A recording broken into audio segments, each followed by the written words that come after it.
If the rescuers hear something, they start digging somewhere in that direction.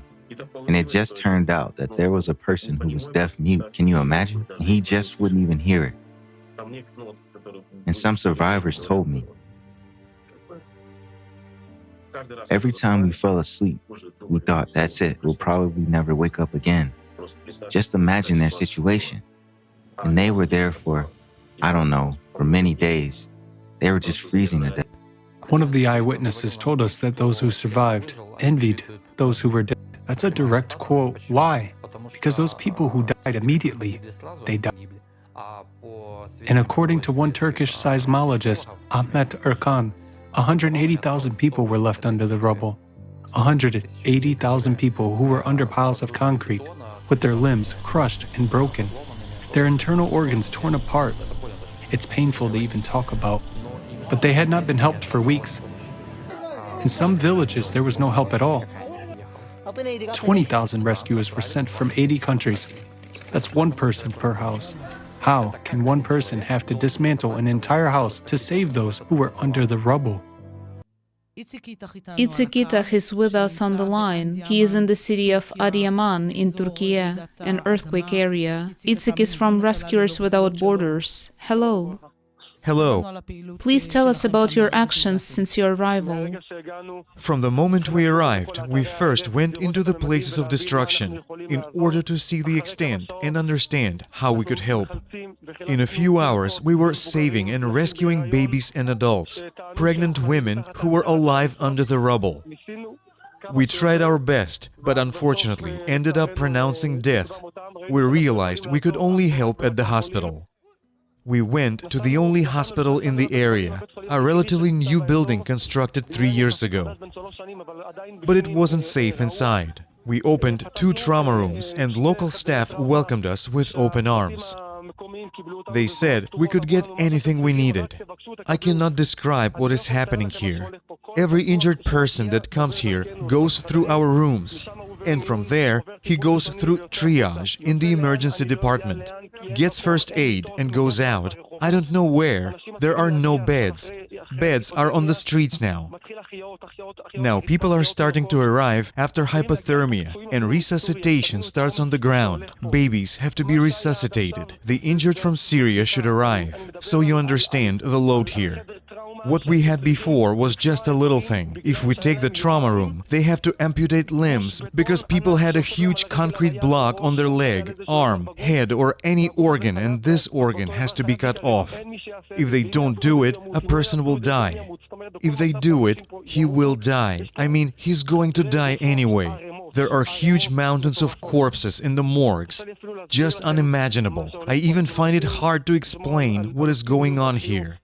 We try to be optimistic, try to smile, but medical teams can't keep up with the pace. There are people screaming in pain. I can also hear people's cries in the background. Yes, people come here, people who have received the news that their mother or father or loved one likely died, or the people who are in excruciating pain. This is not normal. This is not humane. I cannot even describe to you what their bodies look like. The World War is here. You should understand that there is not enough medical equipment to meet the needs here, because there is no one to treat people, no one to do it. Even if I put 30,000 medical teams here and let them all work, we will only cover one place. But there are places we have not even started to reach yet. There are hospitals that have collapsed. There is a hospital in Hatay which collapsed with the wounded inside. I do not know what happened there. We are just here in the hospital. And if I could shoot a video and explain more or less what happened here, you would be shocked for weeks. It won't end in a day, not in 2 days, not in a month. Not even in the next 2 months. You should understand that there are hundreds of thousands of people on the streets. There is no food, no water, no blankets.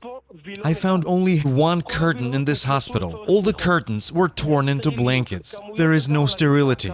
There is a lot of blood, a lot of medicines on the floor. It is just horror. Sounds like a double tragedy. The people you rescued alive also died later because there was no one to take care of them properly. Tell us about the hours you saved people from under the rubble. People scream. When they see us, they beg. If they see anything or anyone, a water truck or a medical team go by, they just stop them and beg to come to them. There are no rescue teams here. I mean, there are few, but I am talking about thousands of buildings that have collapsed and about dozens of people in every building. We do not have enough rescue teams. We need a large number of rescuers. I mean, people are still alive under the rubble. This is beyond luck. There are people who have been lying under the rubble for 2 or 3 days. We're trying to get in and rescue them. Every rescue doesn't take just 10 or 15 minutes, but it can last 2, 3, 4 hours, even a day or 2. And every rescuer is still managing to get people out alive. Those who have survived, they arrived here, but their condition is so severe that we do not even know how to continue their treatment. In rooms with ultrasound, MRI, there are 5 persons per room. The room is open. We go in and out. I do a scan, but what to do with that scan? What should I do with a person who needs even a simple cast? There is no one who can do it. Little children that I hold in my arms and walk around the hospital with them, looking for beds, walking from bed to bed, just wandering around with them. It is the only first aid that we can actually provide. Try to imagine the biggest disaster that could happen. And this is just the beginning. There is a short circuit every half an hour, and the hospital stays without power for an hour. It's not normal. Itzik, I hear you, and I ask myself, how can we cope with this? How do you cope with this horror? How do you manage to help in these conditions? I'm a member of a rescue team. It's part of my job. Every day in Israel, we also train all the time. But all this training ends up, let's say, on the streets. There are tens of thousands injured. It's an insane number. We are talking about hundreds of thousands here. Just try to imagine Jerusalem. God forbid. Imagine that Jerusalem has collapsed. Take Jerusalem, multiplied by the number of people. And there is such a situation. The situation is so catastrophic that I cannot even describe it. We've just passed near one of the houses. There are 200 people still alive under those 2 buildings. They have been screaming for several days, but rescuers can't get to these people. There's not enough of them because several cities are in ruins. It took them 2 weeks to assess the needs. Imagine somebody under the rubble is waiting for NGOs and UN agencies to assess their needs. We know what they need now. What was happening in the towns struck by the earthquake in the days that followed? Well, imagine this. A completely destroyed town. No infrastructure, no working hospitals or clinics, no police, no law and order. There are looters rampaging everywhere. That also happened, unfortunately. There's no water. We couldn't find any bread. Bakeries were closed. Everyone was on their own. There was an elderly couple. We helped them the best we could. I asked them, "Why are you living in the street? Didn't the state give you a tent?" He said, "No, my son. All tents have already been handed out. No one around us here has given us anything. We're waiting." They're looters, there are thieves. A person died in Malatya, they took the ring off his finger. Such things also happen. People are in fear for their lives. Now I'm saying this, and someone is sitting there watching it on TV. Whether it's on TV, on the phone, or on a laptop, it doesn't matter. And for you, it's just an image. It's a movie, but damn it, these are real people. They are just like you. And if there are loved ones, relatives, friends near you, look to the left, look to the right, look them in the eyes. They are the same kind of people, and as long as you watch and think that this is just a YouTube video, just an image, it doesn't sink in. But when you talk to these people, you realize that every story you see on YouTube is a human life just like yours. That was simply abandoned to the mercy of fate. Abandoned by us. We, the survivors, abandoned them to the mercy of fate. Why? Because we don't build the creative society. Because we support the consumerist format. We don't do a damn thing. We're sitting and thinking that it won't affect us. They also sat and thought the same. Fires are burning everywhere. People are sitting by the fires. Soldiers are walking around with rifles. They're looters. Houses are destroyed. When the breeze blows, you smell dead bodies, corpses. Someone is having a nervous breakdown. I can't describe to you what's happening here. It's so scary And Judgment Day will be even scarier. The situation is complicated, but again, we are to blame for this situation. We are to blame for the consumerist format. We are to blame for the fact that we do not take the necessary, quick, and effective actions to prevent this. And we're throwing people into the clutches of this Cerberus, which is just tearing them apart, and people have nowhere to go. There is no refuge for us, except that we fulfill our basic role as humans. They pulled out a baby the other day. 128 hours later, they pulled out a baby out from under the rubble. I saw his innocent face, and it touched me so much. So many people are dying. I wish people would realize this at least a little bit. I wish they would wake up a little and see where the world is heading. I wish they would be united and all this wouldn't be happening. I mean, you know. I'm a bit emotional.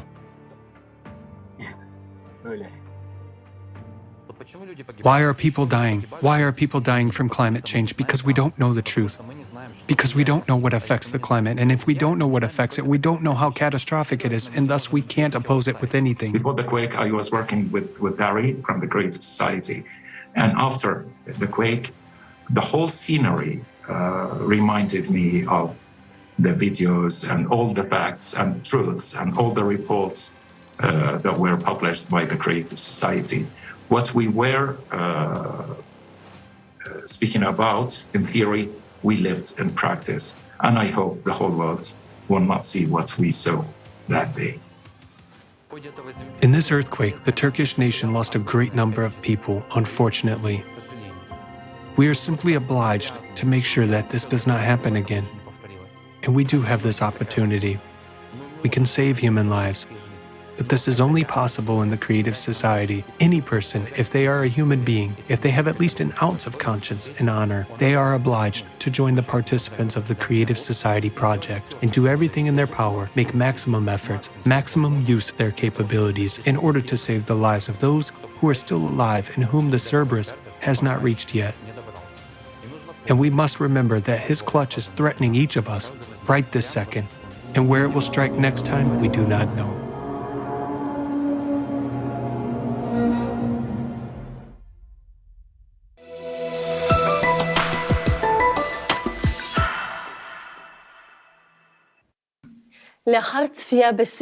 After watching this film, it is difficult to find words to express what one feels. I'm a mother, and my heart shrinks with horror and grief, realizing that hundreds of thousands of lives were lost in this terrible catastrophe, and how many children's lives were lost, and the pain experienced by the people who lost their loved ones, their mothers, fathers, sisters, brothers, their children.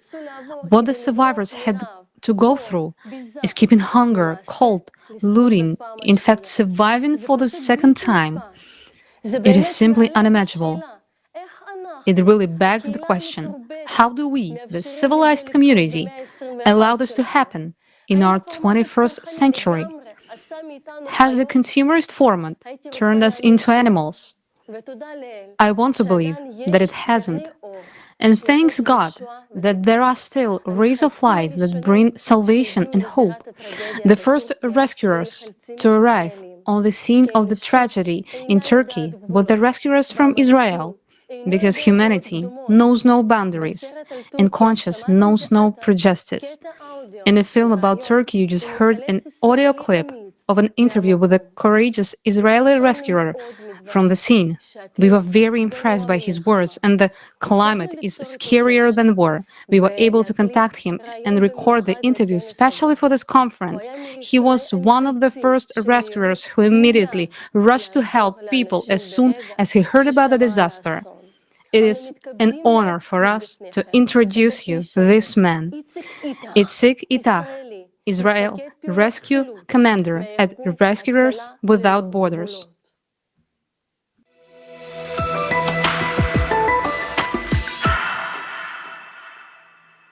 I'm Itzik Itach,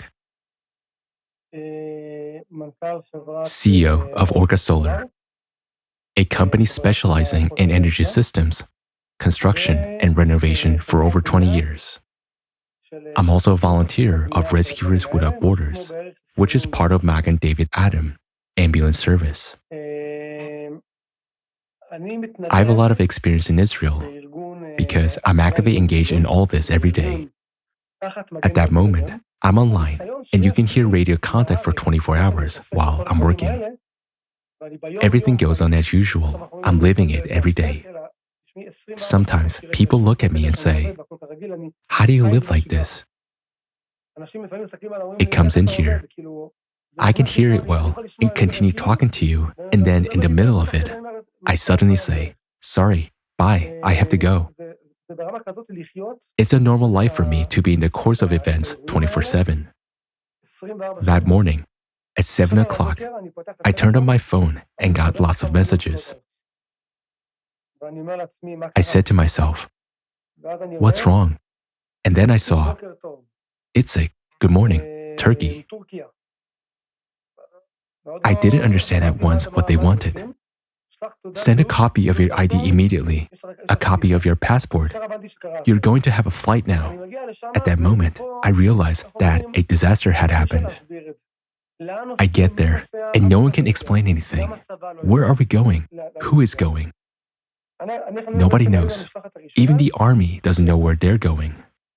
We were the first team to fly out to help. On February 6th, we arrived in Turkey, landed there.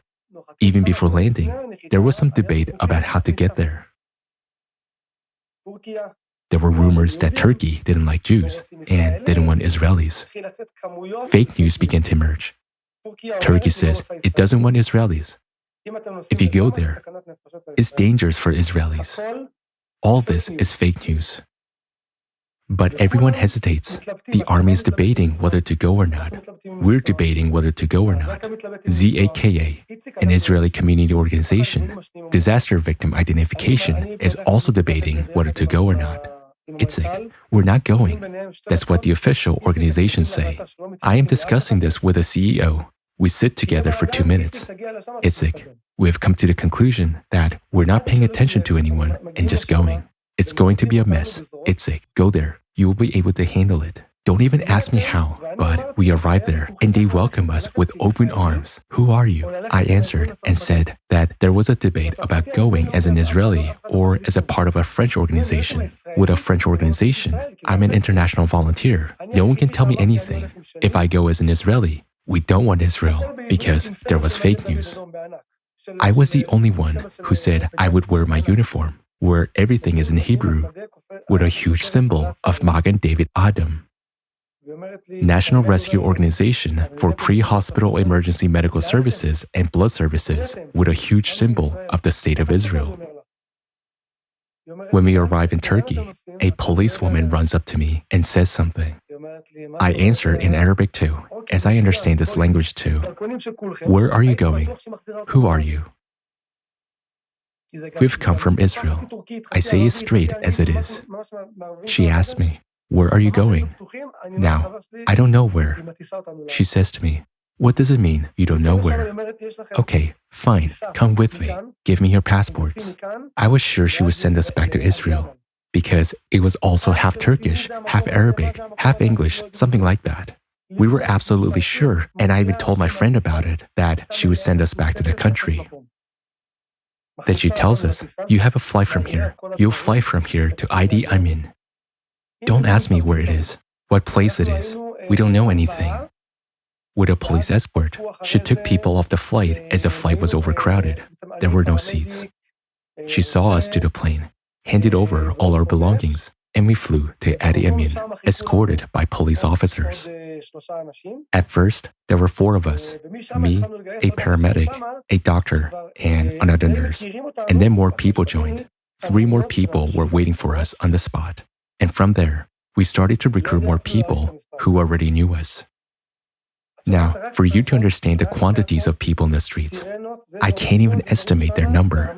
You only hear cries, only moans and sirens. Somebody was lying here, another there. It's not even possible to describe it. You're just trying to distance yourself, because if you give in to the stress, we'll be in trouble. So we said to ourselves, what can we do? Let's go there. Let's go to that place where the injured are arriving, no matter how much a person thinks or imagines. By the way, A week before the disaster, I was supposed to carry out a large-scale training in Israel on these very issues, bringing a big number of demo bodies, a big number. We're saying that these preparations were to take place in Israel, but no disaster like this has ever happened there. It was only meant to simulate rescue operations and carry bodies to a certain location. This training was canceled at the very last moment. It just teaches us that even if this training had been successful, and all the trainings I took part in, none of them can truly prepare you for real-life situations, because it's like heaven and earth. That's why I'm saying that to understand this case, try to adjust your perception a bit. Take the biggest city you know, the biggest one, okay? Multiply it by 2, 3, 4. How can you cope with that? Not a chance. You can cope in a few weeks, but the first 2 weeks, the first week, the first days, when it's most critical, you can't do anything except ask, how can I help? No technology, and I mean it, no technology helps at all. The disaster that happened in Miami, I was there too, with a collapsed building. The army came with equipment, and it was one building. They came with equipment and did a simulation of how the building collapsed and where people were standing, according to the survey. Then they told us that probably the person would be 2 meters away from point X, so they dug and found him. How long did it take them? A week. One building. Can you use this technology on 10,000 buildings? No, you can't. So there's no technology. There is only motivation and the urge to figure out what I can do for this and what I know. After all, what happened in Turkey, even if they thought they were prepared, they weren't prepared because it came to them in the middle of the night when they were asleep. So you cannot do anything, but there's no politics in healthcare, as well as in saving lives. I went there because I'm not interested in politics. I came to help and give what we could. We brought so much that the situation in the hospital stabilized. We finished, and then we told ourselves that we could go. Thank you very much. In the first 24 hours, there was chaos. I remember a woman coming up to me, to my tent, and asking, "Do you have a nappy for my baby?" You won't believe me. I don't know where you came to me from, but I just got a box of nappies. I don't know from where, really. I said, "Take it." I bring her a pack of nappies. Then she puts her hand in her pocket and pulls out money for me. I say to her, "I don't understand. What's the money for? What am I going to do with money? There's no money. Money doesn't matter. A shekel, like a bucket of bitter wine and sour pickles. And even if someone brought me money, I wouldn't take it. People beg for food. Just bring me something small to eat. Take what I have, because I have nothing else to give." A woman told me she was suffering from Crohn's disease and couldn't eat solid food. "My dear, what can I bring you? Shall I grind it for you with my hands? I have nothing to give you." Provisions began to arrive only a few days later. That's why people couldn't endure it. And coming to hospital alive, they were taken away dead. Right in front of my eyes.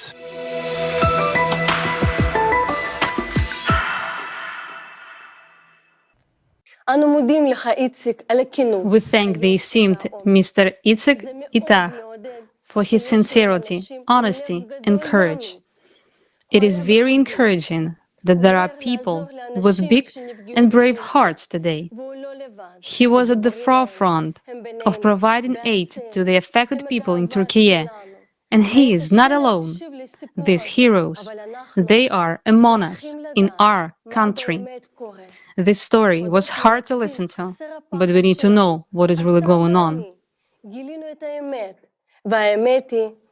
Thanks to our fearless rescuer, you and I have learned the truth. And the truth is that we are not prepared for the cataclysms that are already happening, let alone those that are coming. Here is the truth: one rescuer per destroyed house, medics who cry as they save lives, people dying under the rubble or starving to death in hospitals, and machinery that is not there. Here's the truth: We don't have the technical capacity or the manpower to save the most important thing, people's life, our lives. Our society is completely unprepared for disasters of this scale. And given that the force of catastrophe will only increase, what kind of preparedness can we talk about at all? But you know, what is terrifying is the fact that within just 2 minutes of the earthquake, thousands of people were killed and whole cities were instantly destroyed. And this can happen anywhere in the world at any moment, and unfortunately, in our country as well. Even now, you can see on the internet that our country is absolutely unprepared for climatic shocks. Our country is just not ready for such earthquakes. And the mass media don't talk about the real causes of these disasters. But knowing the cause, you can change the future and avoid the consequences. So today, we are going to study with you the truth about true causes of climate change on the planet. Let's find out the reasons for the current catastrophes. Isn't this all happening in our country too? We have now seen what monstrous phenomena climate disasters lead us to. There are hundreds of thousands of broken lives, and even worse, tens of thousands of deaths. And we hear people calling for telling the truth about climate, not to be silent, because people's lives depend on it. The sooner we know, firstly, the truth about the real climate threats on our planet, and then secondly, the ways to eliminate these threats, the more lives we can save. With great respect, unfortunately, there are some scientists who are not ready to speak about it, but there are scientists who are ready to speak about this. And we are presenting the scientists who are inspiring all the rest because they are ready to speak about the climatic situations. With great respect, we introduce to you Elizaveta Kromova. Ms. Kromova is a geologist and geophysicist. She received a master's degree in geology at Lomonosov Moscow State University. Elizaveta is the head of the Department of Information and Analytical Support of Climate Change on the Creative Society project. Elizaveta leads global monitoring of natural disasters occurring on our planet, analysis of seismic and volcanic activity, as well as the comprehensive study of the changes in Earth geodynamics and geophysics. Today, Ms. Kromova will present a climate report that sheds light on what is really happening on the Earth today. We will also learn what climate catastrophes threaten Israel and its inhabitants in the near future. Good afternoon, dear organizers and participants of the conference. First of all, I would like to thank you for the invitation. It is a great honor for me to be here and present to you the results of the work of the large team of the scientific community of the Creative Society project, which includes not only scientists from different fields of science, but also experts and independent researchers from different countries who strive to provide society with reliable information about the processes occurring on Earth. I will now bring to your attention brief summaries of the climate reports presented at the international forums Global Crisis, Our Survival is in Unity, and Global Crisis, There is a Way Out, which have been interpreted into 150 languages. If you would like more detailed information from the reports, we recommend that you watch the forums. These interdisciplinary reports are the results of long-term research that has been conducted since 1996 by hundreds of scientists and thousands of volunteers of the Creative Society project. These studies have been dedicated to a comprehensive interdisciplinary research on the causes of climate change and geodynamic catastrophes occurring on our planet these days. Now, we will share the key findings of these studies and provide a global forecast of future climate disasters both for Israel and the rest of the world. Today, you will also hear about the solution that the creative society can provide in the current climate collapse situation. We have just witnessed the devastating consequences of a terrible tragedy in Turkey and Syria. This should serve as a reminder that the frequency of such earthquakes will only increase in the future. Such catastrophes will very soon become the reality of our tomorrow. At the forum Global Crisis, Our Survival is in Unity, which took place on November 12, 2022, we presented a mathematical model showing the exponential growth in the number of natural disasters, primarily earthquakes. Even then, before the tragedy in Turkey and Syria, it was known that the number and intensity of earthquakes would increase, and we warned about it. We regret to admit that our mathematical model has been confirmed. One of the main objectives of our conference is to prevent disasters like the ones that occurred in Turkey and Syria and to save human lives.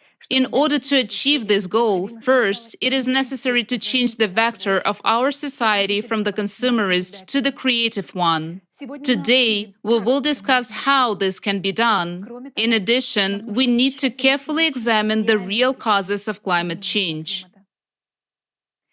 Now, you will hear unique and exclusive information that we will announce for the first time regarding the abnormal phenomena that have started to occur in the territory of Israel and the entire Middle East, which have received little attention, and the danger posed by these phenomena to the people living in this territory and the world as a whole. We are deeply concerned about the fact that the number of karst sinkholes in the Dead Sea region in Israel has been rapidly increasing over the past decades. You might have heard opinions suggesting that the growth of these sinkholes is due to improper construction or agricultural activities. However, to our great regret, the causes are completely different. Let's take a closer look at the data regarding the increase in the number of sinkholes. Dr. Gideon Bayer of the Geological Survey of Israel notes that in the 1990s, several dozen karst sinkholes would appear in the Dead Sea region each year, but now they are forming in the hundreds. Moreover, some of these sinkholes are so huge that even two-story buildings could fit in there. While in the past, the term sinkhole was associated only with the territory of the Judean Desert and the Dead Sea, in recent years, karst sinkholes have begun to appear in the central regions of the country as well. However, just 50 years ago, not a single sinkhole was discovered, whereas today, Israel is witnessing an exponential increase in their number, which already exceeds 8,000 sinkholes in total. Look at this graph and note its exponential growth. You will now understand why we are so concerned about this fact. Over the last decade, huge sinkholes and cavities have been suddenly appearing in many regions of the world.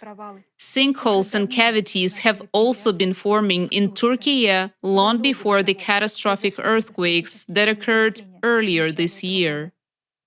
The largest number of new sinkholes in Turkey was recorded in 2021, just a year before the tragic earthquakes. But why did it happen precisely in 2021, and why do we consider it terrible news for all people living in the Middle East region, including Israel?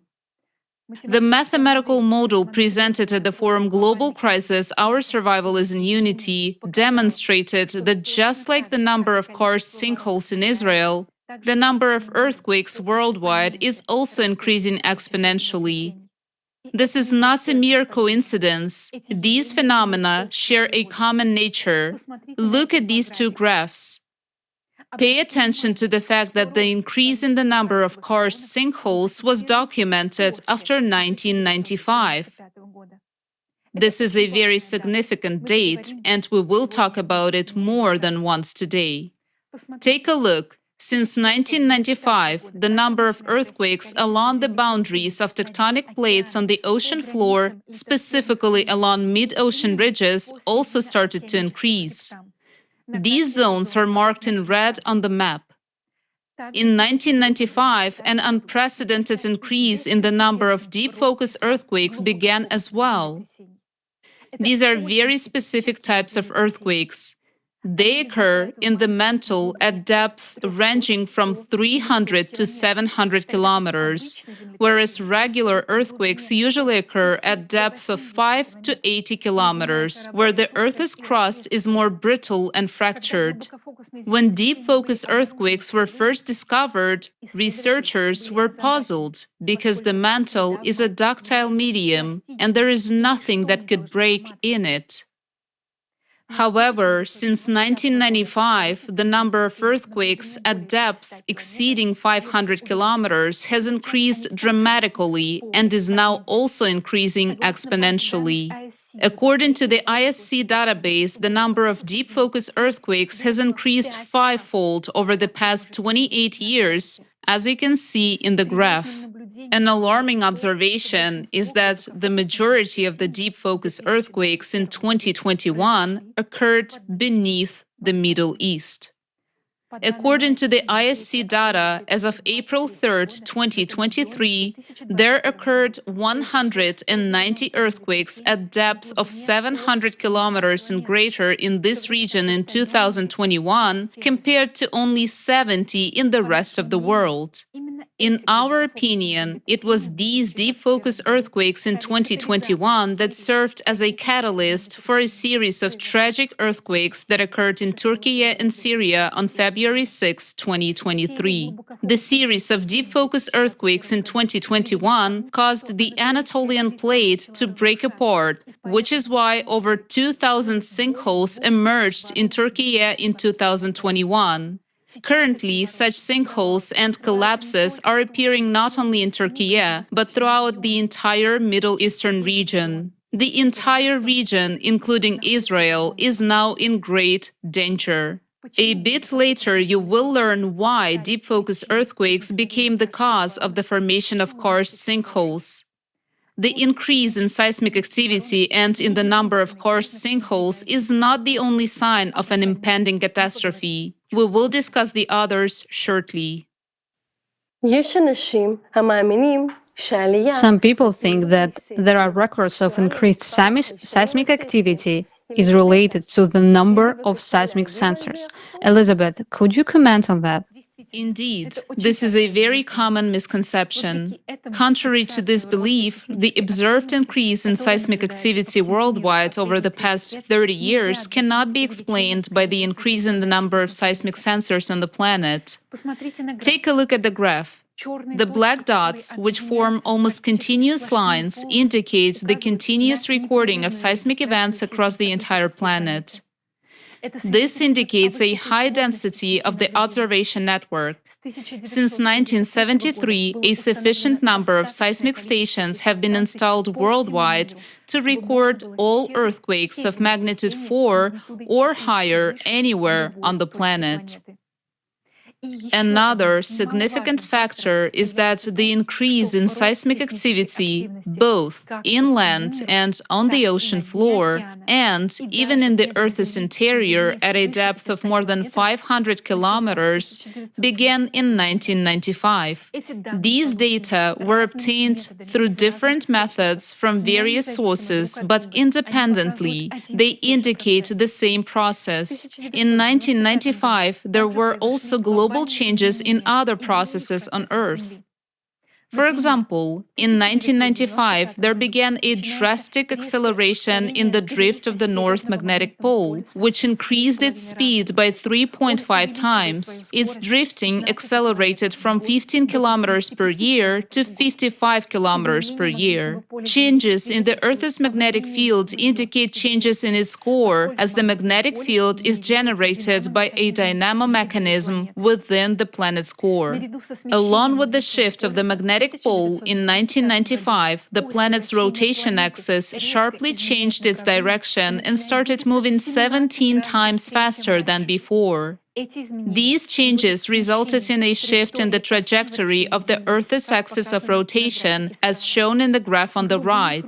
The blue circles represent the previous rotation prior to 1995, while the orange circles represent the new trajectory, indicating the shift in the planet's axis of rotation. This indicates a complete imbalance in the entire system. Since 1995, we have been witnessing one of the stages of an unprecedented acceleration of our planet's rotation. This acceleration occurs in a leap-like manner. The planet accelerates rapidly, then slows down slightly, and each subsequent leap brings even greater acceleration.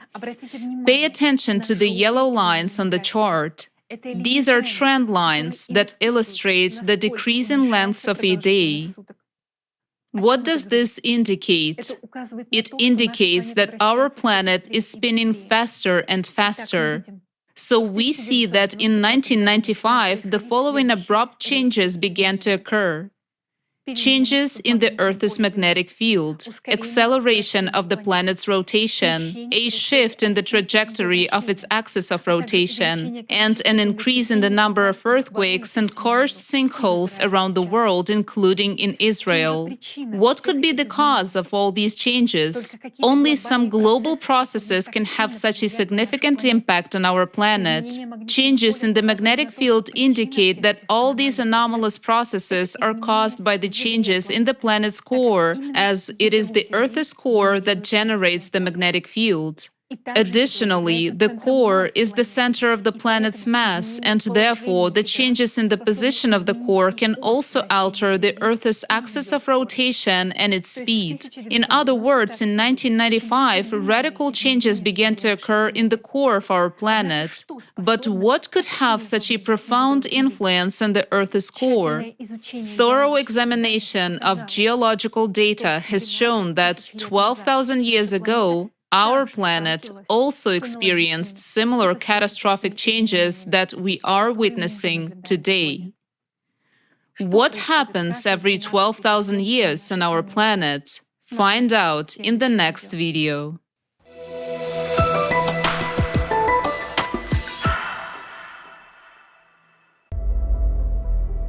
Changes similar to what we now see occurred before the peak of the crushing disaster just about 12,000 years ago. Those events are called the Tel-a-viv oscillation and the Younger Dryas glaciation that followed.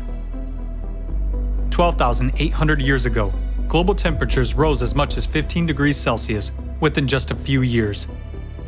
Most of the ice sheets suddenly melted, and the Earth emerged from a full ice age. At that time, there were extreme floods and other natural disasters, along with an intense sea level rise. The Gulf Stream stopped at that time, just as it is happening nowadays. Scientists from the University of Kansas have proven that about 12,800 years ago, there was a giant fire on Earth that covered a tenth of the entire planet's surface. Other researchers have also found that large fires raged in Siberia 12,000 years ago. Similarly, nowadays there are more and more large-scale fires that cannot be extinguished. Based on an analysis of satellite images, scientists have discovered that 10 to 13,000 years ago, the largest known dunes formed in the Sahara Desert and other regions, indicating the enormous strength of winds during the Younger Dryas. A short-term intensification of winds during that period has also been documented from Greenland ice cores data and research in Alaska. Nowadays, the same phenomena are happening on Earth as during the Younger Dryas. We see winds, hurricanes, typhoons, and tornadoes intensifying and destroying entire cities, razing them to the ground. Right at the cycle change 12,000 years ago, there was a very intensive seismic activity. This is indicated by radiocarbon data, as well as paleographic reconstructions of the Younger Dryas. During the same time period, more than 12,000 years ago, as well as now, there was a drastic weakening of the magnetic field and a pole shift, which was called the Gothenburg excursion. The reason for all these abrupt changes was an abnormal magmatic activity caused by changes in the core. This was expressed in large-scale volcanic eruptions that scientists recorded in the Younger Dryas by dust and traces of acid rains and glacial cores. Analysis of sediments found in Hall's Cave points to volcanic eruptions that caused a volcanic winter about 13,000 years ago, and glaciation across the globe. After the sudden warming in the Younger Dryas, an equally abrupt cooling occurred. This event caused a mass extinction of megafauna. Thousands of frozen mammoths and other mammals were found in the ice on the northern slopes of Siberia. There happened a drastic decline in the human population, including extinction of the Cro-Magnon. All of those catastrophic events occurred within just a few decades. The same catastrophic events occurred on the planet not only 12,000 years ago, but also earlier. Taking into account errors in dating, this cycle is very well traced in the geological data. Catastrophists among scientists wrote about it independently of each other in their books and works. Vladimir Bubnenkov, Vitaly Bushyev, Alexander Baturin, Igor Kopolov, Nikolai Petrov, Maynard White, Douglas Vogt, and many other scientists have come to understand the cyclicity of global cataclysms on Earth with a period of approximately 12,000 years. In geology, paleontology, and archaeology, there is numerous evidence of past disasters of this cycle. Each of these catastrophic events was characterized not only by abrupt changes in the climate situation, but also by complete geodynamic restructuring, weakening and excursion of the magnetic field, widespread disastrous volcanic eruptions, tectonic restructuring, atmospheric temperature variations by 10 to 15 degrees, and changes in the world's ocean levels by 20 to 50 meters, followed by large-scale glaciations. Since every cycle is accompanied by a change in the magnetic field and powerful volcanic eruptions, it clearly indicates that the cycle is associated with changes in the planet's core, just as it is happening now. We are entering the active phase of the cataclysmic cycle.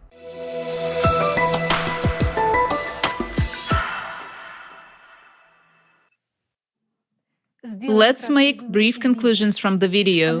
Analysis of geological data for the past 100,000 years shows that abrupt drifts of the magnetic poles occur with a periodicity of 12,000 years.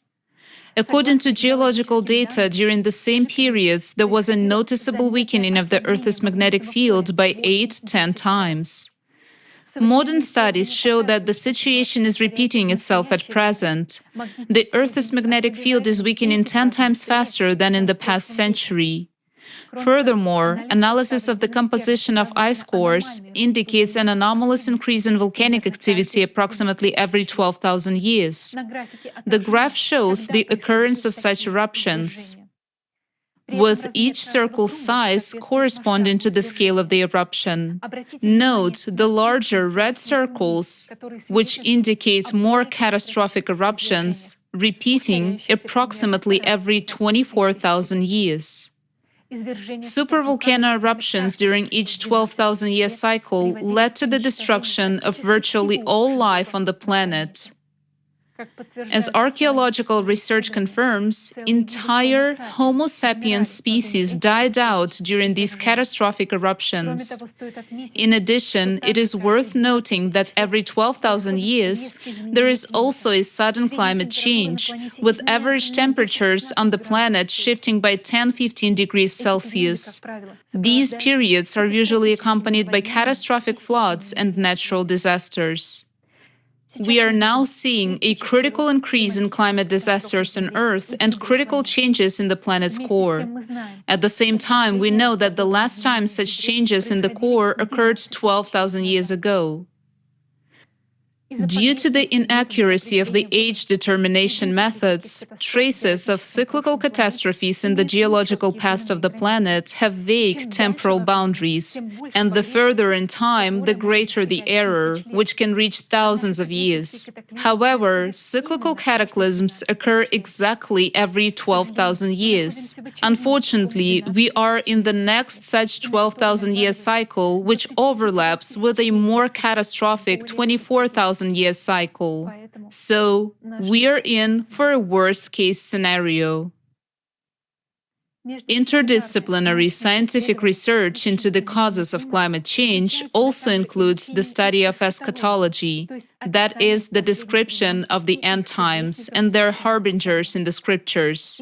And our research team discovered that the Bible contains the prophecies of the prophet Ezra, who, according to the translations of the second book of Esdras of the Old Testament, spoke of a cycle equal to 12,000 years. These words of the prophet Ezra state, "The world is no longer young, it is rapidly approaching old age. The whole history of the world is divided into 12 periods, and the 10th period has already arrived, and it is half over. Only 2.5 parts remain. So set your house in order, warn your people. You have seen many evil things already, but far worse things are about to happen. As the world grows older and weaker, the evils that will come upon its people will multiply. Truth will depart and falsehood will draw ever nearer. The eagle you saw in your vision is just about to arrive." Here, Ezra clearly says that the age is divided into 12 parts, and by his time, 9,500 years had already passed, after which the most severe cataclysms would follow. Ezra lived about 500 years before the birth of Jesus Christ, that is 2,500 years ago, and according to his prophecy, that is exactly how much time remained until the age would grow old. In other words, in this prophecy preserved in the second book of Esdras of the Old Testament, it is specifically mentioned that the end of the 12,000-year cycle will fall on our times, and terrible calamities await us. According to the tradition of Judaism, the fact that cyclical cataclysms occur exactly once every 12,000 years is by no means a coincidence. The knowledge that the number 12 is associated with cycle of renewal is deeply preserved in Jewish lore.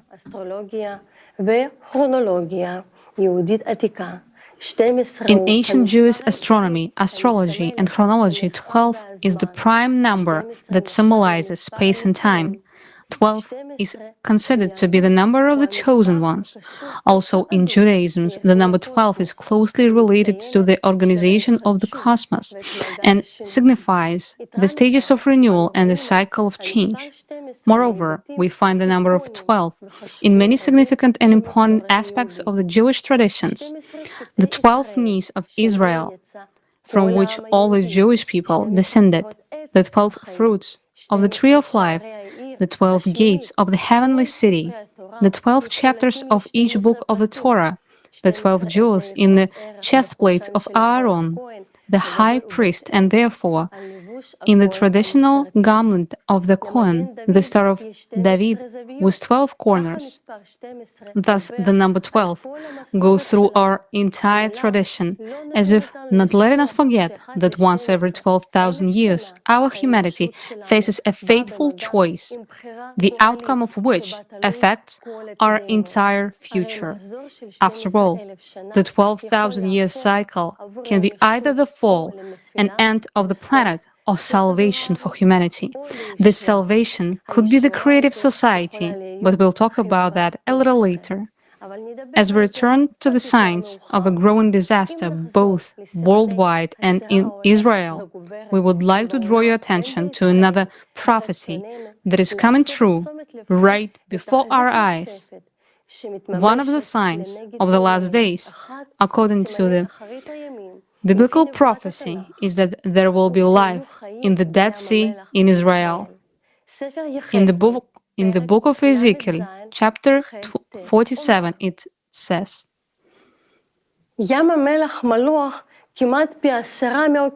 "The Dead Sea is nearly 10 times saltier than the ocean. Nothing survives in such a hyper-salting environment, and yet in 2016, Breaking Israel News reported that for the first time, freshwater ponds teeming with fish and wildlife appears on the shores of the Dead Sea. Proof that fish have been appeared in the Dead Sea came from pictures taken by Israeli photographer Noam Bedain.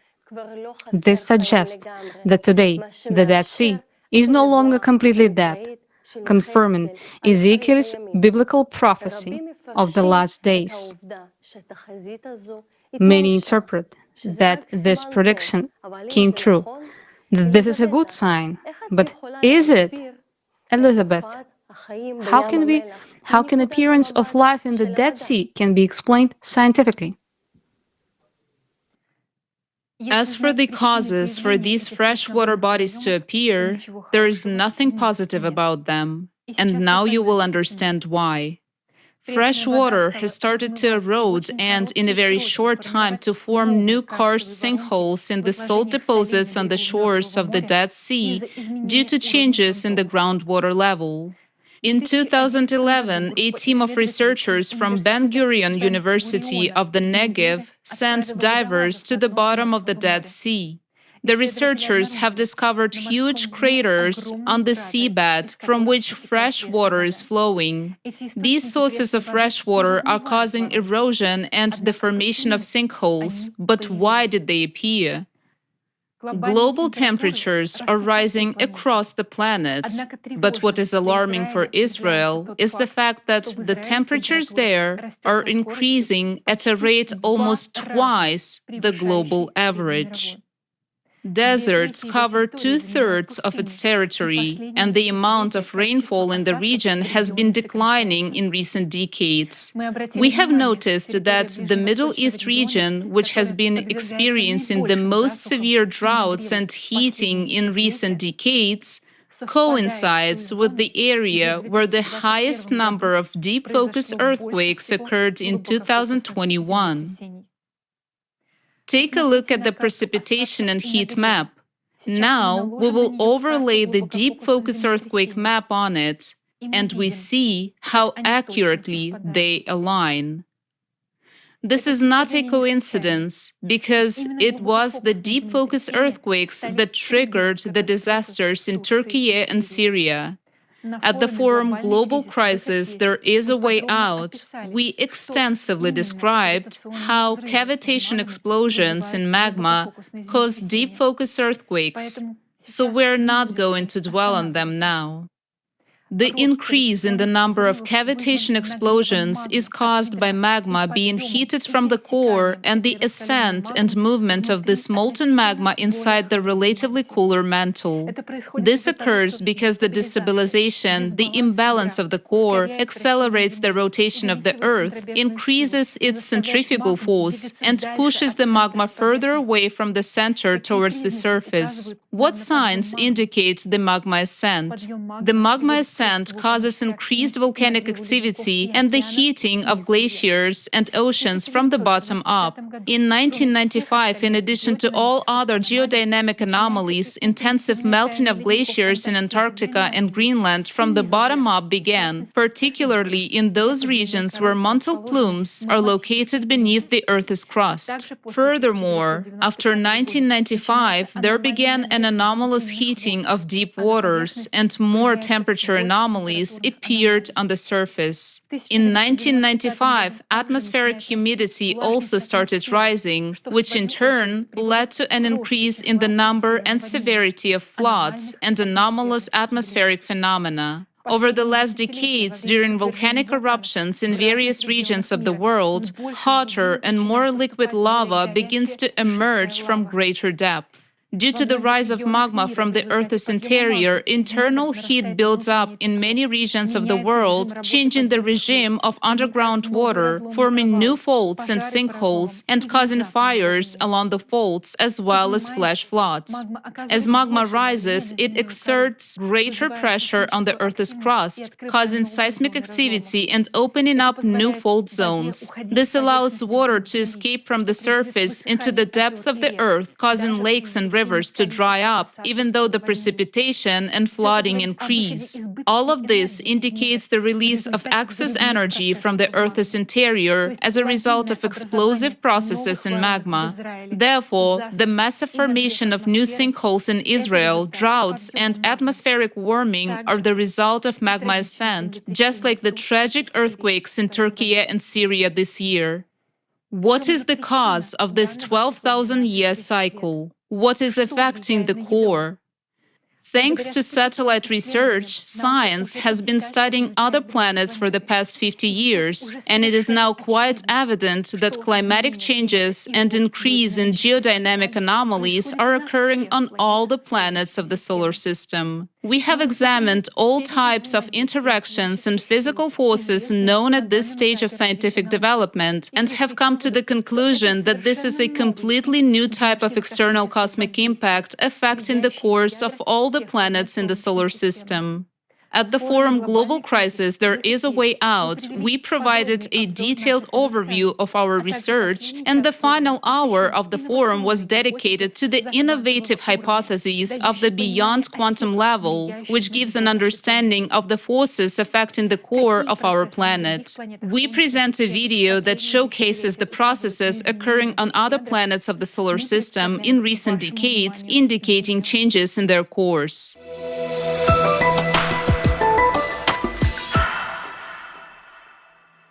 During the 12,000-year cycle, an external cosmic impact reaches the cores of all planets in the solar system. On Earth, this leads to abnormal heating of magma and its rise, resulting in increased volcanic and seismic activity, abnormal heating of the Earth's crust, as well as glaciers and permafrost melting from below. Is it currently possible to detect any increase in internal heat and tectonic activity on other planets, provided external cosmic impact is spreading to all planets? Mercury. Satellite data from the MESSENGER probe has shown that 19 tectonic-related terrain changes formed on Mercury between 2011 and 2015. The planet's core is responsible for internal activity. Previously, Mercury's core was believed to be inactive. The new tectonic changes are concentrated predominantly in the northern hemisphere. What's notable is that the core of Mercury has now shifted in the same direction, according to scientists' assumptions. So where's the extra energy that intensifies tectonic activity on the planet coming from now? Venus. Recently, there has been an increase in volcanic activity on Venus, similar to what is currently observed on Earth, Mars, and Jupiter's moon Io. 37 volcanic structures have been discovered on the planet's surface, with plumes observed within them. Their activity was detected in 2020. The researchers draw an analogy with Earth's mantle plumes that form chains of volcanic islands like Hawaii or the Canaries. As it can be seen on the map of Venus, these volcanic structures are mainly concentrated in the southern hemisphere of the planet, indicating an asymmetrical rise of magma in the planet's interior. The increased volcanic activity on the planet is also confirmed by numerous other independent studies. What has caused the recent rise of magma and plume activity on Venus? Why is this happening in sync with the increase in volcanic activity on other planets? There is also a sign of internal heating on Venus, manifested through accelerating winds. Data from the Venus Express orbiter showed that wind speeds on Venus have increased from 186 miles per hour to 249 miles per hour between 2006 and 2012. These days, similar dramatic signs of warming atmospheres are being observed on many other planets in the solar system. Mars. In 2018, the south pole of Mars experienced an unprecedented warming event. Areas of liquid water 20 kilometers in diameter were found under the ice cap. In other words, the ice on Mars is now melting from below, just like on Earth. As the geothermal heat from the planet's interior increases, the glaciers on Mars, like those in Antarctica, Greenland, and permafrost on Earth, are also melting from the bottom up. In another part of the planet, the Elysium region, there is a sharp increase in endogenous activity, meaning internal activity. Between 2019 and 2020, the rise of magma triggered 465 Marsquakes in the area, and in 2021, a seismic event was recorded that was 5 times more powerful than any previous one. And in May 2022, a huge mantle plume was detected in this region, causing an even more record-breaking Marsquake. As we can see, seismic activity is now increasing on Mars, much like it is Earth. It is worth noting the similarities between the processes on Mars and Earth. When the Earth's core shifted along its axis of displacement, two heating zones initially formed, one in western Siberia and the other in western Antarctica. Similarly, we have observed two zones on Mars, one near Elysium and the other at the South Pole. This indicates that Mars' core shifted in the same way as on Earth during the 12,000-year cycle. The recent processes on the terrestrial planets point to an increase in the activity of their interior. Mercury, Venus, Earth, and Mars are experiencing a simultaneous increase in volcanic and tectonic activity, with a sharp rise of magma creating zones of anomalous heat. Jupiter. On gas planets, the function of a core is performed by a denser accumulation of gas within the planet. The high temperature of Jupiter's atmosphere is mainly provided by its internal heat. In 2001, scientists discovered that since the Voyager probe's exploration in the 1980s, Jupiter's internal heating had increased by 37%. Moreover, this heating is greater than the energy received from the sun. It is known that internal heat fuels storms and turbulence on gas planets, increasing wind speed. Hence, the sharp increase in Jupiter's internal heat has resulted in the intensification of these atmospheric phenomena. When the Hubble was launched in 1990, no cyclones or thunderstorms were detected on Jupiter. But over the last decade, storms have become increasingly active and intensified. We can see them on images of the planet as spots. Red spots are the hottest areas. Since they started appearing, it means that there is more internal heat. Between 2005 and 2006, another massive red spot was formed on Jupiter for the first time. The already existing huge anticyclone, the Great Red Spot in the southern hemisphere, has shrunk and rounded, indicating an increase in wind speed. It has increased by 8% between 2009 and 2020. All of this indicates that additional energy is emerging in the depths of the gas giant that causes powerful internal heating. Where could this energy come from? Planet satellites also react to external space impact with an increase in endogenous activity. On Jupiter's moon Io, in the northern hemisphere, the most powerful volcanic eruptions have been occurring over the past 5 years. On another of Jupiter's moons, Europa, in 2013, scientists discovered that the ocean at the equator was warming from below. Subsequently, the satellite's interior heated up so much that in November 2019, NASA's research group detected water vapor above Europa's surface. It is noteworthy that the moon Europa started heating up on the side that does not receive heat from the sun. Conversely, the coldest area was found on the sunny side. In other words, the appearance of zones of anomalous heating on Europa cannot be attributed to solar energy. They can only be explained by an increase in internal heat. Saturn. Internal heating on Saturn is known to be the main driver of storms, as it is on Jupiter. Between 2007 and 2010, a chain of 23 to 26 dark spots was discovered, which were interpreted as areas with high heat emission. In 2010, the so-called Great White Storm formed abnormally early in the northern latitudes of Saturn.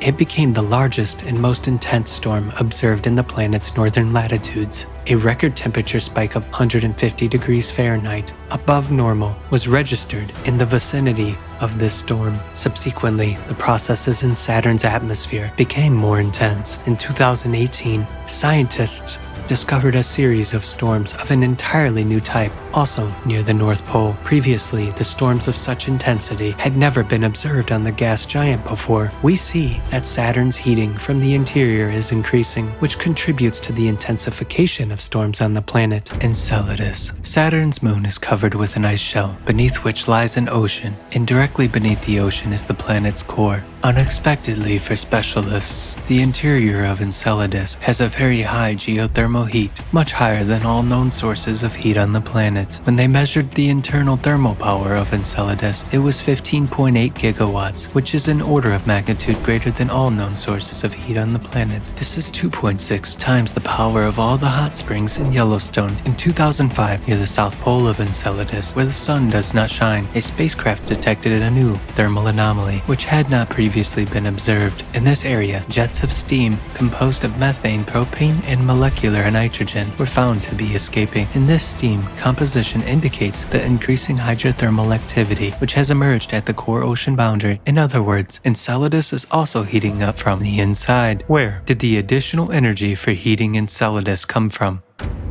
Uranus.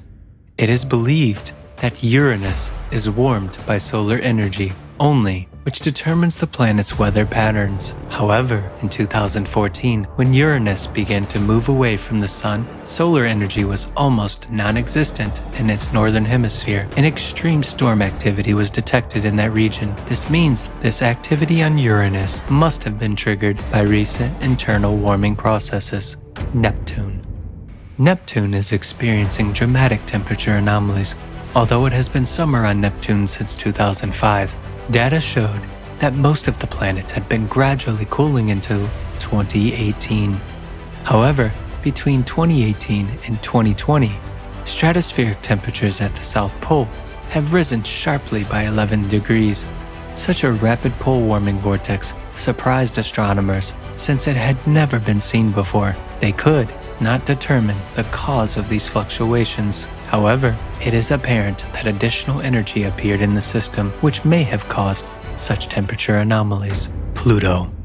Pluto and its moon Charon are the smallest and farthest objects from the Sun. They have been considered inactive as they cannot store internal heat due to their size. In 2015, a 1,000 kilometers long, that is 620 miles long, field of large cryovolcanoes was discovered on Pluto, spewing ice and ammonia. Planetary scientists were astonished by this discovery, as cryovolcanism requires a mechanism of the planet's internal heating. Heating from the Sun is excluded due to Pluto's distance from it. Researchers were unable to explain the activity observed on the planet with the help of traditional heat loss models. We are clearly seeing internal activity on the surface of Pluto and Charon. Something is ripping apart their ice crust. That is, we can see that the planet and its moon have recently begun to heat up from the inside. What could be adding energy to this heating of the interior of Pluto and Charon? Conclusion. So what is currently affecting the interiors of all the planets in the solar system? It is an external source of additional energy that enters the cores of the planets every 12,000 years. This excess energy in the core is converted into heat. Magma heats up, producing zones of increased heating. There's growth of seismic and volcanic activity, strengthening storms and other anomalies. Moreover, they are often localized in certain areas of the planet and do not depend on solar energy.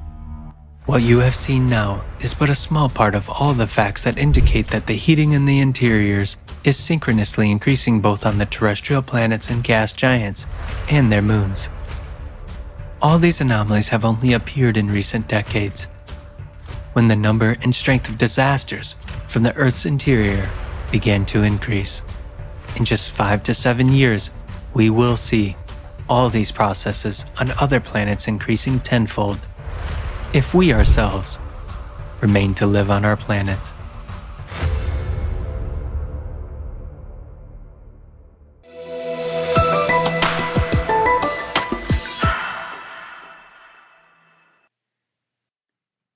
Since similar anomalies are observed on other planets, it can be assumed that our solar system is affected by some external energy factor. Let's call it external cosmic impact.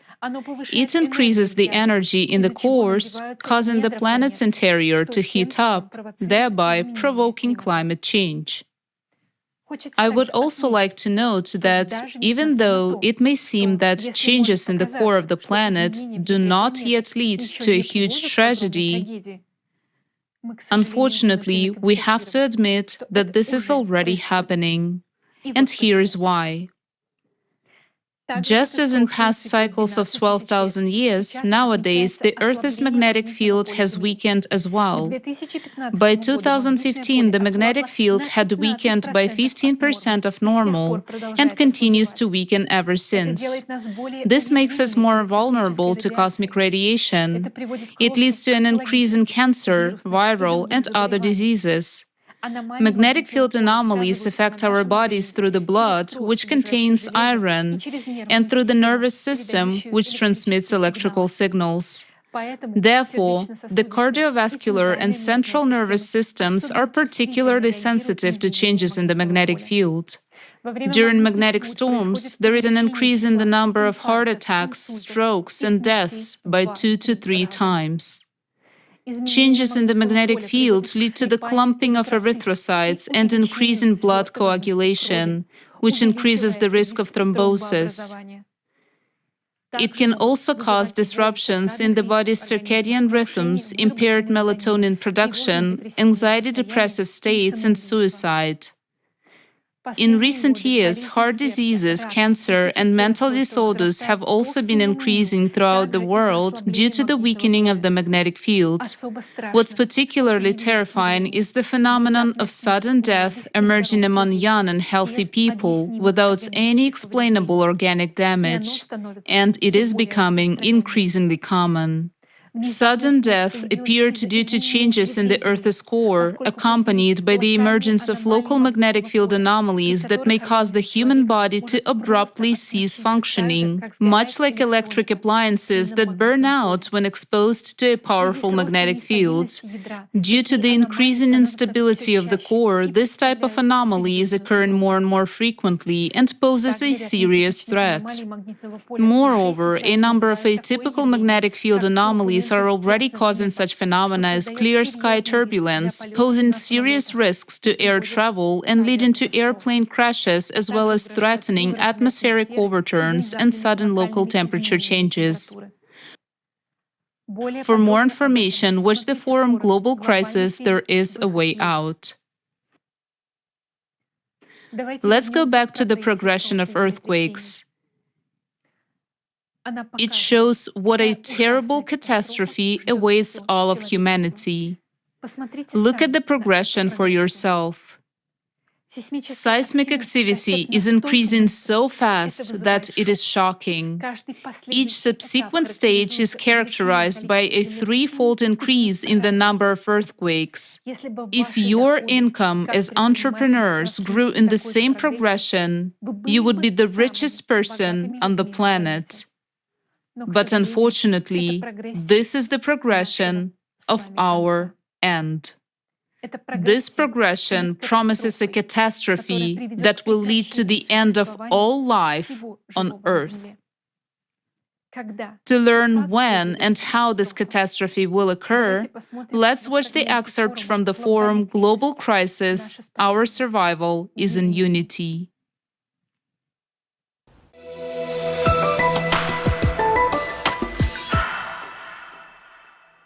Our economists from various countries have calculated how this progression of cataclysm will affect the world economy.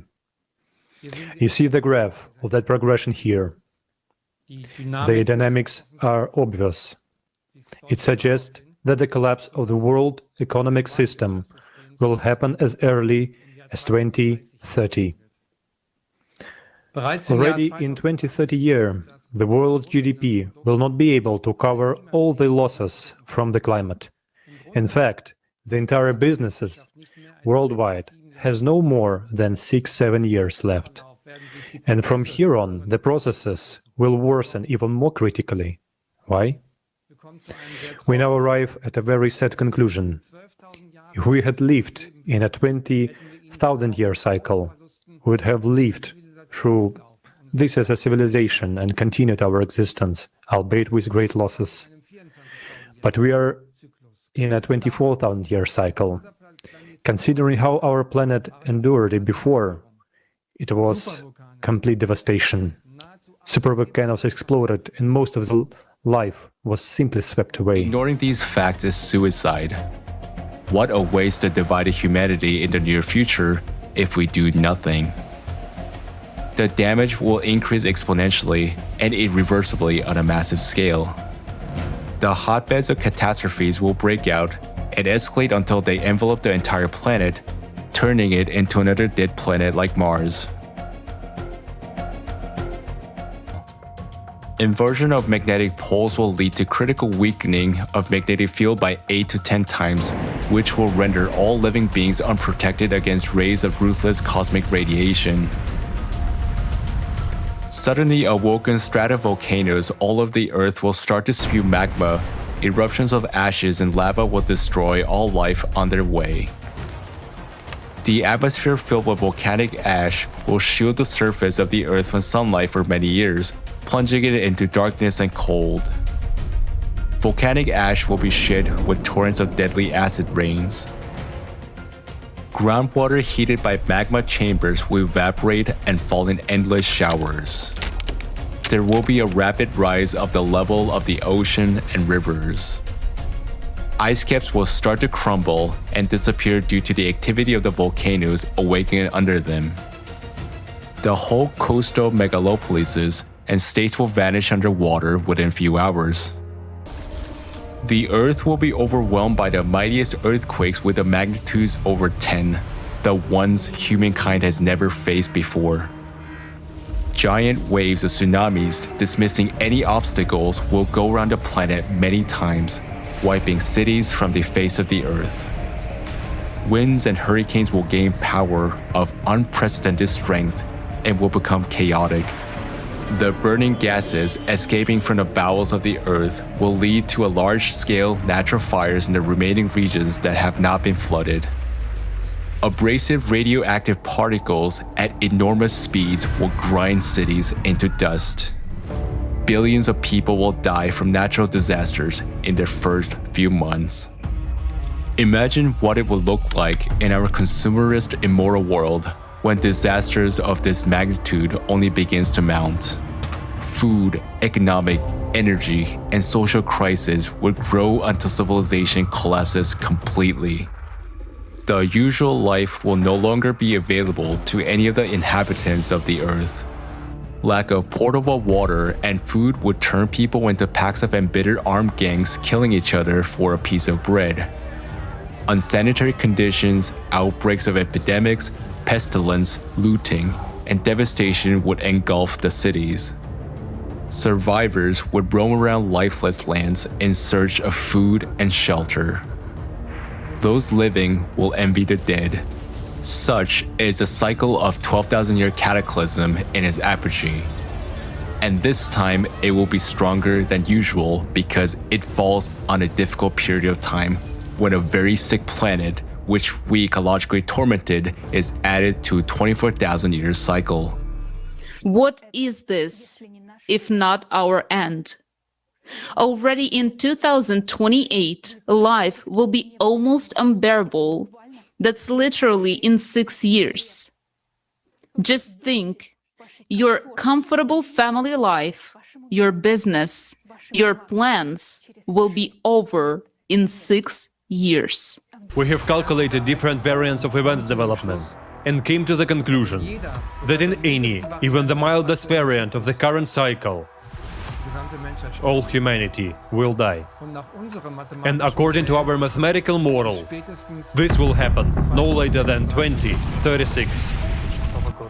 Further development of these events leads to the internal cracking of the Earth's crust. There will be microfractures in the crust in some places, which will increase magmatic activity.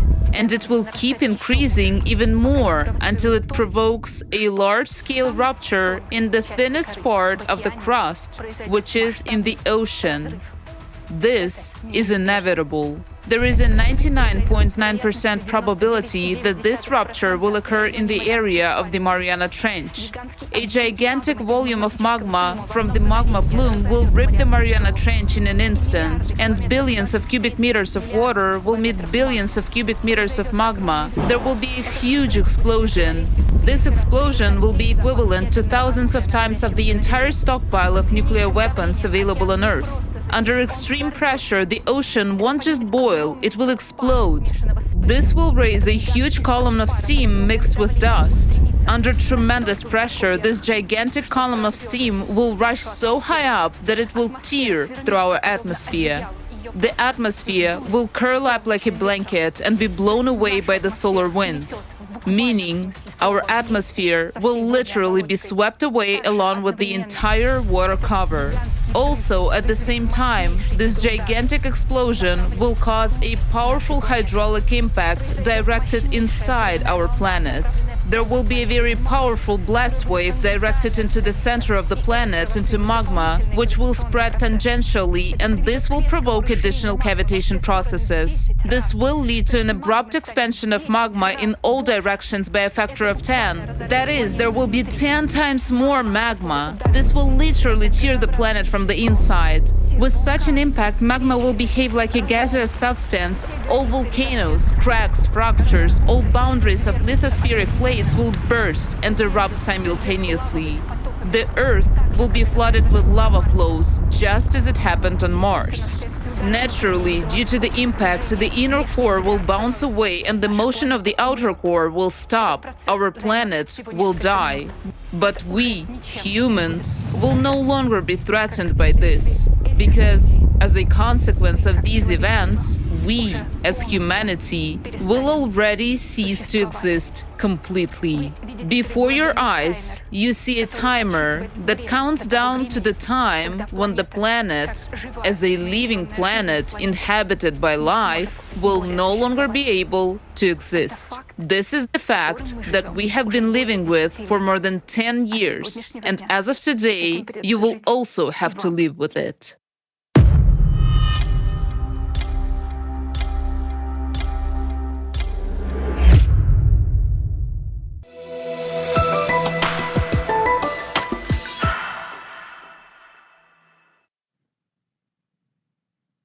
So now, you can imagine what awaits our planet if humanity continues to remain inactive in the face of the imminent threat. The end of all life awaits us already by 2036. This prediction is based on a reliable mathematical model, and unfortunately today, we can clearly see its confirmation in the form of a rapid growth of destructive cataclysms worldwide. What we have now seen in the video is really scary. In fact, you and I, our loved ones, our families, our children have no more than 5 years to live a relatively peaceful life. And what will happen next? It's hard to describe. And what is even more frightening is that this scientific prediction of climate events is also confirmed precisely by the words of our prophets. Many centuries ago, they warned us about the end times, and the picture described by our ancient prophets exactly coincide with the model of climate cataclysms which we have just seen.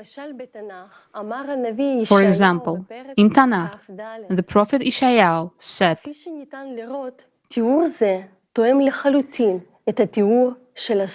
"As you can see, this description fully fits the description of the terrible catastrophe that may occur in 2036 due to a hydraulic impact when our Earth will lose its atmosphere and the Moon will either fall to the Earth or will be thrown back to the Sun."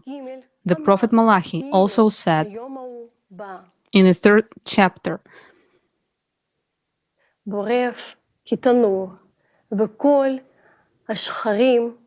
"For lo, the sun comes, glowing like a furnace, and all of the audacious sinners and all of the perpetrators of weakness will be subtle, and the sun that comes shall burn them up, so that will leave them neither root nor branch, says the Lord of hosts." And the prophet Daniel also said, "And it will be a time of distress that never was since a nation existed until that time." These words clearly indicate that such a disaster have never before been experienced by our Earth, which is also consistent with the results of the mathematical model that was presented at the forum Global Crisis, Our Survival is in Unity. How could our prophets have known what would happen several millennia later, if not from God Himself? Is Is it not a mercy for us that we were warned of these terrible events by our prophets, that so we could change this scenario? Elizabeth, in your opinion, as a scientist, how it is possible to change this catastrophic scenario? What is needed to be done?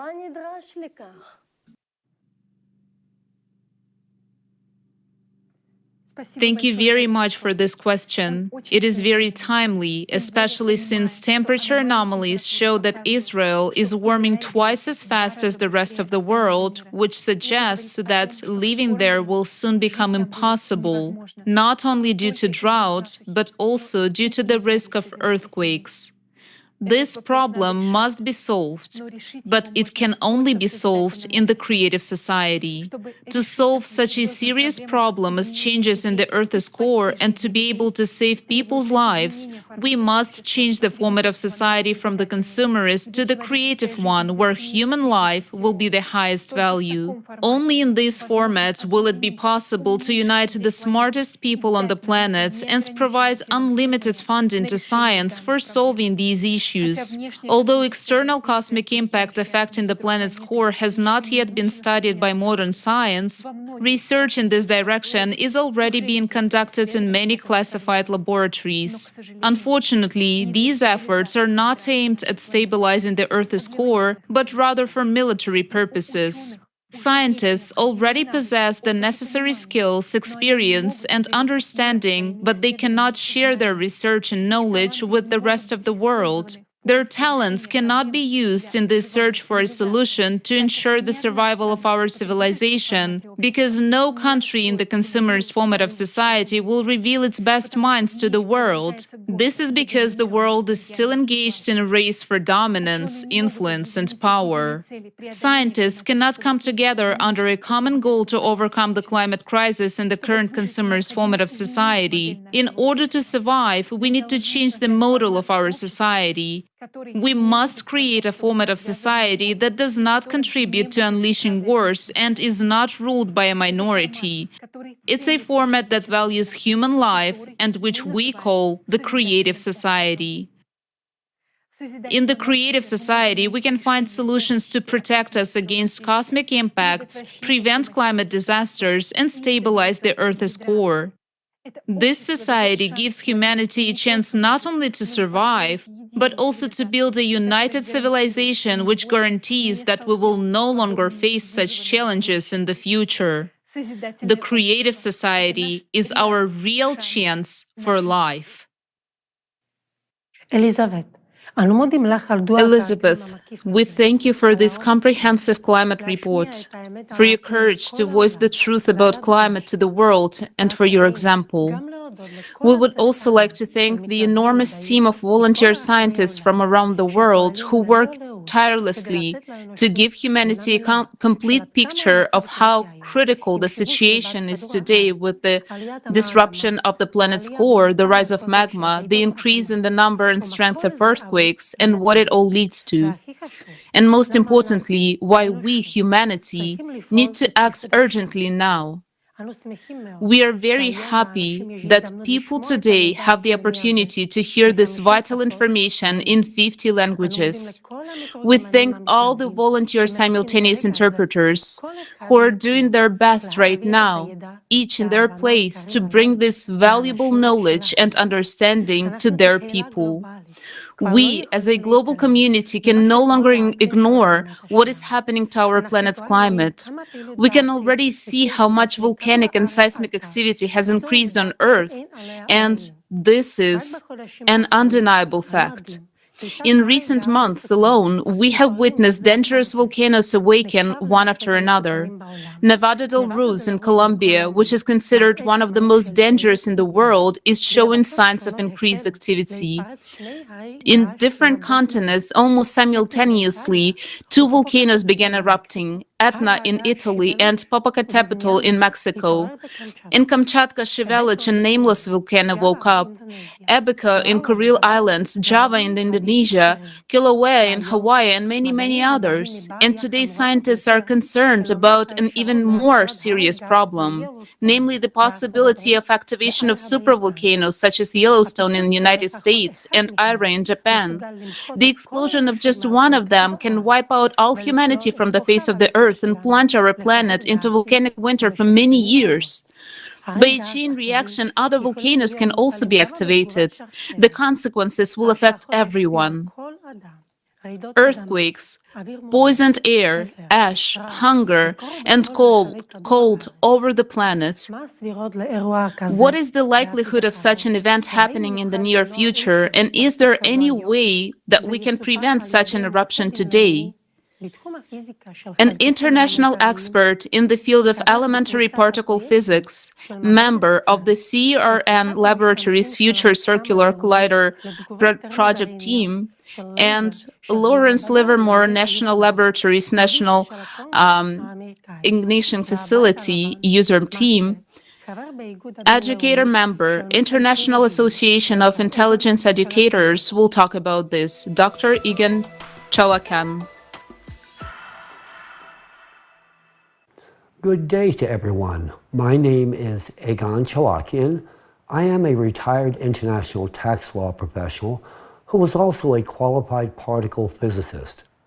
For the most part, I reside in Cambridge, Massachusetts, USA, home to both MIT and Harvard University, where I have academic roots. Equipped with a combined legal and physical science background, I developed a professional career within the national security, legislative affairs, and academic communities, commencing very early on. Today, I shall be speaking on the interface between climate change, Earth's geophysical disruption, legislative affairs, and national security. Because the character of my chosen topic requires a cultivated expertise typically obtained only on the job, particularly with respect to legislative affairs and national security, I'm also going to give you a bit of my professional background in these same domains as well. In this regard, very early in my career, I served as a legislative tax analyst attached to the President's Commission on International Trade and Investment Policy, the White House, under President Nixon and President Ford. And while affiliated with the Harvard Legislative Research Bureau, and while serving on the board of editors of the Harvard Journal of Legislation, I simultaneously served as a legislative tax analyst with the Joint Taxation Committee of the Committee on Ways and Means and Finance, U.S. House of Representatives and Senate, 92nd and 93rd sessions of Congress. Thereafter, I worked with the Reagan Kitchen Cabinet and Reagan White House, where I was intimately involved with President Reagan's Strategic Defense Initiative project. In total, I have worked with 4 U.S. presidents. While I am, in fact, based in Cambridge, Massachusetts, the lion's share of my current professional activities do in fact take place on Capitol Hill, Washington, D.C., where I have recently commenced a specialized legislative affairs practice centered on climate change and national security-related matters. Incidentally, if you're wondering whether or not I still keep my hand in the physical sciences, well, yes, I do.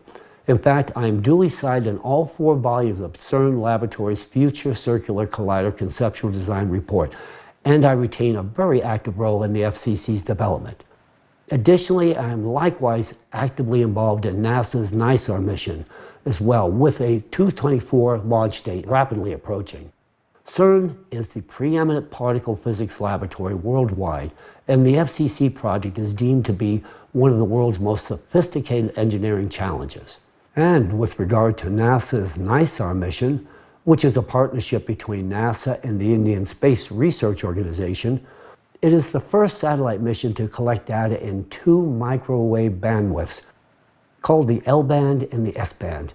In fact, it measures changes of our planet's surface, including movements as small as a centimeter, thus allowing the mission to observe a wide range of Earth processes, from the flow rates of glaciers and ice sheets to the dynamics of earthquakes and volcanoes. The tools provided by NASA's NISAR mission will likely be available to many of you within this audience within the very near future.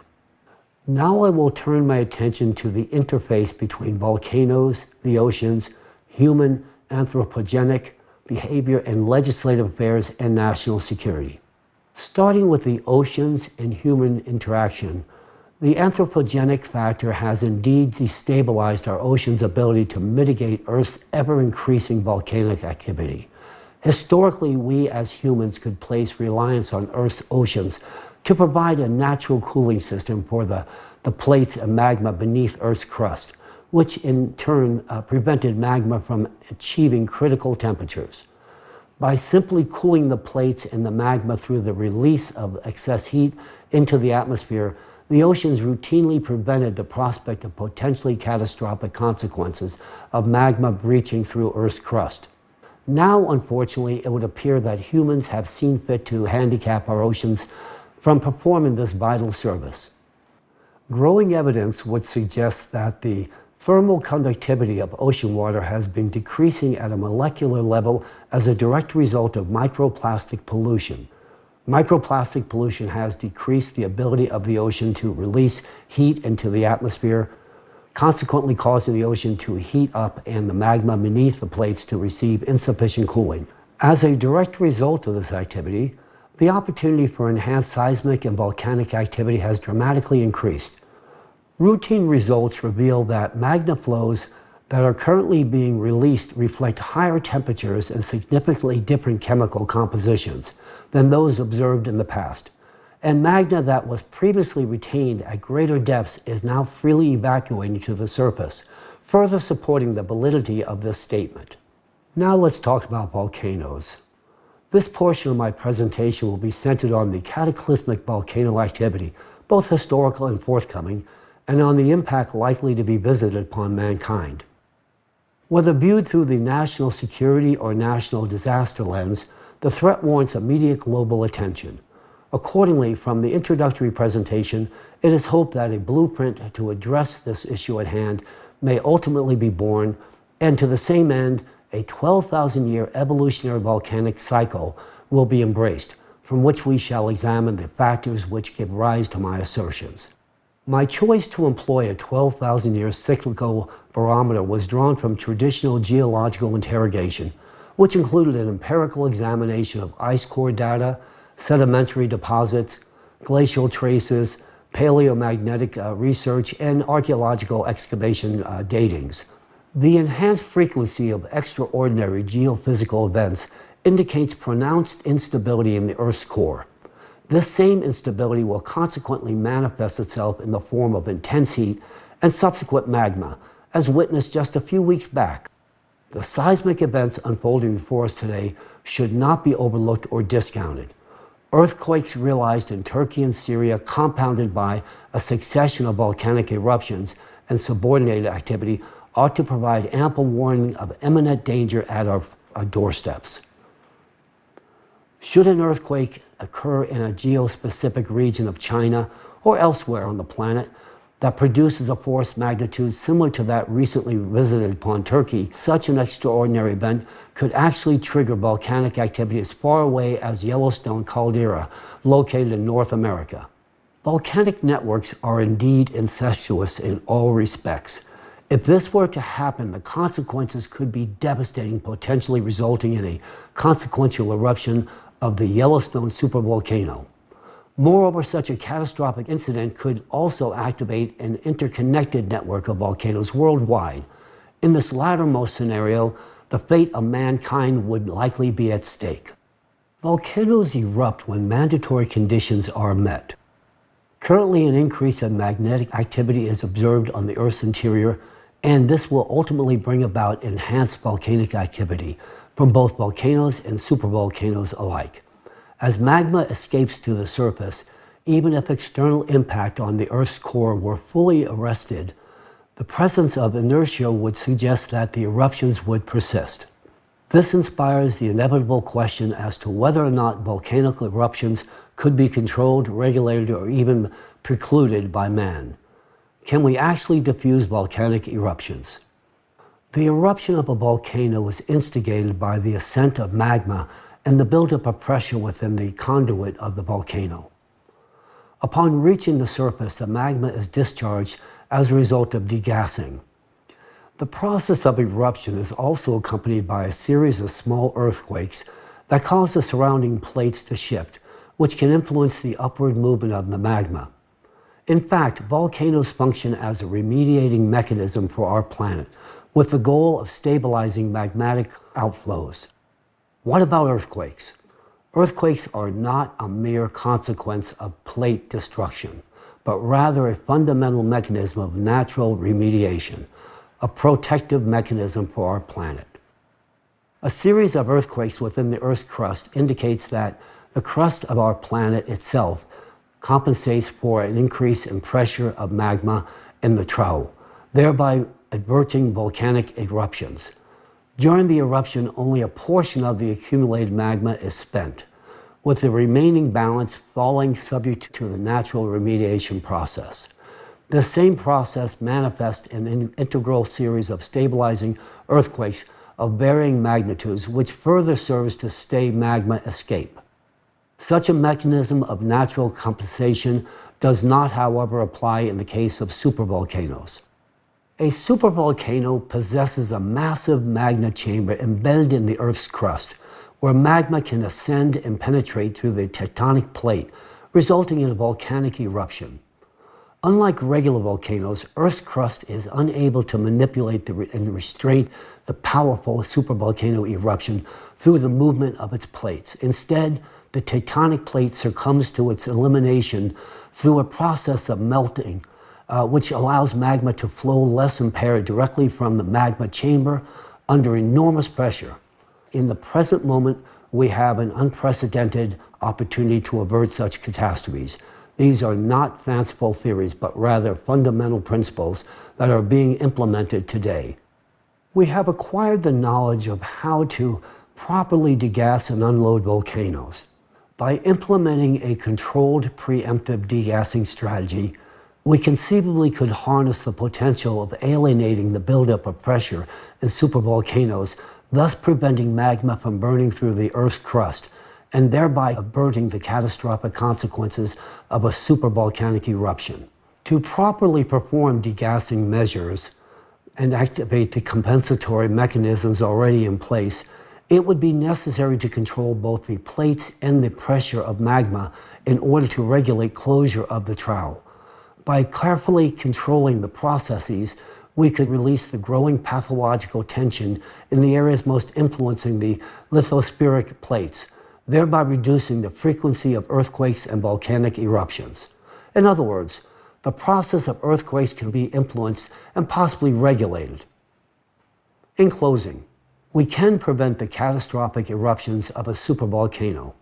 However, this can only be achieved after we stop the external impact on the core, which takes place every 12,000-year cycle.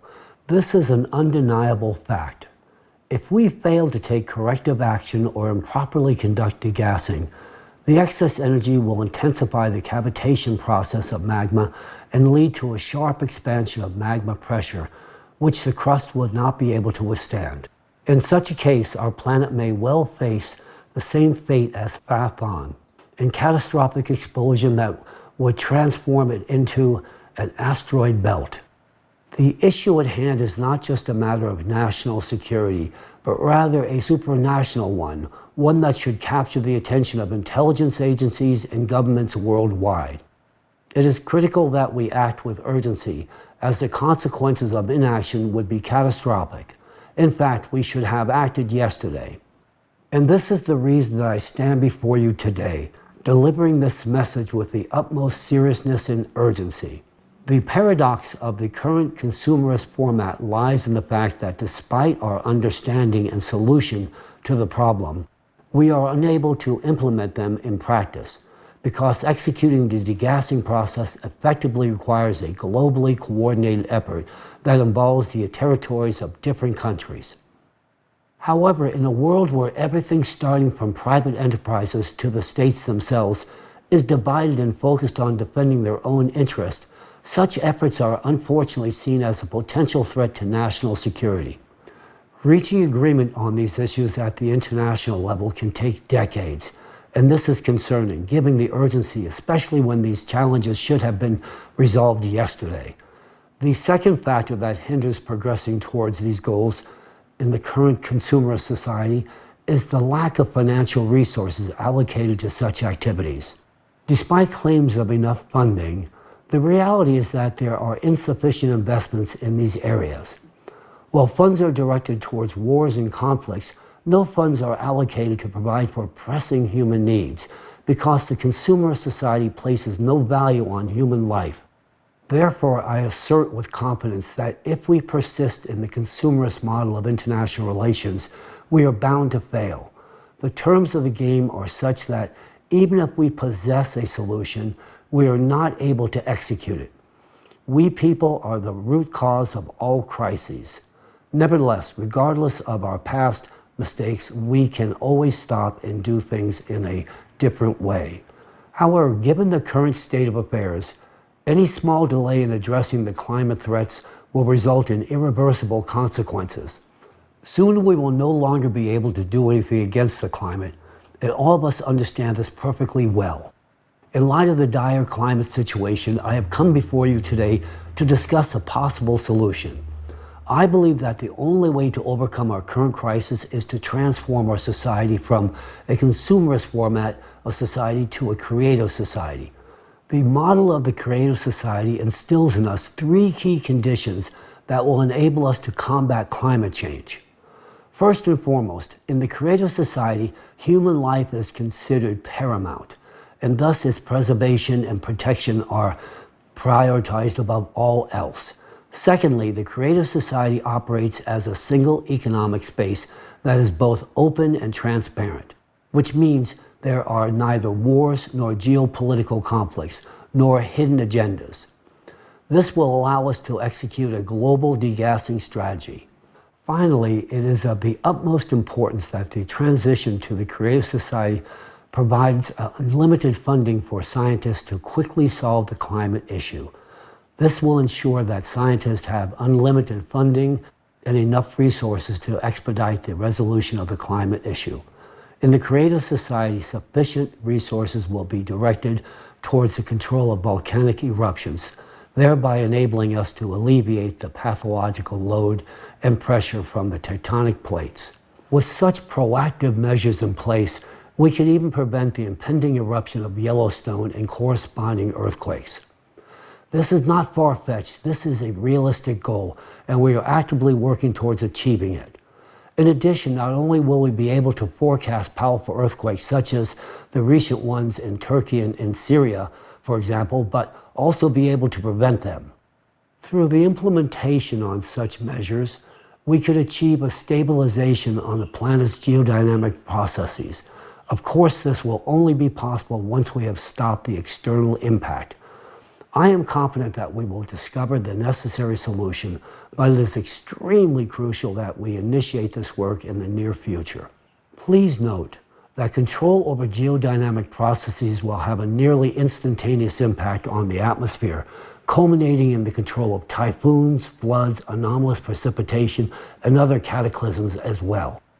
We envision a future where humans can control climate, including natural disasters. Creative society truly opens up an opportunity to create a world in which cataclysms can be prevented and every person's life safeguarded. This prospect has been the subject of my thoughts and aspirations for a very long time. Therefore, when I was in Washington and encountered the presentation on the creative society, I immediately realized that it is precisely what we need. I recognize that the creative society is our way out, and thankfully we have such a way. This is something that can enable scientists to act without constraint, stop an external impact, save our planet, and protect human life. That, to me, is the most significant aspect. I know how to solve this problem. I hold the keys to the future in my hands. But as of now, I lack the opportunity to utilize them. This opportunity can only be provided through creative society. Only through the establishment of a creative society can we actually unlock the true potential to implement the solutions to prevent climate catastrophes and secure the safety and well-being of every individual. Ladies and gentlemen, Thank you. I appreciate the opportunity to speak before you this day. Thank you so much. Have a good day.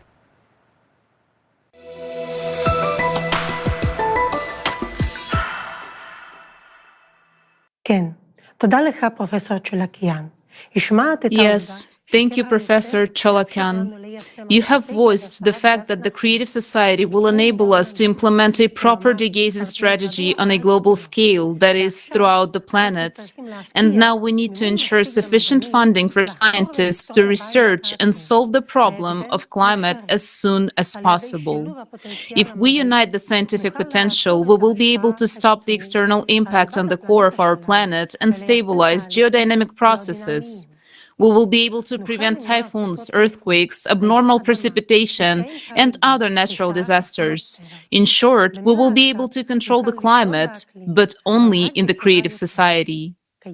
Today, climate change is the threat to the existence of the entire humanity. If we do not start taking action now, we may not have enough time to prevent this threat. The situation is very acute. Climate is a faceless and ruthless enemy that recognizes no borders or nationalities. It doesn't care about your social status or your wealth. You cannot bribe it. Your high fences will not stop it from destroying you. To save ourselves, we need to unite the whole world, all the people, the entire scientific potential. And our people have the greatest scientific potential. We, Jewish people, are one of the smartest people in the world. Although we make up only 0.2% of world's population, more than 25% of Nobel Prize winners are Jewish. Our people are also the winners of the Turing Award, the most prestigious prize in computer science, the Fields Medal, awarded by the International Congress of Mathematicians, and many other prestigious awards. The achievements of Israeli scientists have greatly contributed to the strengthening of Israel's international status. Our country is considered a high-tech superpower, attracting the attention of major international companies which open their research centers here and invest in startups in various industries. There are more than 70 venture capital funds operating in Israel. Every year, $12 billion, or 4.7% of GDP, is spent on innovation development, which is one of the highest rates in the world.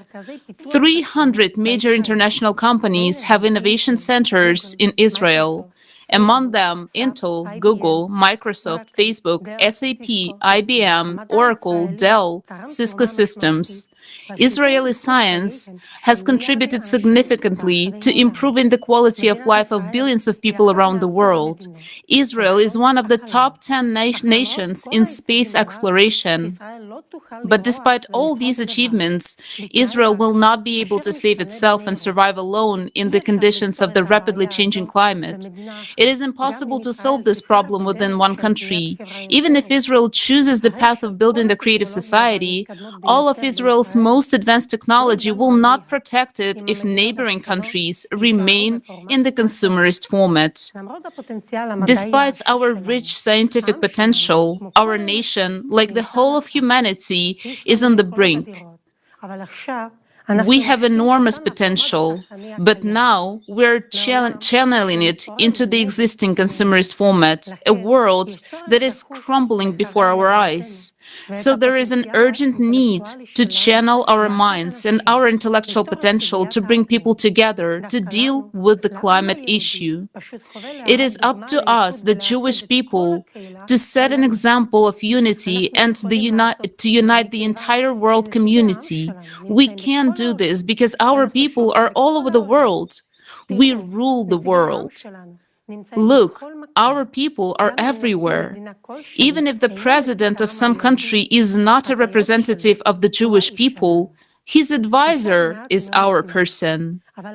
There is not much time left, but we know how to get the things done. We need to unite, to make the most of our potential, relying on the richest resources of the Jewish people, which are our intellect and experience.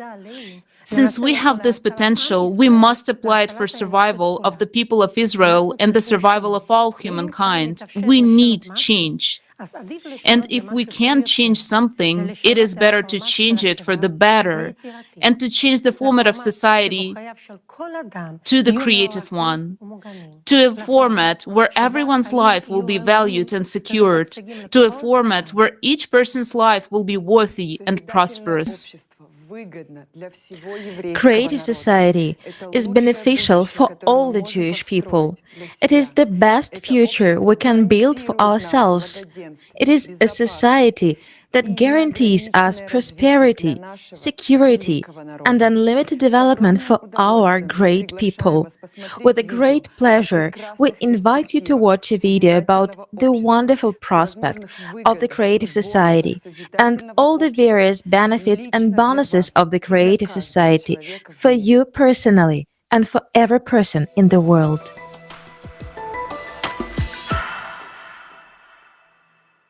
Worldwide survey of the Creative Society Project. What kind of society does every person dream of living in?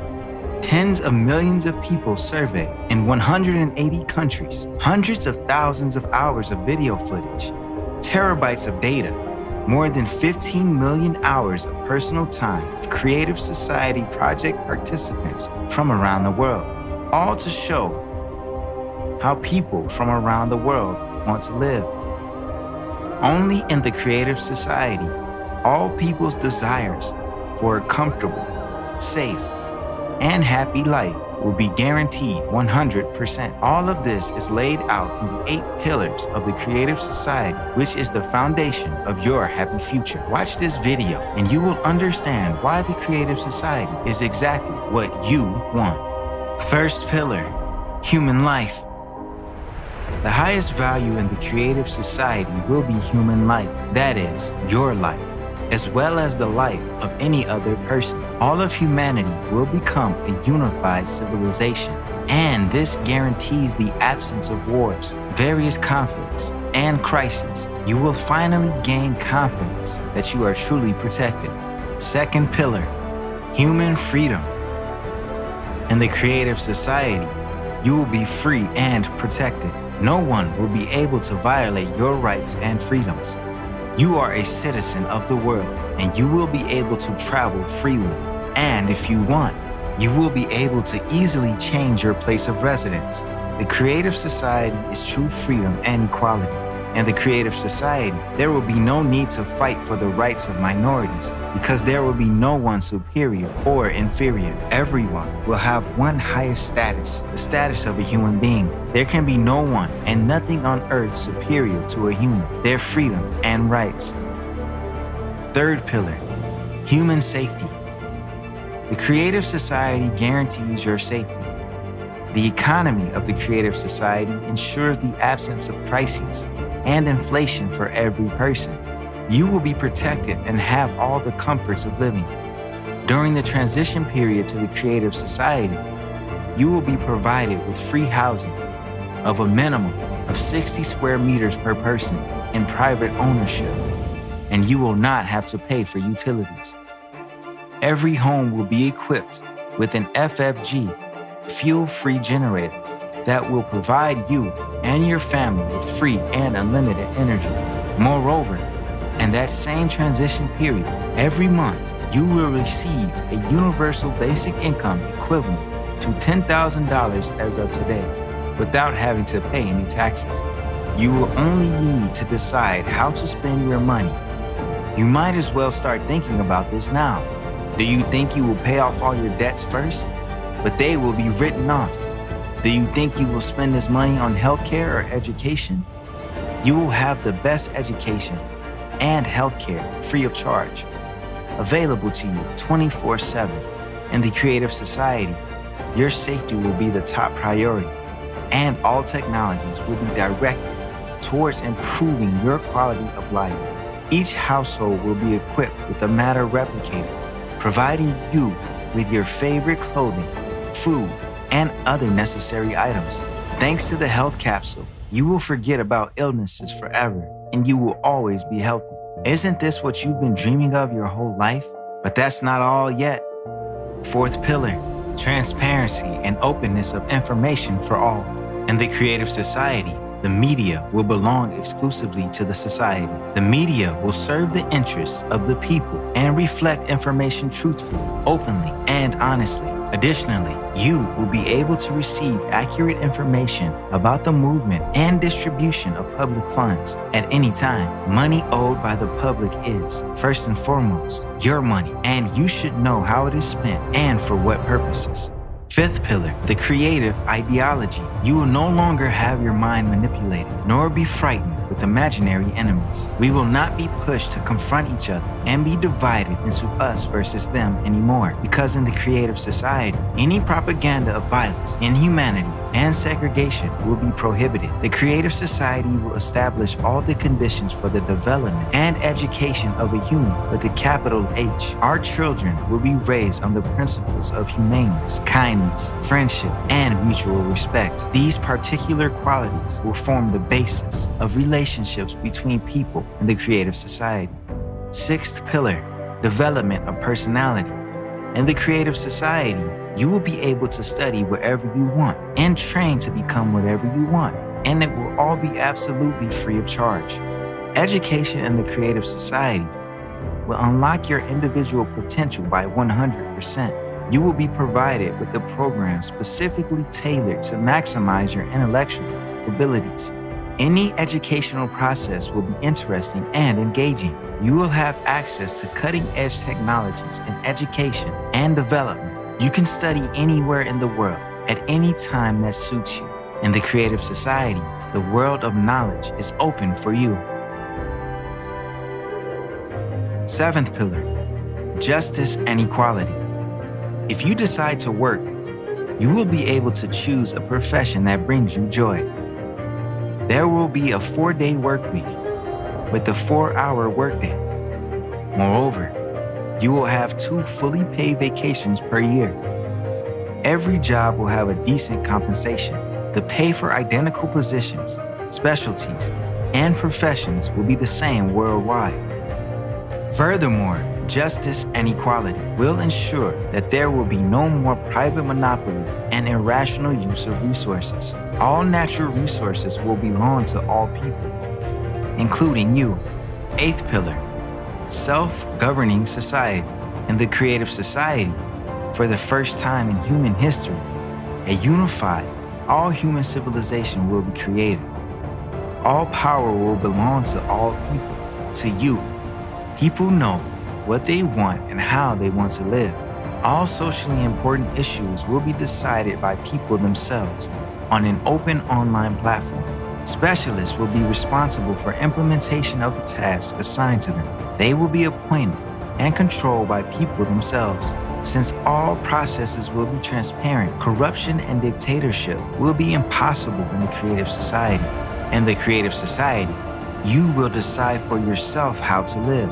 For the first time in human history, your future will be in your hands. The 8 pillars of the creative society are formed from our desire to live as human beings. Everyone wants to live in a world without wars, without violence, without tyranny, without poverty, without inflation or any crisis, without absurd and total consumption. If you want peace, security, confidence, free and high-quality healthcare and education, freedom of movement around the world, a universal basic income, access to free energy, then the creative society will fulfill all your dreams. All of this can easily be achieved in the coming years. How to do this? Just tell this to as many people as possible, to everyone. Your dream world is separated from you by your neighbors and everyone around you who don't know about the creative society yet. Do you want the creative society to come as soon as possible? Act. Tell everyone about the creative society. For the first time in human history, your future is in your hands.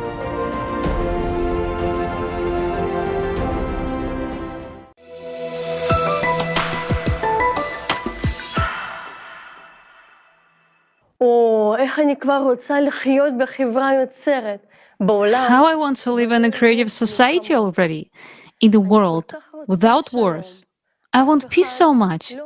No one is safe now, and anywhere, at any time, a war could begin when you don't want it and don't expect it. But in a creative society, it will be different. The highest value will be life of each person. It will be a beautiful, safe world for us and our children. Yes, Jews want peace more than everyone else. And in the creative society, not only will all of humanity live in peace, but all of our problems will be solved, even such everyday and pressing ones as mortgages. As soon as I imagine that I don't have to pay this money, I feel so relieved. And I will be able to go on a trip around the world with the whole family. And my children, while traveling with me, will be fascinated with the interactive way of learning. To be honest, I myself have long wanted to learn a new profession. Olga, what would you like to do in the creative society? I'm a professional musician, but I have a family and responsibilities, and now I have to do something completely different. But I would love to go back to playing the cello. After watching the video, the question may arise: how realistic is it to implement in life? And also, where will we get money for all that? One might think that this is such a distant future that our generation won't live to see it. In fact, this is not the case. One of the conditions for building the creative society is a transition to a new economic model. Let's see a presentation of this new economic model.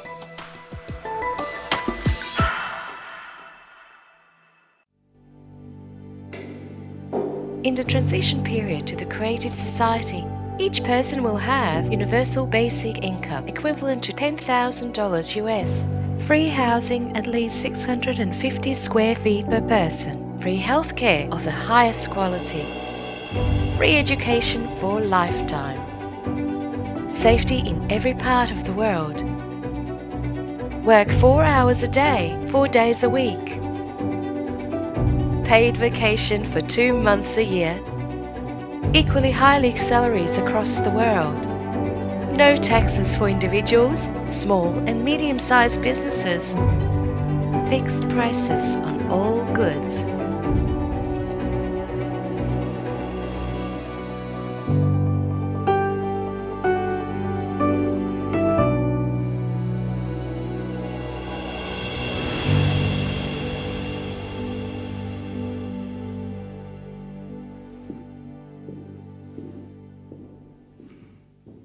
When I look at the picture of this kind of the world, a thought comes to my mind. This is incredible. This is incredibly cool. And yes, I want this kind of life.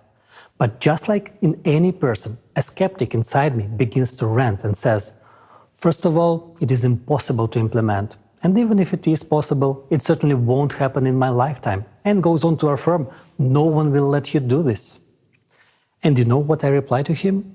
You're right. And indeed, he is right in today's economy of the consumerist format in which we exist nowadays. This cannot be implemented.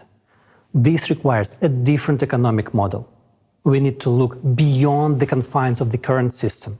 And I invite you to learn about a new model of economy that will provide a high standard of living for every human being. This model has been developed and proposed by experts from around the world.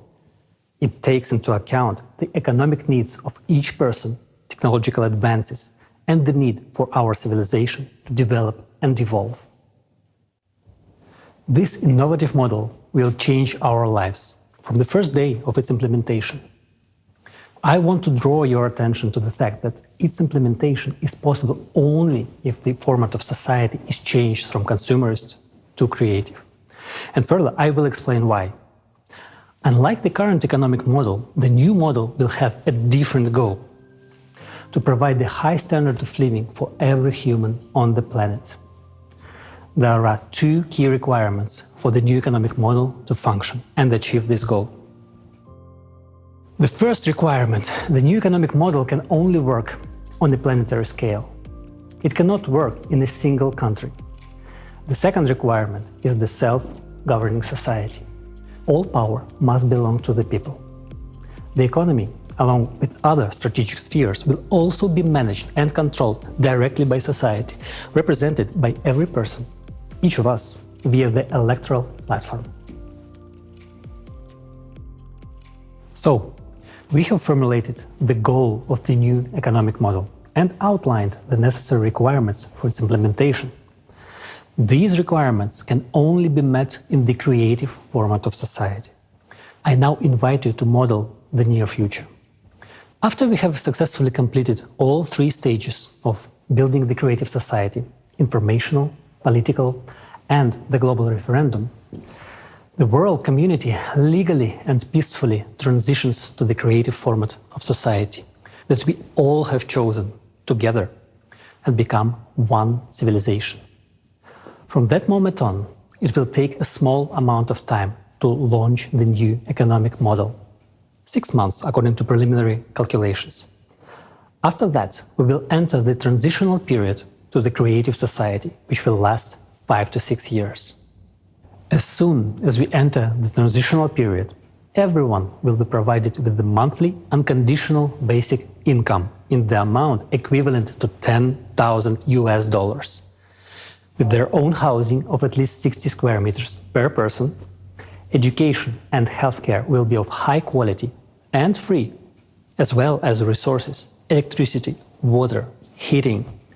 All debts will be written off. Loans will be interest-free, and there will be no more taxes for individuals, small and medium-sized businesses. Of course, this raises a lot of questions. Will people work? What will the prices be?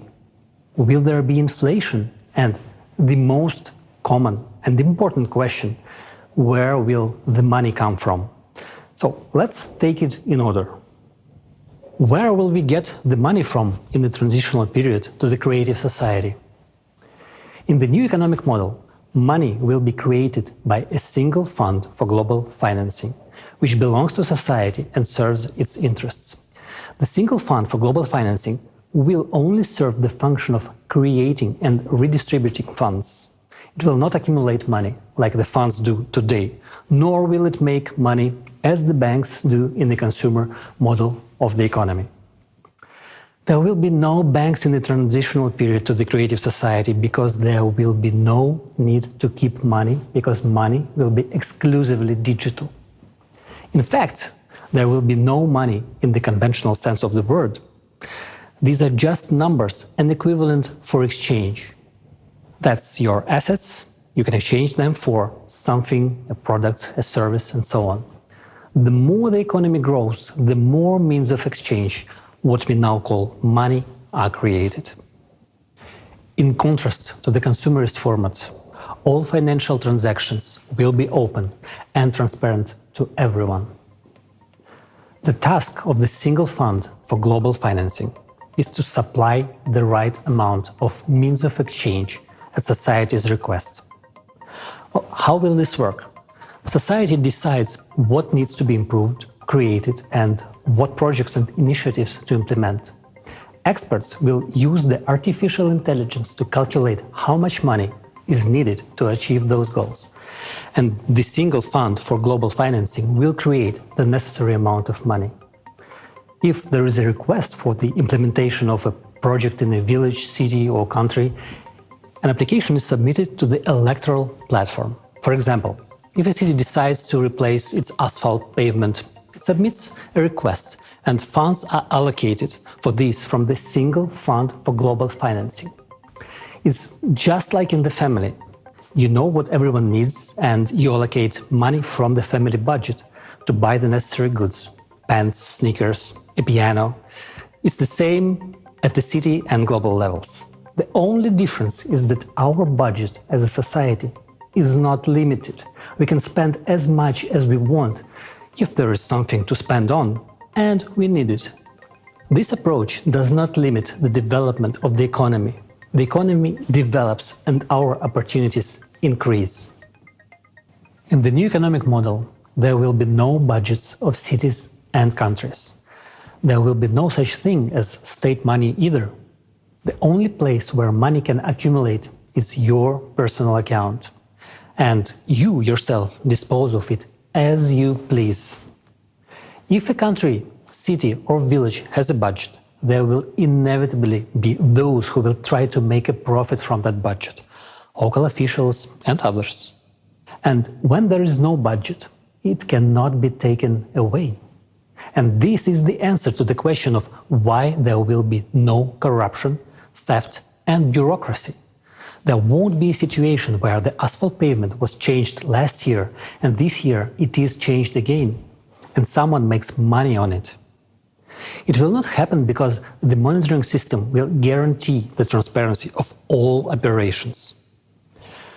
Monitoring that the money allocated has been used as intended will be done with the help of technologies that already exist, such as the multipurpose complex Voskhod. You won't be able to buy building materials for a higher price than those that are sold everywhere, and everyone can see their price. How is it possible to steal if what you buy and sell can be seen immediately? Money flows are transparent. Anyone can see what every penny is spent on. Now, in the consumerist format, this information is hidden. But in the transitional period to the creative society, it will be available to everyone.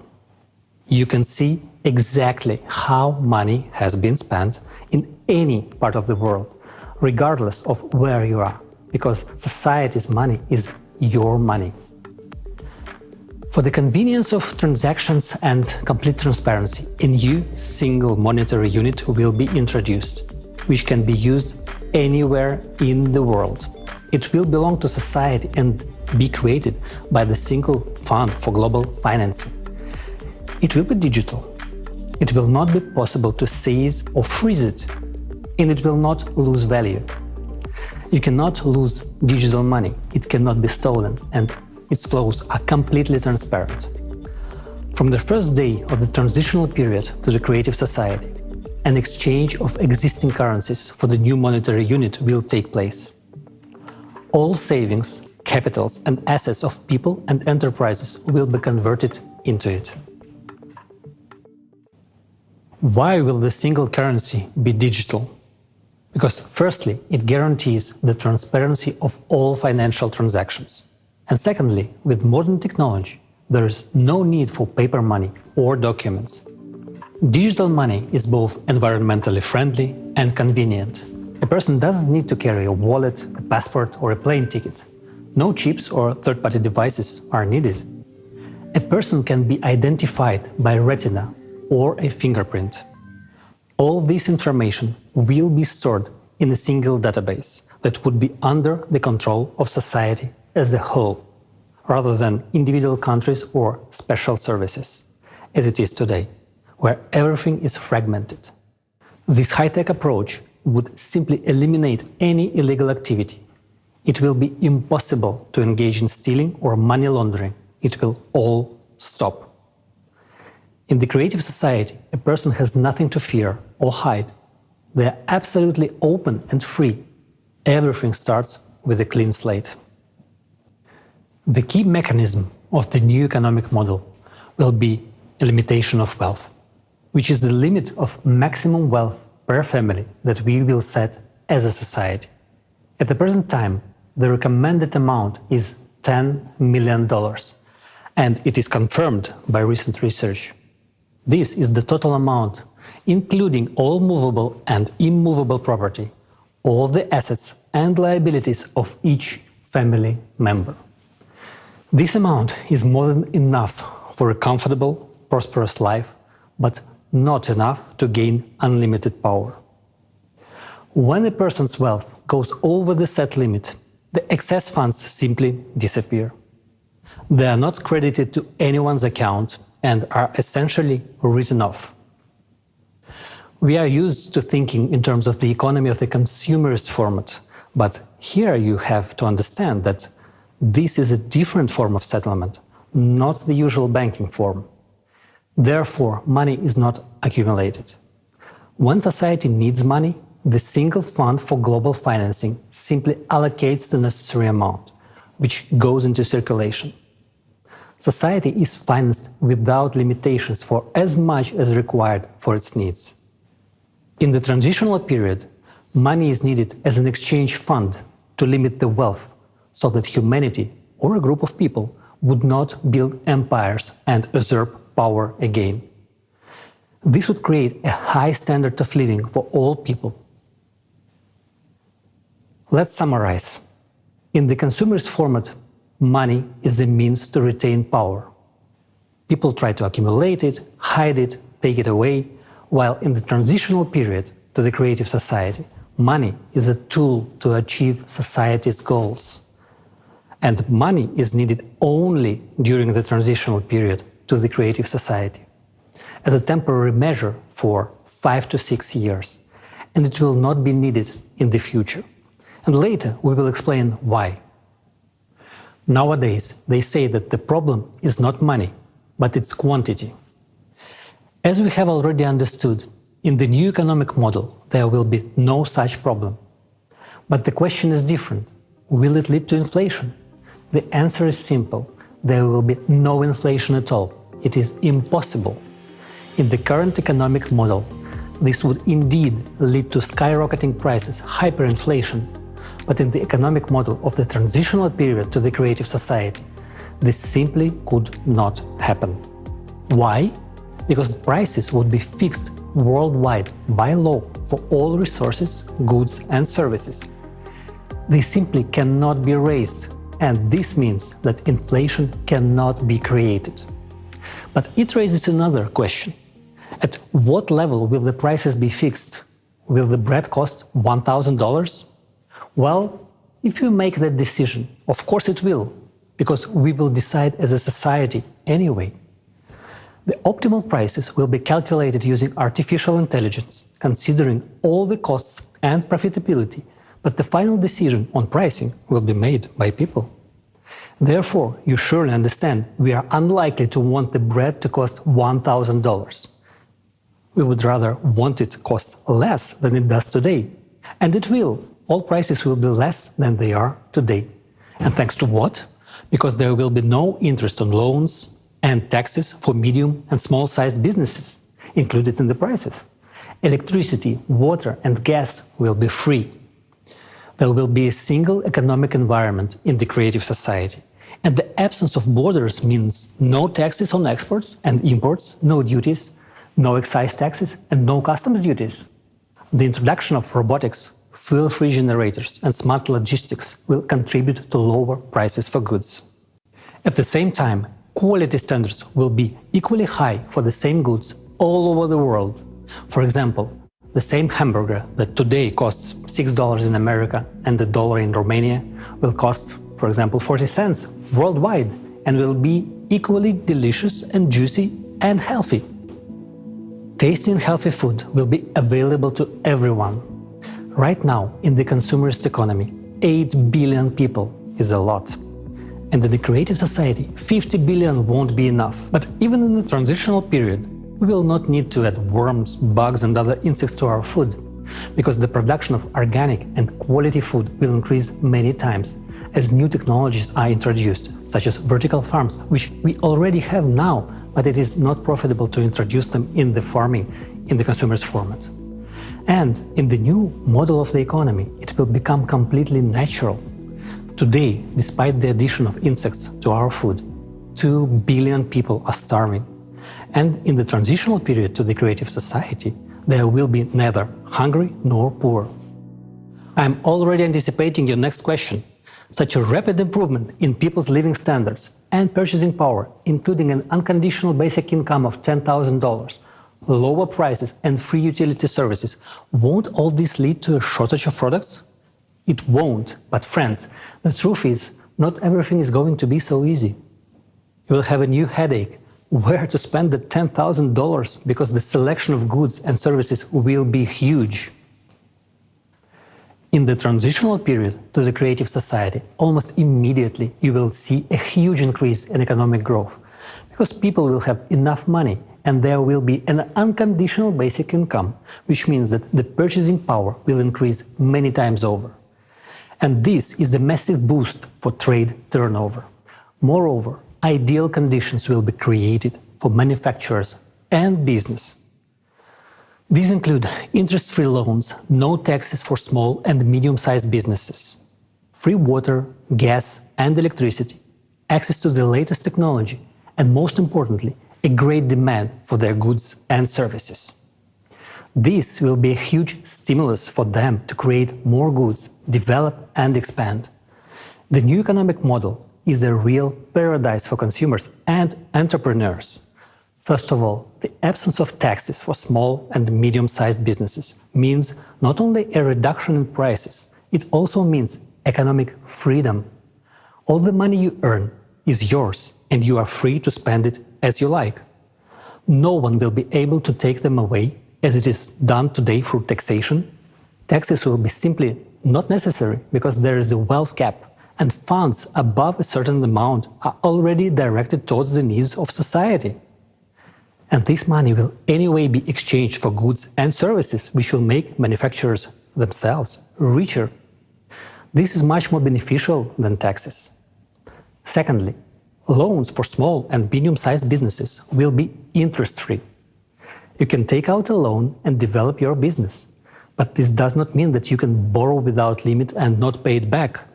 Obviously, there will be a mechanism for control. Of course, you have an obligation to repay the loan. No one will allow anyone to live off their back.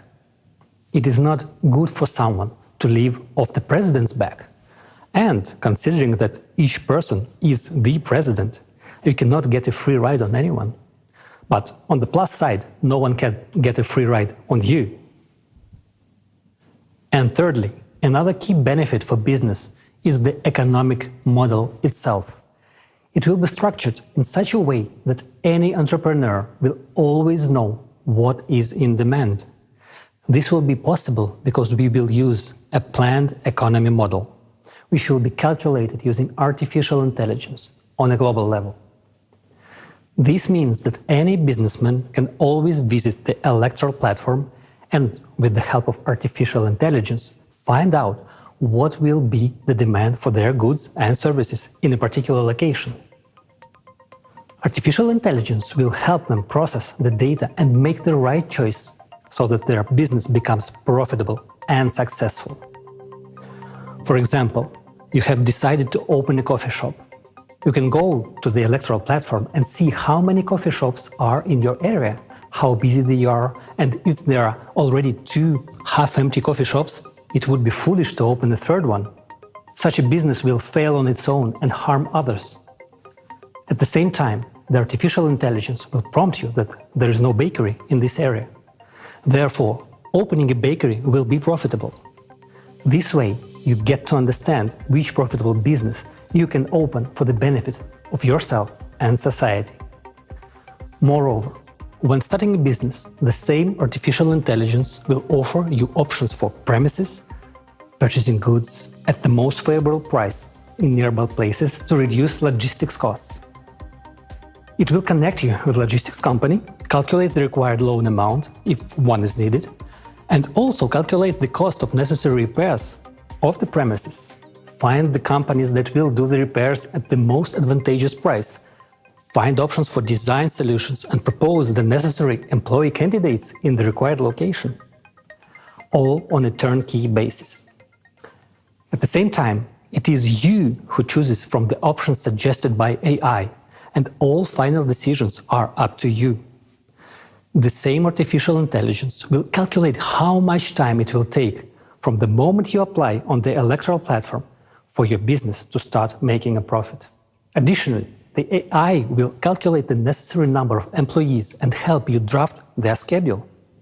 This is very useful considering that the work week will be 4 days, 4 hours a day, meaning that in order to cover 12 hours of daily work for that very coffee shop, 3 people per day are needed per shift. Of course, after this, many people will say that everyone will become an entrepreneur.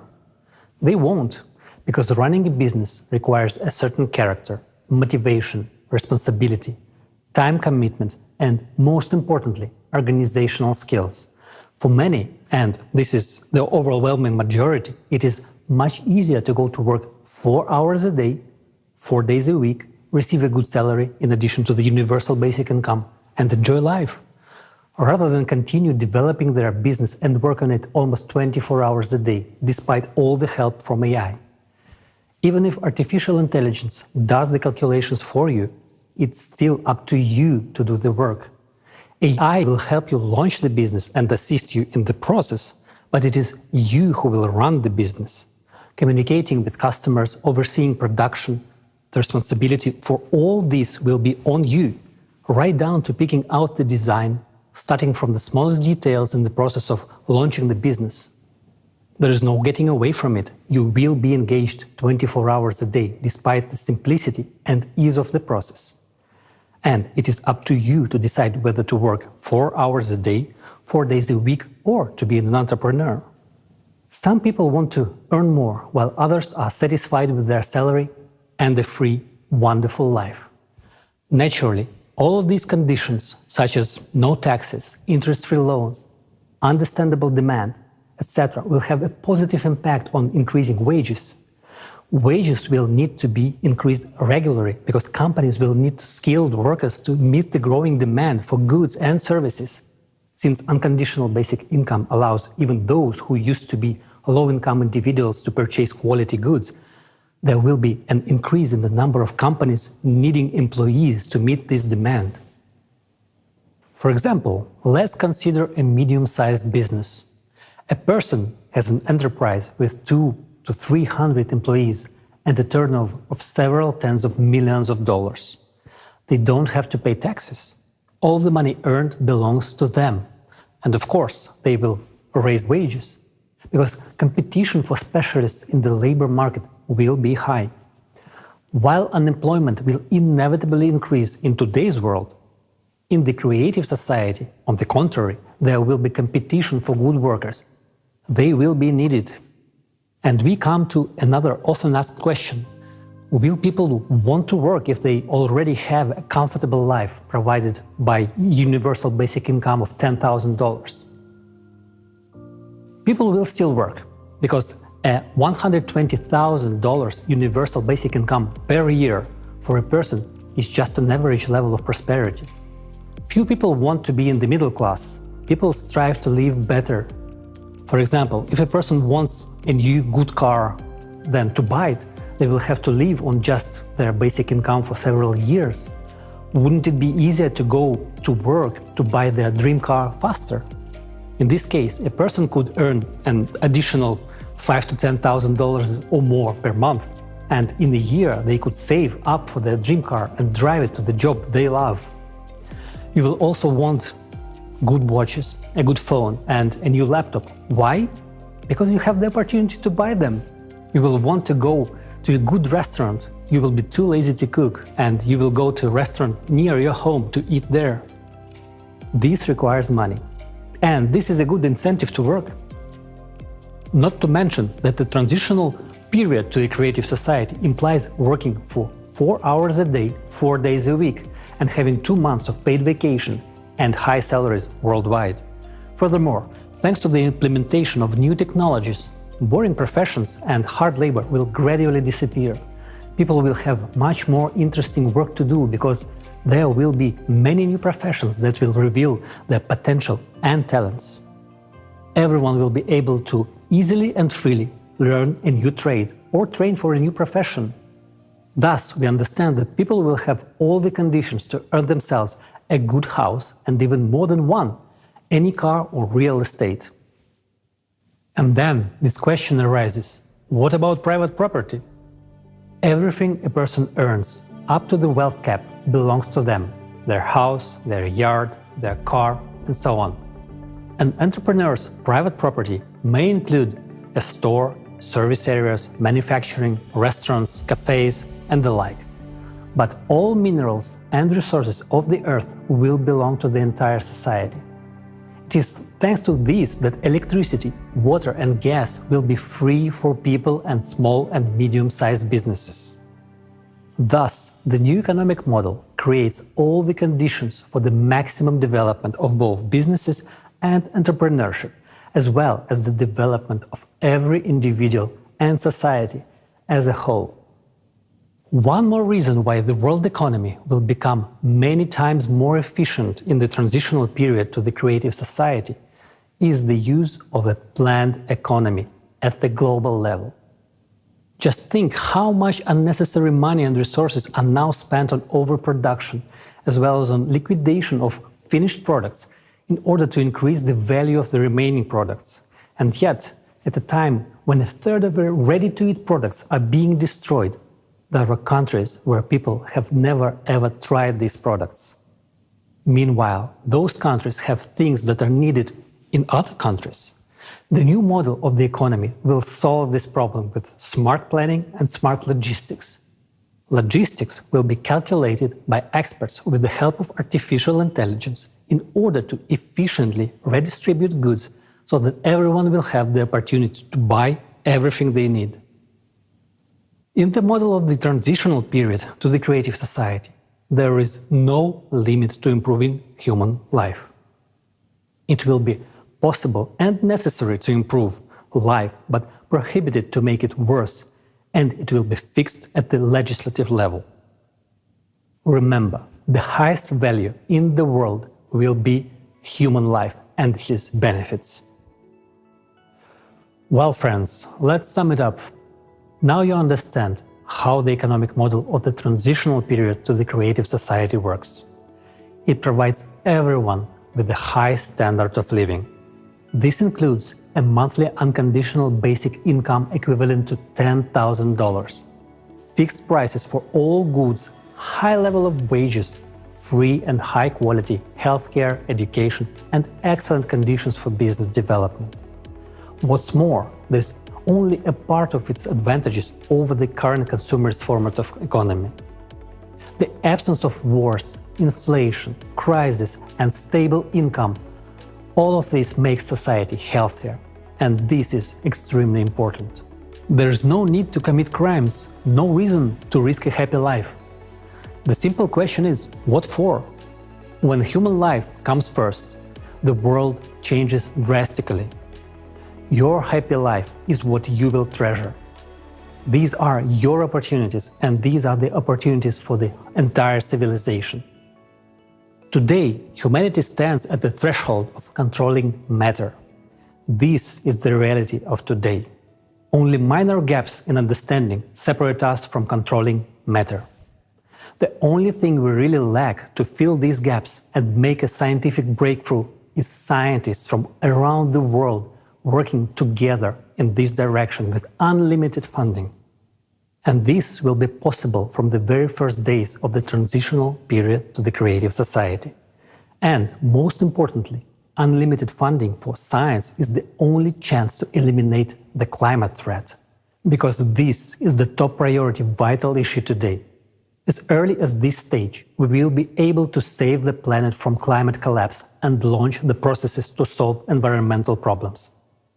The transitional period will take about 5 to 6 years. After its completion, we will enter the creative society.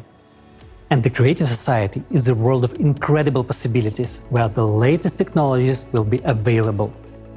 The health capsule will allow everyone to extend their lives beyond the species limit and live in a healthy and young body for at least 1,500 years.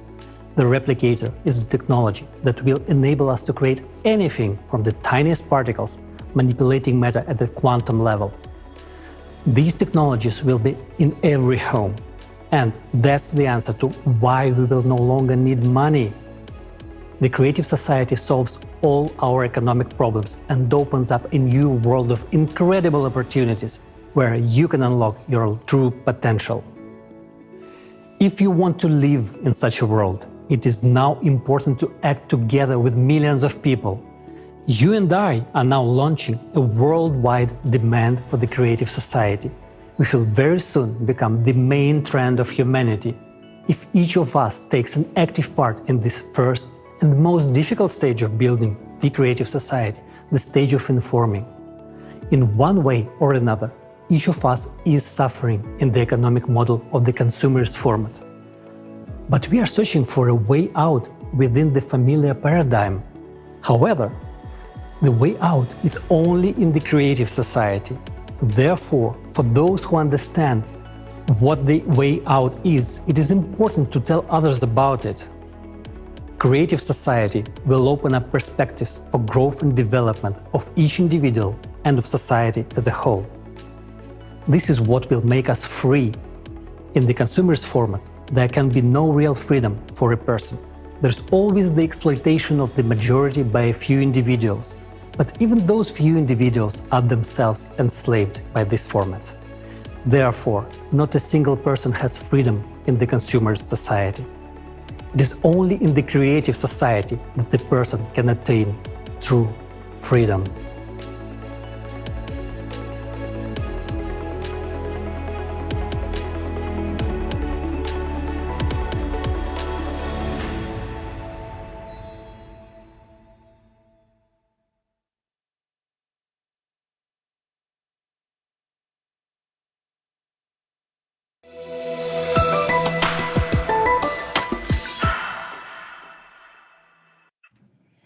מדהים. כסף תמיד יהיה כמה שכולנו צריכים. Amazing. There will always be as much money as we all need. I'm sure that's what everyone dreams of. Yes, everything is in our hands. We can live in such a beautiful world. Moreover, we still have to think about where to spend the money. I've already started making a list. I did know about this. As a child, my mother told me that there will be times of salvation, times of unification of our people. When being united, we will revive all of the highest human values in the world. And it will be the time of true happiness. The first pillar of the creative society is the value of human life. Everyone's life should be valued as one's own. In Talmud of the Torah contains the following words: anyone who saved one soul life from the Jewish people is as if he saved an entire world. In Torah Vayikra, 19th chapter, it said, "You shall not stand by the shedding of your fellow's blood. You shall not go around as a gossip monger amidst your people. You shall not stand by the shedding of your fellow's blood. You shall choose life, so that you and your offspring will live, to love the Lord your God, to listen to His voice, and to cleave to Him, for that is your life and the length of your days." Our scriptures teach us to cherish our life and the life of others as one's own. We are instructed to choose life, and in our times, to choose life means to choose the creative society. And when I saw the regeneration capsule technology of the creative society, I understood in a new way the meaning of what is said in the scriptures, that everyone will be cured. There will be no such thing for a person as incurable disease. Then the eyes of the blind shall be opened, and the ears of the deaf shall be unstopped. Then the lame shall skip like a hart, and the tongue of the mute shall sing. For waters has broken out in the deserts and streams in the plain. It will be available thanks to the health capsule technology. To understand better what the regeneration capsule is, I suggest watching the film about this capsule and its function.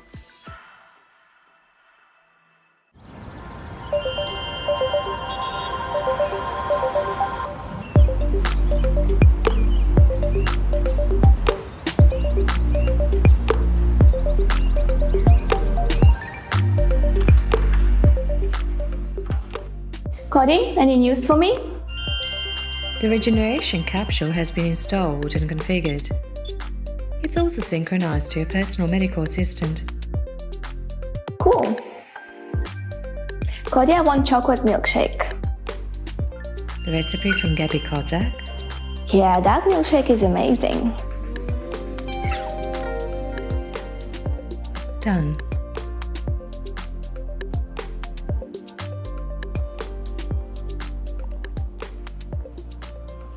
Wow, you are a beauty indeed. I see they implemented all my design suggestions. Wonderful. Greetings! I'm a regeneration capsule, the first generation. Would you like to undergo the body regeneration procedure? Do I have to? When analyzing the data from your personal medical assistant, I discovered that you suffered a fracture at the age of 10. It healed but left a slight dislocation, which deformed your joint, causing pain and potential damage to the joint cartilage if you exercise. The surgery that you had at the age of 16 to remove your appendix left a scar on your skin. Your frequent unbalanced diet has also caused your body to malfunction. I can eliminate all the consequences and restore your body to its perfect condition. Would you like to start the treatment? Yeah, I guess so. But first, I'd like to know more about you. Shall I start the presentation video? Yes, go ahead.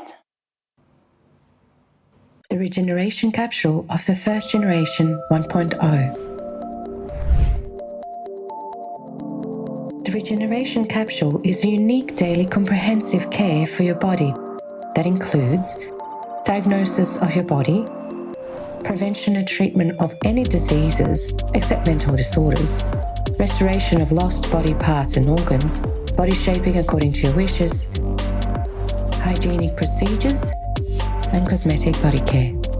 Thanks to this innovative method, you will be able not only to revitalize your body, but also to extend your life up to 1,500 years. The regeneration capsule works at the information and physical levels. At the physical level, the regeneration capsule will detect any parasites, viruses, bacteria, or toxins in your body, extract energy from them, and transform it into useful elements for you. It can urgently remove any pathological changes, such as blood clots, hemorrhages, or stones, eliminate inflammation, and restore damaged organs and tissues in the body. Thanks to this technology, there is no longer a need for hygienic procedures such as taking a shower or brushing your teeth. Epithelial particles or any dirt will be broken down into elementary particles and used as useful building material to transform your body. At the information level, the health capsule restores all the functions of the body and rejuvenates your body at the DNA level, as it contains all the information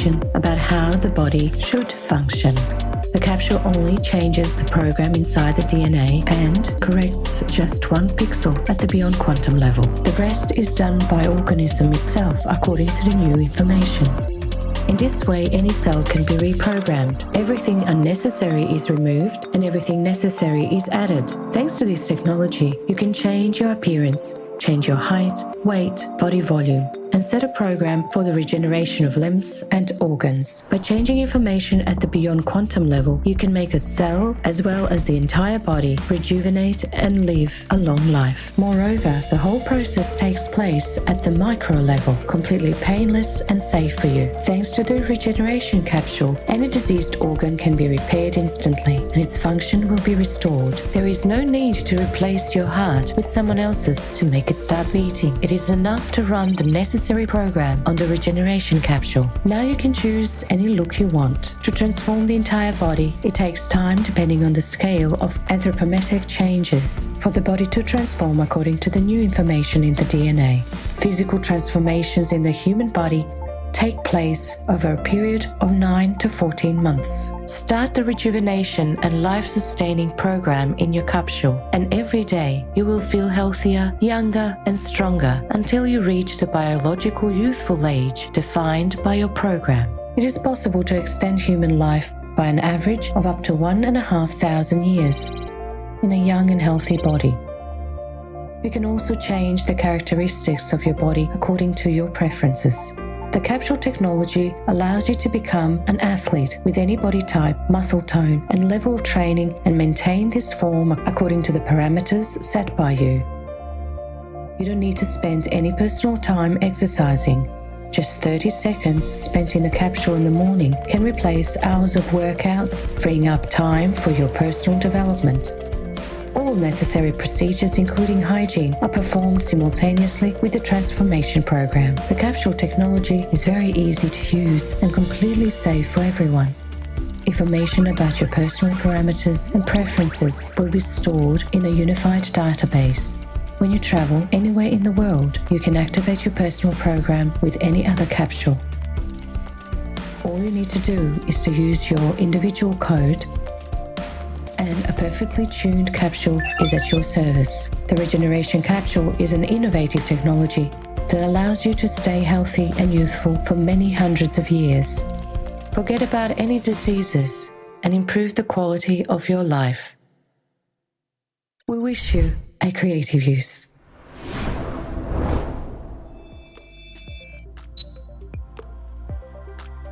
Wow, that's awesome. So you can really cure all diseases? Yes, in fact, most diseases are caused by infections.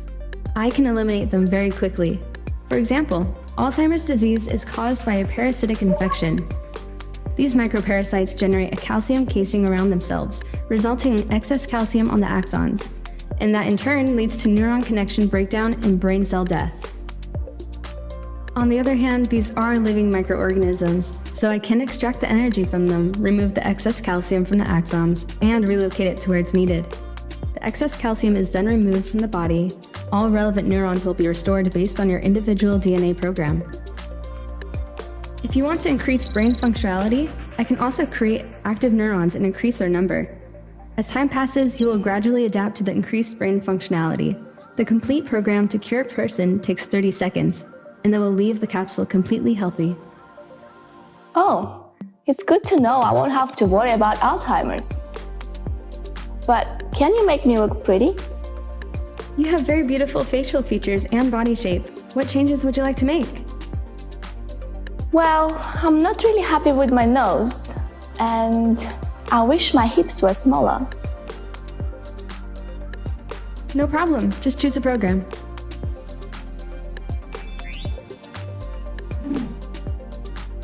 Wow. So I don't have to go to the gym anymore? Only if you like to, for the sake of enjoyment and socializing with other people. I can make external changes to your body without any negative effects on your health. For instance, if you have excess weight, I can dissolve fat inclusions in your tissues and remove any excess fat cells. This will reduce your body weight and volume, all while keeping the process fully under your control. Additionally, I can help increase your muscle mass, allowing you to improve your physical strength and endurance, as well as strengthen your bone tissue and ligaments. All this is possible without compromising your health. This entire body transformation program can be completed in 9 to 14 months. So I don't have to follow any diet anymore? You can eat whatever you enjoy as much as you want. You don't have to follow any diets anymore. I will add whatever is necessary to your body and remove the unnecessary. This is covered in the daily care function and will take 30 seconds. Are there any restrictions on use of the capsule? Age restrictions, for example? There are no restrictions. So wait, even newborns can be placed in the capsule? Yes. In fact, it's even necessary.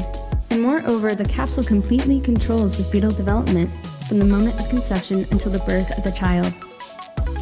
Starting with the first cell division, there will be complete control over the development of the fetus. After all, it is already an organism with an organism. As the baby is born, it is under complete monitoring and care. It will have a perfect body, with a perfect program, and a perfect immune system. The capsule can accompany the pregnancy and be used during the delivery. It monitors the fetus and the mother. It can create an absolutely comfortable and proper state during the delivery. Also, I'm a bit confused. What do you mean that we don't have to wash ourselves anymore? So we don't have to wash our hands either? This is no longer necessary. All the more, a conventional shower cannot cleanse your body as perfectly and safely as I can. After the daily care function, all excess epithelium, germs, earwax, and other bodily secretions will be cleansed from your skin. These, as a valuable construction material, will be converted into elements that are necessary and beneficial for your body. If you prefer, I can also remove all unwanted hair from your body. Now that sounds pretty good to me. It really sounds tempting. But I'm just a bit concerned. With all this manipulation with our DNA and body parts, would I become a mutant at some point? No, that's impossible. The first foundation of the creative society is the value of human life, which is why all my functions are set up only to improve and maintain your health and well-being. Oh, the first foundation. How could I forget? Now you convinced me. I'm ready.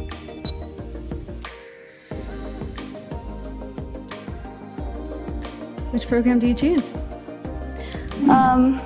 Daily routine for starters. Should I not breathe and stay still? That will not be necessary. Feel at ease. Let me remind you that all procedures are absolutely painless and safe. Scanning your body now. You have a left middle cerebral artery aneurysm. If not removed, there remains a higher risk of hemorrhagic stroke, restoring the integrity of the vascular wall. The aneurysm has been removed, and there is no longer any risk of stroke. Wow, that was incredible. Did you just remove the risk of a stroke in just a couple of seconds? Yes, ensuring your well-being is my priority. Starting the daily care routine. This will take 30 seconds. Would you like me to turn on your favorite video? Yes, please.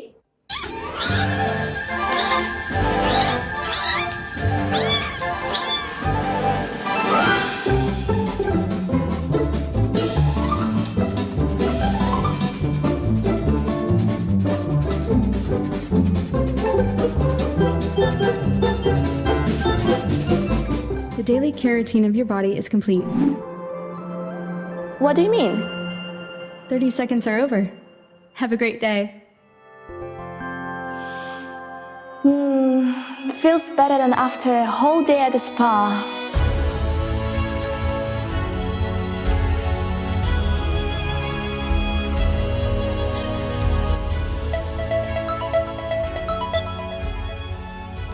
Mom, hi!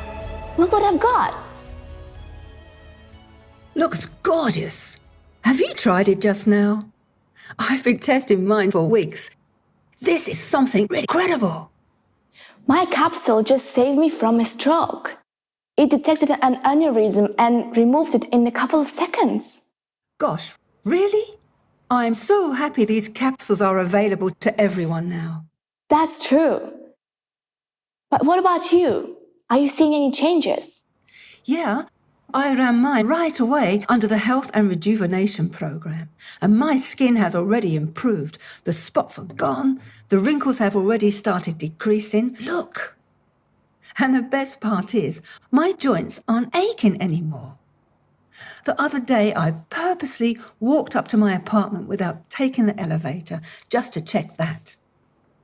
And to my surprise, I didn't experience any joint pain or shortness of breath.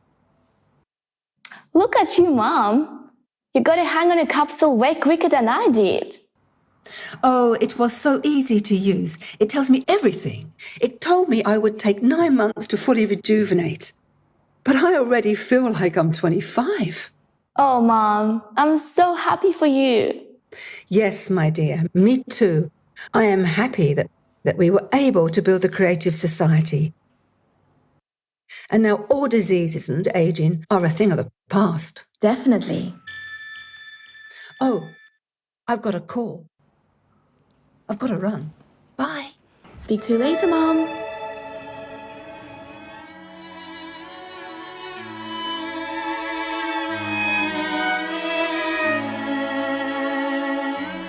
I wonder, what other amazing discoveries will our scientists make? It's breathtaking.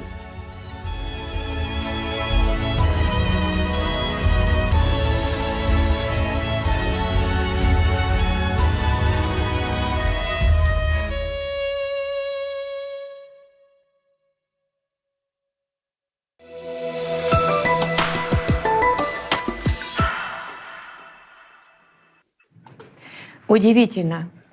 Amazing! I already want such technology, a regeneration capsule.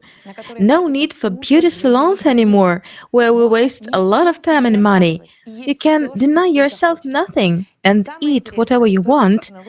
And the best part is that the development of this technology is already underway. Cool capsule. Imagine we won't have any more genetic diseases. So many lives could be saved. And what about the prospect of living about up to 1,500 years old? It has now become clear that there are not fairy tales.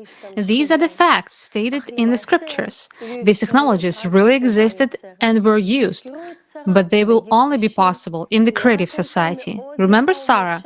Not only was she very beautiful and attractive at the age of 90, but she was also able to become pregnant and give birth. We can assume that she was using rejuvenation technology. And in those days, people's lifespan was exceeded that of a modern person. And this is described in the Tanakh. Adam lived 930 years, Noah lived 950 years, Matusal lived 969 years, Seth lived 912 years. That is, all these technologies of prolonging human life beyond the species limit were described to us. In Sephariah, it said until the time of Abraham, there was no aging. In Torah, it stated, and all of the days of Seth were 912 years, and he died. I will definitely use this kind of technology in the creative society. I imagine meeting my parents, and it will be impossible to tell whether this young couple, my dad and mom, are maybe my friends or my parents. Imagine all the grandparents in the world will be young. The scriptures also describe the times to come, the Messianic era. It is a time of peace and universal brotherhood without crime, war, and poverty.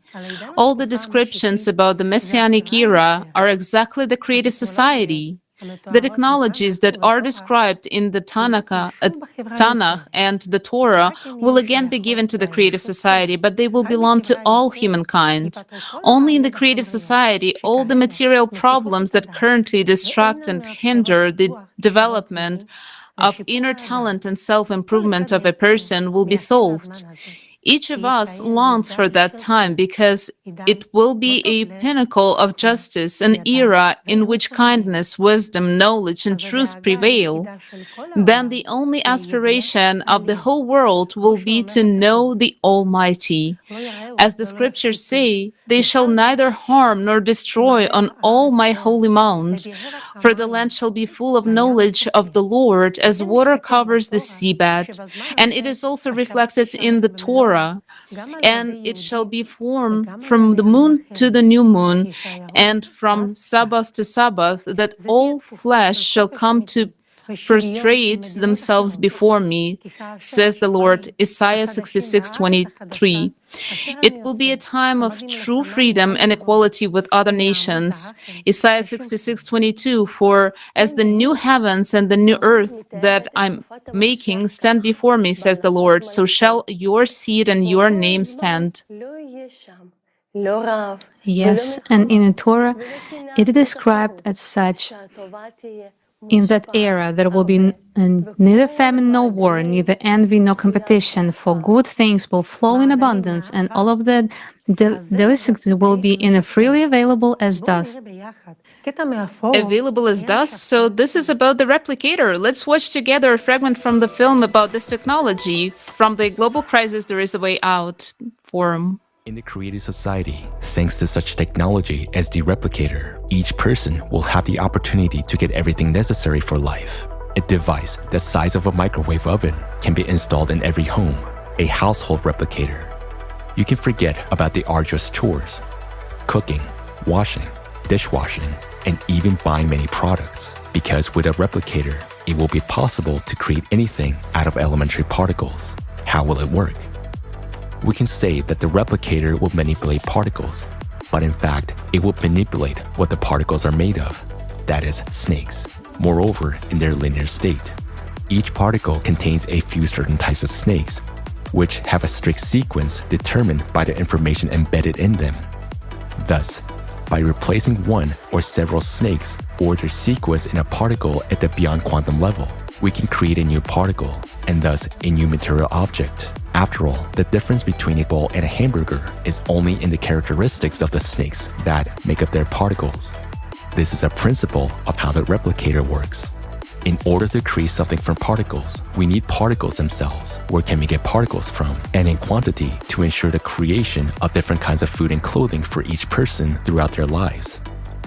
From the particle recycler. After all, if we know how to create objects out of the tiniest particles, we will know how to disassemble those objects. That's what the recycler will do. It will disassemble your dirty clothes, for example, or dirty dishes into particles. After disassembling the unwanted matter into particles, the recycler will pack them into a nano cartridge, which will then be used in the replicator to create new objects. Naturally, in the cartridge, the particles will be stored in a coiled state of snakes in the form of leptons and quarks. Since snakes in linear state cannot be held, they're constantly in motion, whereas in the form of particles, that is, in the coil state, under special conditions, they can be stored in the cartridge without loss of properties and power infinitely long, up to billions of years. What size should this cartridge be to store such a large number of required particles? About 1 million nano cartridges can be placed in one human hair. 1 centimeter of a nano cartridge can contain about 10 to the 36 quarks. So, 1 centimeter of human hair can store as many particles as to create a great number of material objects about the volume of an entire city. Thus, a cartridge the size of a human hair is able to serve a person for a lifetime and much longer. It seems incredible that such a small size can hold large volumes. In a cartridge, particles will be stored in a compressed, compact manner, not interacting with each other, while there are enormous distances between the particles that make up material objects. The distances between elementary particles in the microworld are similar to the distances between stars and galaxies in the universe, and the reason for this fractality is in the beyond quantum world. Having this knowledge, we will rethink the value of different materials. For example, the same plastic that we simply throw away today will become the most valuable material. Why? Because the tangles of hydrocarbons contain the largest number of different snakes, 33 types, from which you can create a lot of combinations, gold, hamburgers, and so on. For the same reason, cotton will also be valued because it is close in characteristics to plastic and many other particles can be created from it. To understand the process of replication better, we'll give you a figurative example. Imagine that we put a knitted jumper into a device similar to a microwave oven. At that time, a special device reads the shape of the jumper and the position of each hair in the threads of the jumper. A special device, like a crochet hook, is then used to pick up one thread and unravel the jumper all the way down to the hairs, and each hair is disassembled into its component parts. All these components are stored compactly and tightly packed. Thus, our seemingly large jumper fits into a small box. When we need to make a jumper again, the previously recorded program reconstructs the hair components in the right sequence and converts them into wool strands, which are then converted into the yarn that will knit the jumper anew. All this information gives the understanding that everything in this world has been programmed and created. It's a whole programming table, but there's nothing complicated about it. Now in programming, we only use zeros and ones, whereas in the beyond quantum world, we use several hundred combinations. By comparison, our alphabet has only about 30 letters, but over 1 million words are made up of them.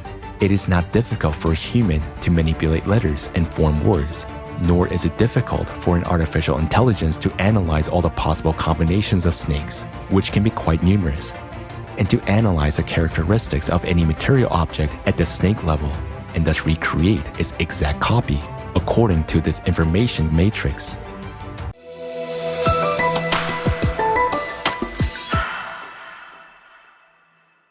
וואו, גם אני רוצה אחד. Wow, I want one too. I finally won't have to cook, much less do laundry and the cleaning. Today's rubbish will become the most valuable cartridge filler for the replicator, and that way we can recycle all the rubbish on the planet. I now understand how the Jews survived for 40 years in the desert by eating the manna from heaven.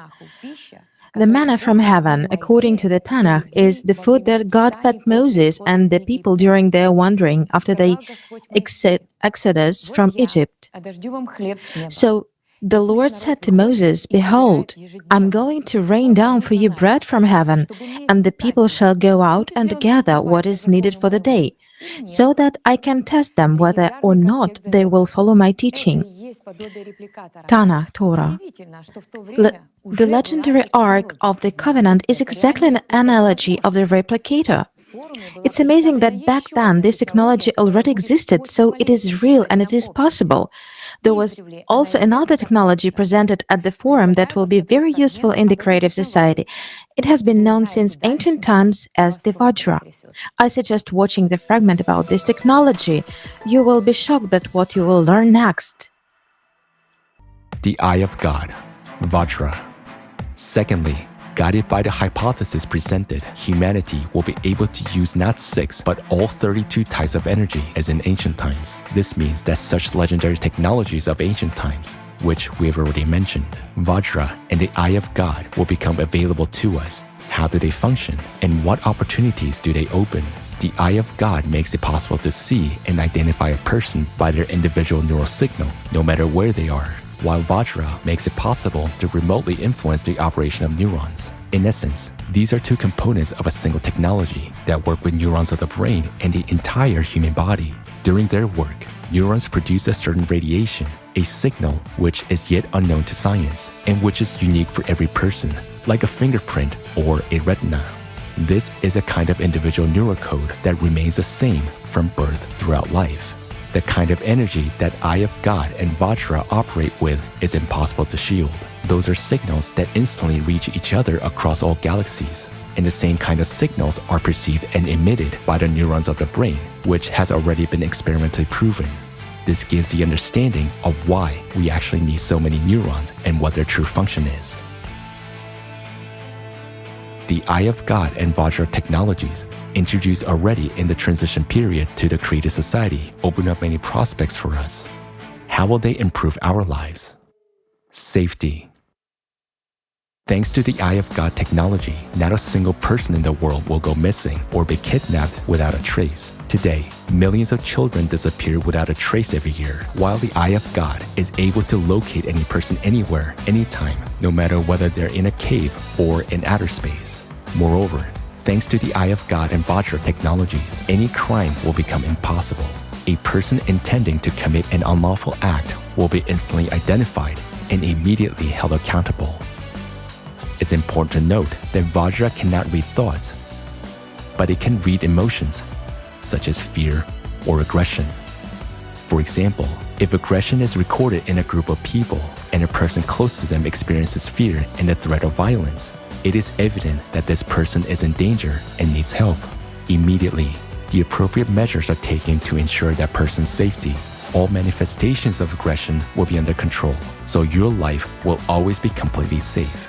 Also, in the creative society, these technologies will be synchronized with an NPC Voskad, which will be able to not only see any perpetrator, but also to identify who they're connected with, see their financial flows, and make decisions to neutralize them. The Eye of God and Vajra will also help in case of emergencies, if a person is in trouble, catastrophe, or injured.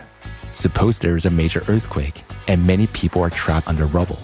The Eye of God technology will instantly indicate exactly where a living person is, whereas Vajra technology can remotely make changes to their body that will allow them to survive. For example, by interacting with a person's neurons, Vajra will instantly stop their bleeding, eliminate the painful shock, and if necessary, put them into an artificial controlled coma. As processes in the body slow down in a coma, rescuers have more time to get to a person and save them. By the same principle, in case of an accident, Vajra will help a person before the ambulance arrives. And these are just a few striking examples of the use of these technologies to ensure people's safety. There will be no more accidents on the road due to drunk driving. Vajra technology will simply not allow a person under the influence of alcohol or drugs to get behind the wheel.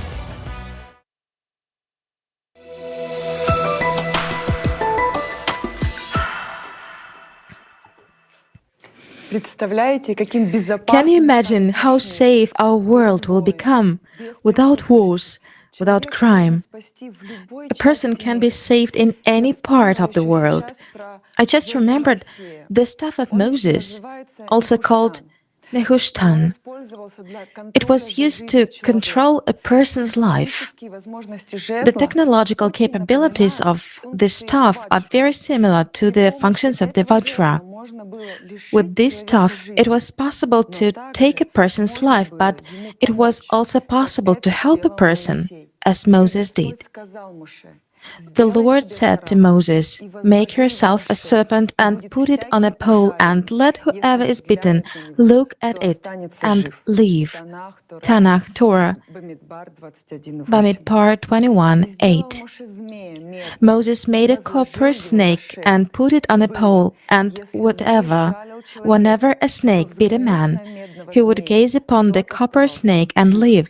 Tanakh, Torah, Bamidbar 21:9. Moses raised his hand and struck the rock with his staff twice, when an abundance of water dashed forth, and the congregation and their livestock drank. Tanakh, Torah, Bamidbar 20:11. And take with you this rod with which you shall perform the signs. Tanakh, Torah, Shemot 4:17. When Pharaoh speaks to you and says, "Produce your marvel," you shall say to Aaron, "Take your rod and cast it down before Pharaoh. It shall turn into a serpent." Wow, now I realize that the scriptures reflect grains of truth. And what we'll learn now are merely crumbs of information. Imagine that all of humanity can study their scriptures. How many more interesting and inspiring facts we will find together. Earlier, when I was studying the Tanakh, I didn't understand why the staff transformed into a snake and how it was possible for people to stay alive after being bitten by snakes. It was at the forum that I saw a detailed explanation of how the Vajra and the snake technology works. It turns out that this technology is not new. It was used thousands of years ago.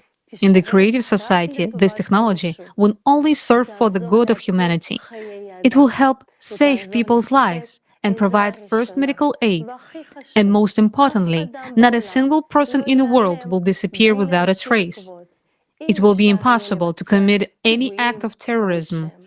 The perpetrator will be identified and neutralized instantly. You don't have to worry about your children. They will be perfectly safe. What incredible prospects. Yes, indeed. With technology like this, the world will change.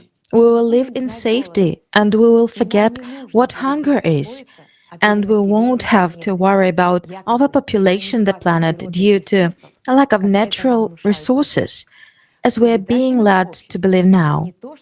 In the creative society, not just 8, but 50 billion people will not be enough.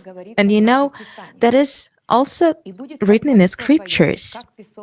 "And your seed shall be as the dust of the earth, and you shall gain strength westward and eastward, and northward and southward, and through you shall be blessed all the families of the earth, and through your seed." I want it already. There will be many more of us, and that means more prospects for each of us. We will have a big family, all of humanity. Okay, that's all great. But the question might arise, where are we going to get enough energy to sustain technology and provide 50 billion people with everything they need? Don't you know about fuel-free generators? These technologies were invented a long time ago.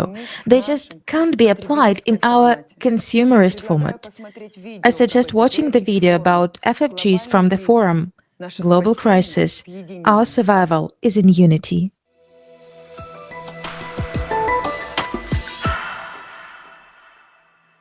Energy is not only a tool of manipulation, but also a tool of political influence. It brings billions of dollars in profits for energy corporations, which will be gone instantly with the implementation of FFGs. Consequently, their power over us, those who buy energy and depend on this resource, will disappear too. However, despite all the obstacles, we have working devices from officially recognized inventors.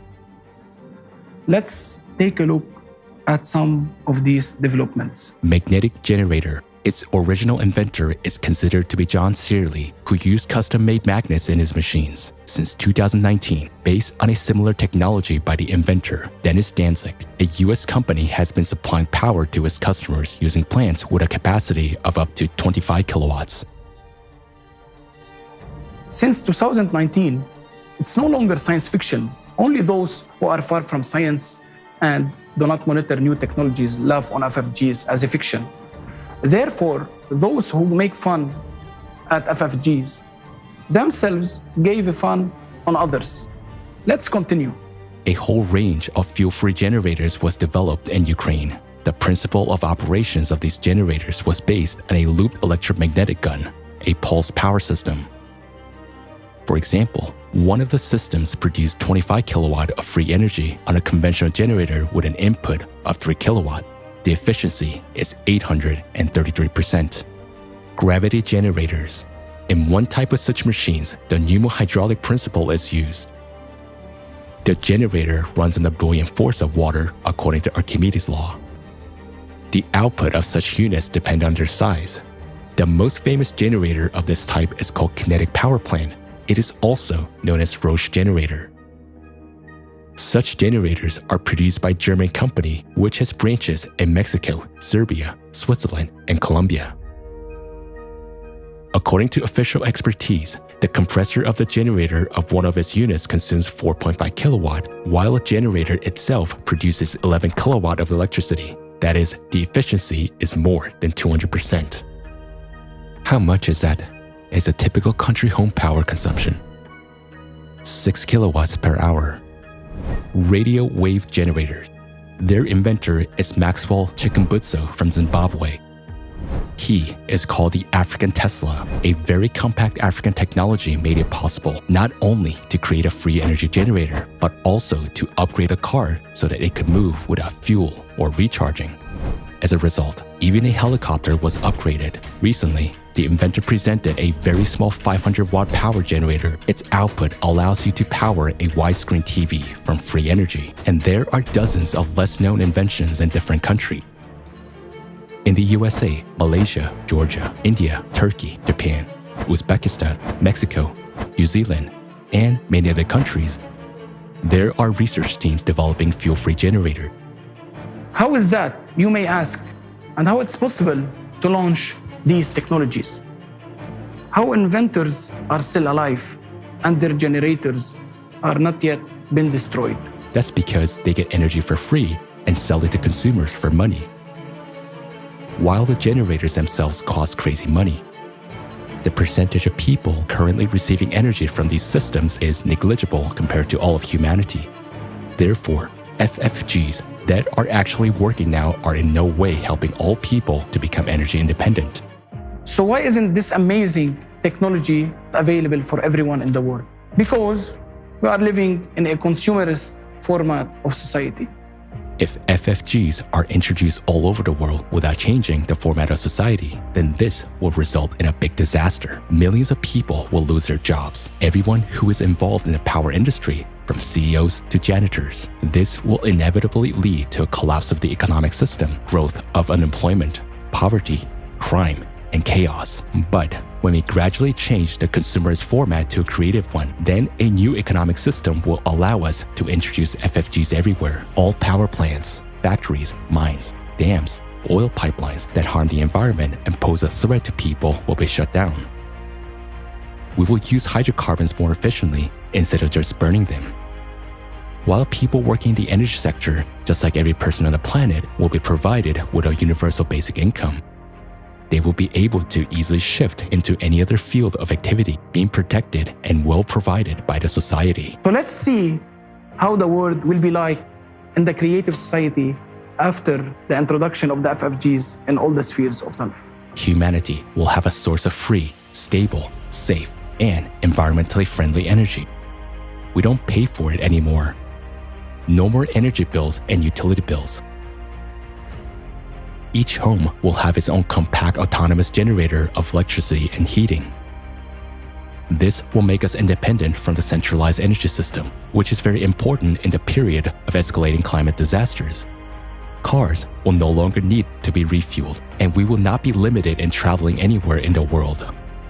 Fuel-free generators will be installed not only in houses and cars, but also in helicopters, airplanes, ships, and space stations. Robots and automatic systems that do all the hard work will be powered with an uninterrupted energy supply of the necessary capacity. Our planet will become free of the wires and pipelines that entangle it. Free energy is one of the conditions for the transition of a civilization for a new evolutionary stage. During this transition period of creative society, energy will be available and free for everyone, everywhere inside the world. If you want FFG to be installed in your house and in your car, support creative society and tell your friends about it.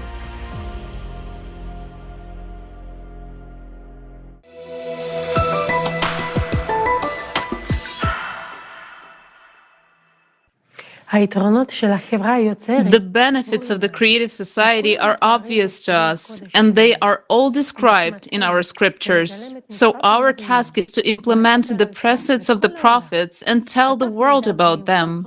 Share this information with all your close ones, acquaintances, neighbors, and friends.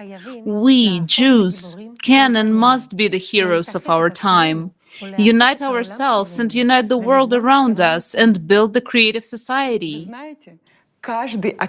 You know, everyone who is active in building the creative society will receive a prize, because those who are now performing the most difficult and the hardest stage in forming of all people are the heroes who are saving the world.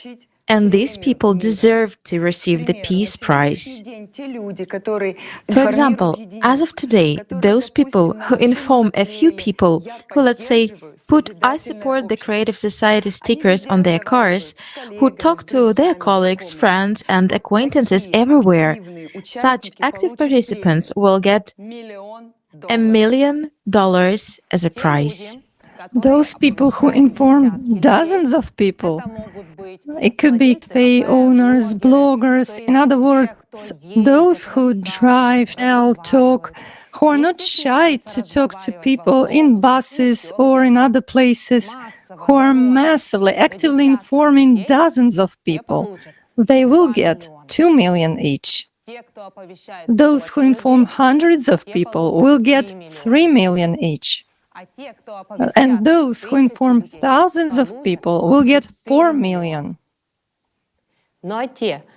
As for those who will be able to reach out to millions of people, those very bloggers, people who address vast audiences, participate in conferences, for example, singers who give concerts and millions of people watch them, they will get 5 million each. As soon as the transition period to the creative society starts, everyone will receive these funds immediately. After all, this money they will receive is the money that goes into economy anyway. Any microeconomist will say that this is a huge infusion of funds that will give a turnover, and we will definitely build a monumental building with an alley of glory that will honor the people who saved all of humanity. For example, a building with 6 floors like this. On the ground floor will be the name of every volunteer of the Creative Society, and on the other floors will be people who helped those volunteers to do something. So the philanthropist will be honored on the 5th floor, on the 5th floor, but on the 6th floor there will be a stele with a sign of the Creative Society on it. And on this stele there will be portraits of those politicians who were the first to openly declare that they support the Creative Society. But in order for this to happen, we really need to spread the word about the Creative Society as quickly as possible. How can we do this? Establish coordination centers in your country, states, cities, and districts. The size of an area you can cover depends only on your willingness and proactive actions. Remember that you have to do everything within the law. It is not difficult to create a nation center. If there are at least 2 people in your neighborhood or city who understand the importance of the Creative Society, do not wait. Open a coordination center. Start informing other people about the Creative Society. In a week, there will be 5 of you, once 25, and in 2 months, everyone will know about the Creative Society. We can do this only together. Therefore, the best, or one might say the only investment into your future, the future of your children, is investment in Creative Society.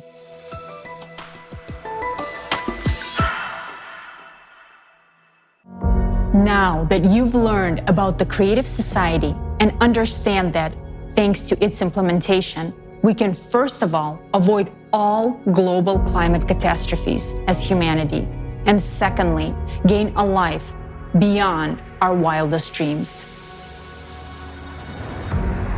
This is free housing of a pretty decent size, an unconditional basic income of $10,000 a month, plus free healthcare and new technologies that will be available to everyone. You'll be in perfect health and able to extend your life in a young, beautiful body. You'll be guaranteed safety and a peaceful life. Free education anywhere in the world, so you will have the opportunity to maximize your potential.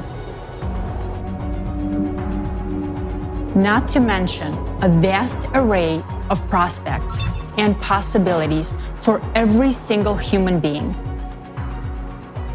Informational support for the Creative Society format is provided by a volunteer project of the same name, which is being actively implemented by volunteers from more than 180 countries around the world. Now, it's impossible to establish the Creative Society in one single country. It can only be implemented all over the world in a legal and peaceful way. This means that, first of all people in the world must learn about the Creative Society and support it. This will lead to the creation of an electoral demand for its development. Therefore, the first and most important step in building the Creative Society is to share information with everyone about the existence of this format and the immense benefits it provides for every individual. Maximum activity and creativity from everyone are needed in this effort. Where should you start? You can tell about the Creative Society to your friends, family, and everyone around you. They, in turn, can inform everyone they know. The Creative Society should be known and discussed everywhere. If you want to learn more about the Creative Society, your primary resources will be the creativesociety.com website, especially such sections as international forums and questions and answers. In the Act Now tab, you can learn about the effective ways of informing others and start applying it in practice. Informing a single person about the Creative Society already makes you a participant. By doing this simple action, you have joined the first and most crucial stage of building the Creative Society, the informational stage. This is a step to your bright future. Yes, it's that simple. There are no fancy badges with titles, no lists of volunteers, no membership fees, and no exploitation of each other for personal gain. The Creative Society is not a commercial project. Nobody profits from it, and no one benefits at someone else's expense. People from all over the planet come together to build a society based on one simple principle. Only by improving life for the entire society can you improve it for yourself. This is the main principle of the Creative Society format, which guarantees benefits for everyone. The project's implementation relies solely on the goodwill and initiative of the people. Even one person can do a lot to build the creative society, and by uniting, more can be accomplished in less time. When we coordinate our actions, our abilities to inform others multiplies. Do you want to inform others about the creative society quickly and effectively so that it can be implemented sooner? Join forces with others around you, neighbors, friends, relatives, and co-workers, to establish creative society coordination centers. Your coordination center will be a community of like-minded individuals who also endorse the creative society. It will serve as a hub for people of your building, street, neighborhood, and city who take action on a volunteer basis, taking into account local legislation. If there is no coordination center in your vicinity, that needs to be fixed. Waste no time, inform your neighbors, find like-minded people, and create your own volunteer coordination centers. What do you need to create a coordination center? Opening one is simple, and anyone can do it. First, you should inform the main coordination center about your decision through the official email on the creativesociety.com website. Then, by joint efforts with others, do everything possible within the framework of the law to inform even more people about the creative society. You, the people, are the center of coordination. You can gather in person or virtually. You don't even need to be in the same place as other participants. You can organize your own communication through a chat on any convenient social network. Meetings and coordination can take place online using audio and video calls.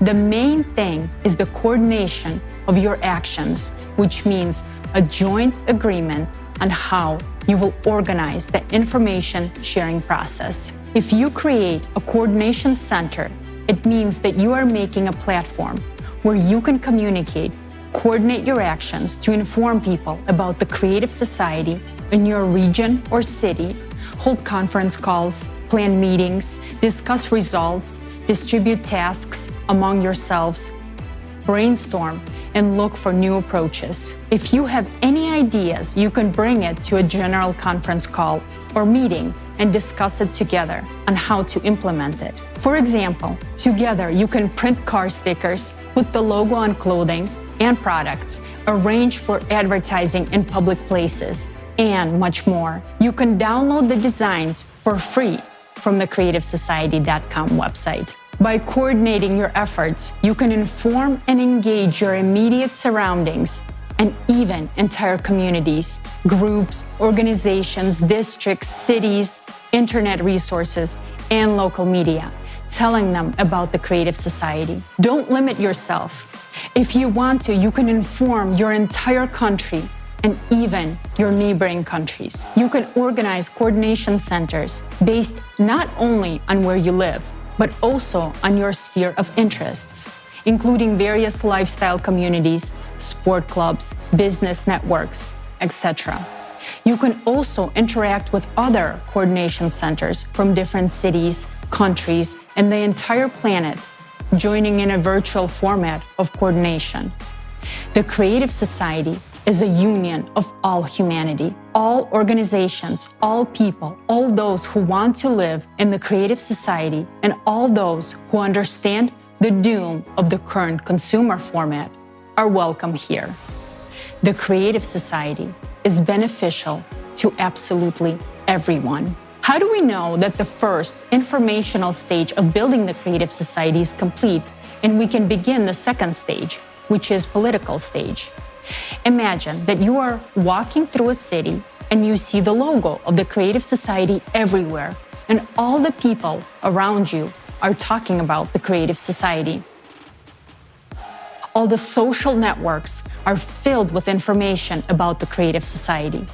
It's becoming mainstream. When your whole city and your entire country know and support the building of the Creative Society, It means that most of the citizens of the country have formed their electoral request to politicians for the formation of the creative society. In this way, we move on to the next stage, political. At this stage, we have a new responsibility and task to vote in our country for those politicians who support the development of the creative society and pledge to introduce the 8 pillars into the country's constitution. In addition, we need to legitimize the electoral platform as the highest body of legislative power. The electoral platform will be how the society will be self-governed. Every person will be able to control and recall politicians and vote for or against specific laws. This resource will be publicly available, transparent, and protected by the most advanced technologies. Through the electoral platform, power is effectively returned to the people. It returns to each and every one of you. Implementing the creative society is an entirely new approach without any revolutions, and everything happens within the legislative framework of each country. Thanks to this, we can peacefully transition from the consumerist to the creative format through an evolutionary path.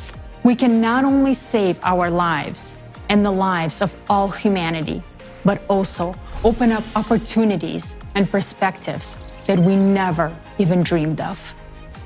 The creative society is a unique format that can solve all modern problems and crises. Never before in the history of humanity has anything like this been attempted. Its implementation depends on each of us.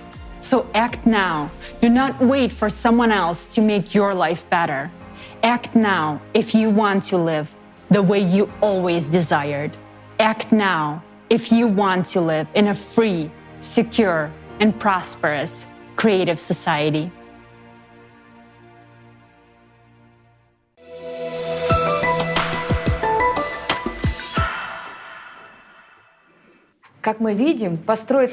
As we can see, it is easy to build a creative society if we act in an organized and cooperative manner.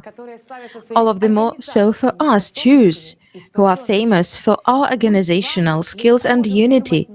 Together, we can easily think of new ways to spread the information about the creative society, especially now that we are fully aware of its benefits to us. Therefore, everything is in our hands. Yes, let's show the whole world that it is Jews who can achieve any goal if they know why. And now we know why. Yes, moreover, the creative society gives all of us another advantage.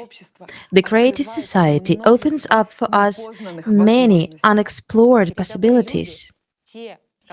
Advanced thinking people, those who actively participate in building the creative society, are true heroes. Their deeds will be known to everyone. They will receive respect, recognition, and attention. And as we know, attention is power. But in the consumerist format, where there is a strict hierarchy, it is necessary to make every effort to maintain at least some order. To control and to keep all of this within certain limits, we need a huge power.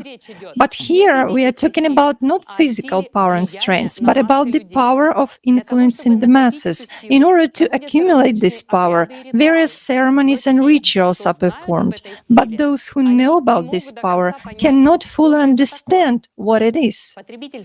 In the consumerist power format, this power will always be in the hands of a narrow circle of initiated individuals and aim towards satisfying their needs. That is why we, as ordinary people, will not have access to that power.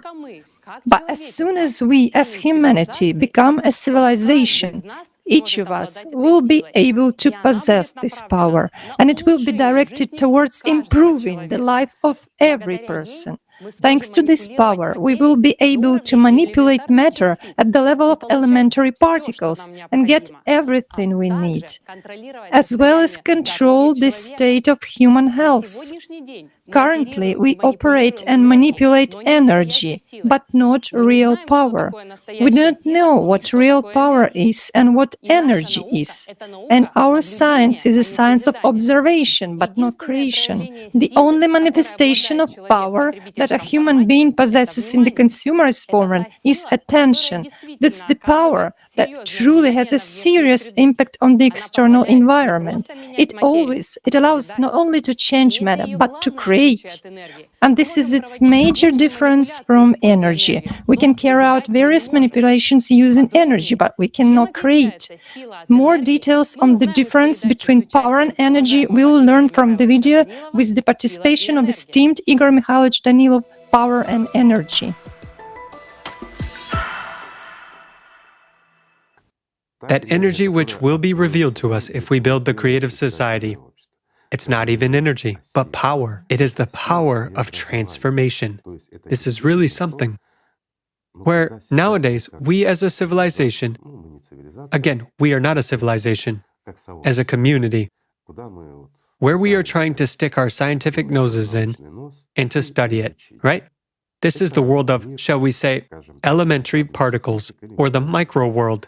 Yes, we observe. Yes, we do not understand anything yet, but we see certain laws that are absolutely different from the macro world, from that world where energy exists. And look, there's power there, and all these connections are more related to power, while the energy which we use in this world moves bigger objects. Well, or let's put it this way for a greater or better understanding. Let's compare. For example, this energy controls the movement of elephants. Such a coarse matter. Yes, a coarse one. Meanwhile, for instance, our elephants are made up of ants.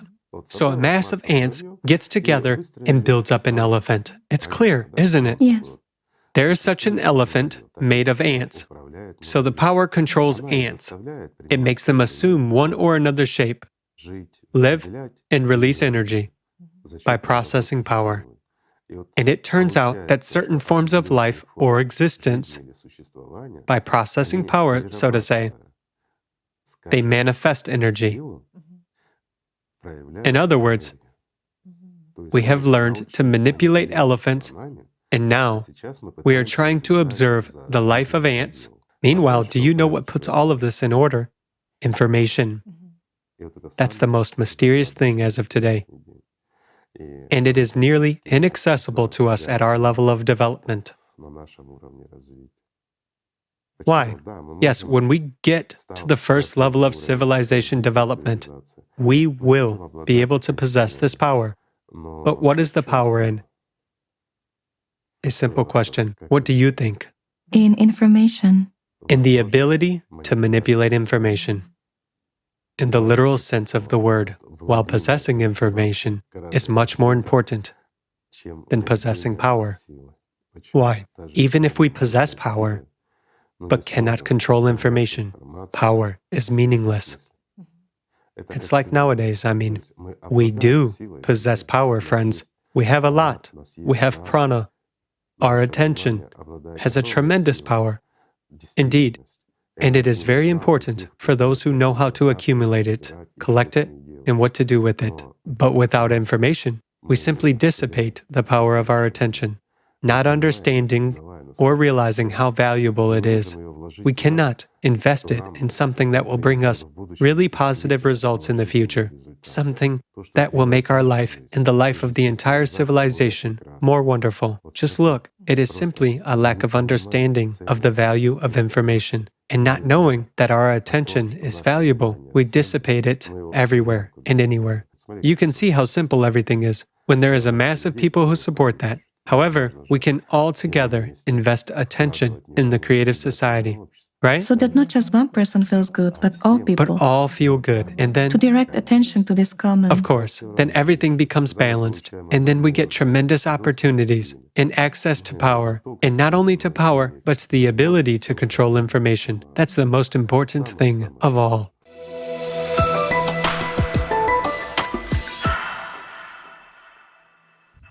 Thank you, Igor Mikhailovich. Yes, indeed, the creative society only the beginning of our rapid development.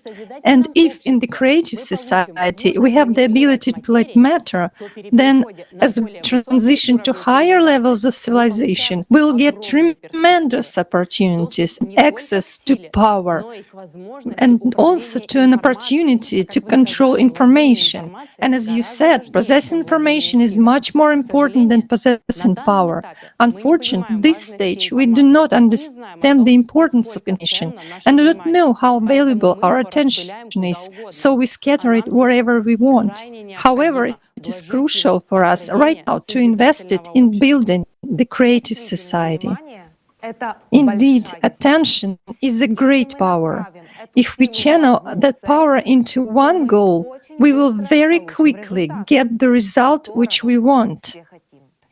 In order for everyone to invest attention in one goal of building the creative society, people should be aware of this goal.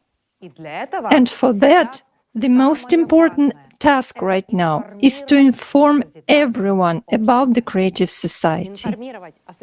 Ways of informing about the creative society are diverse. Some people wear clothes with the creative society logo, others inform people in the streets or talk to neighbors and colleagues. Someone spreads information on social media, while someone else writes songs. Now let us listen to a beautiful song about unity, that power which increases our capabilities tenfold. This song was written especially for our conference.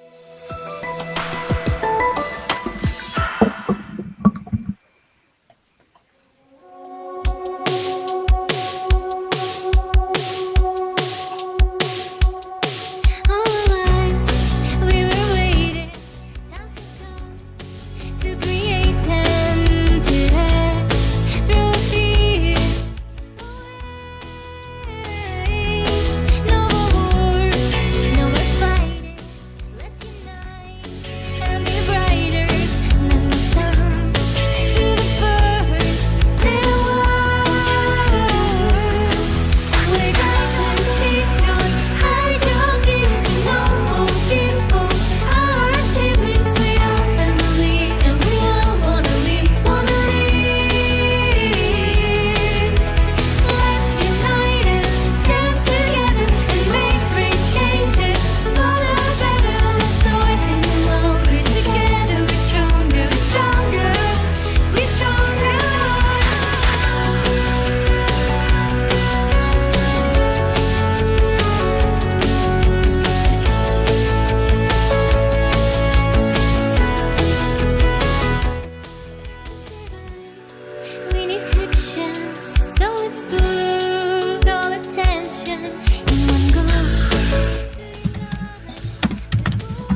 This is a beautiful song. Indeed, only together are we stronger. We, Jews, are by the faith scattered all over the world, but we remain united, and that is our advantage. This increases our chance to build the creative society on all continents in the shortest possible time. And isn't that the mission of the entire Jewish people? Let's hear what the people of Israel have to say.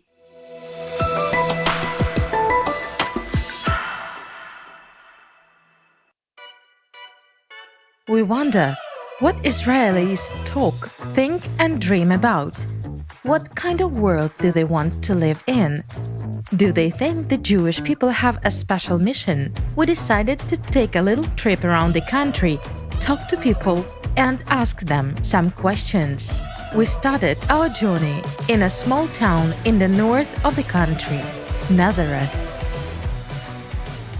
What kind of society would you like to live in? And what would you like to change in society? We, the bus drivers, also work with people, with the elderly, and we often have to put up with a lot from them.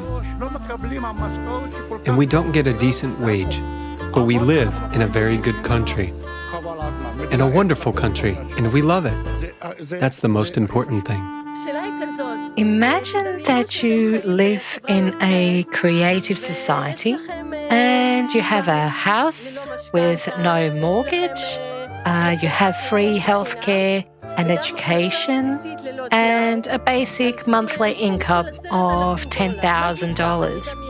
Let's imagine, what would you do with that money? I believe we would improve the lives of those who cannot afford it.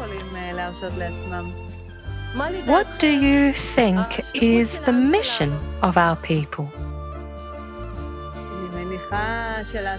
I believe that first of all, we need to make peace with each other so that everyone feels safe and confident in their abilities, and that everyone has many opportunities to fulfill themselves and enjoy everything around us. Nov Hagalil. Hello, dear friends. Welcome to the International Chocolate Festival, which is taking place today here in Nov Hagalil. What should society be like for you to live well in it? We want people to be healthy. We want everything to be fine. And we want to live together. Tell me, please, what unites all people in the world? Love. Love. Mostly love. What would you like to change and improve in society today? There should be more tolerance, more support. What unites? Love, solidarity. First of all, let's stop looking at politics. That's the first thing. Because there will be no change from there. Let's start to change ourselves from the inside. While being among people, we should change everything. Where do we start? With education, with health, with social and mental change. Paris Hannah Karkur.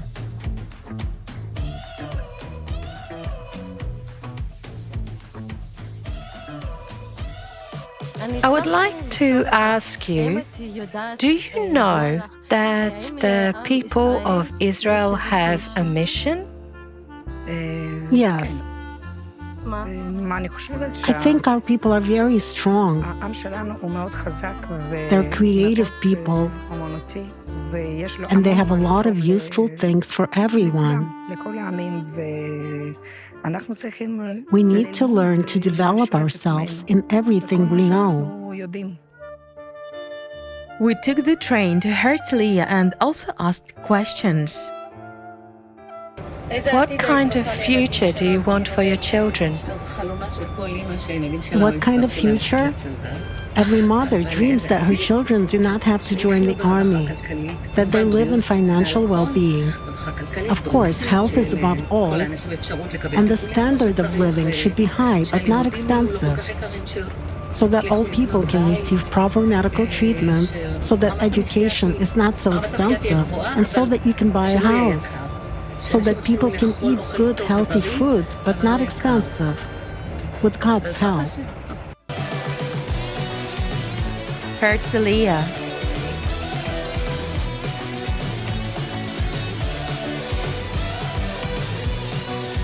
Do you think the people of Israel have a special mission? Absolutely, yes. The people of Israel are considered a virtuous people, a special people. The holy and blessed God has singled us out amongst all nations. That's what we are called, the chosen people. What unites and what do all people in the world have in common, regardless of religion, nationality, or social status? Selfless love. What should unite them is selfless love. The second temple was destroyed because of unjustified hatred. And as soon as unconditional love appears, as people say, the Mashiach will come. Jaffa.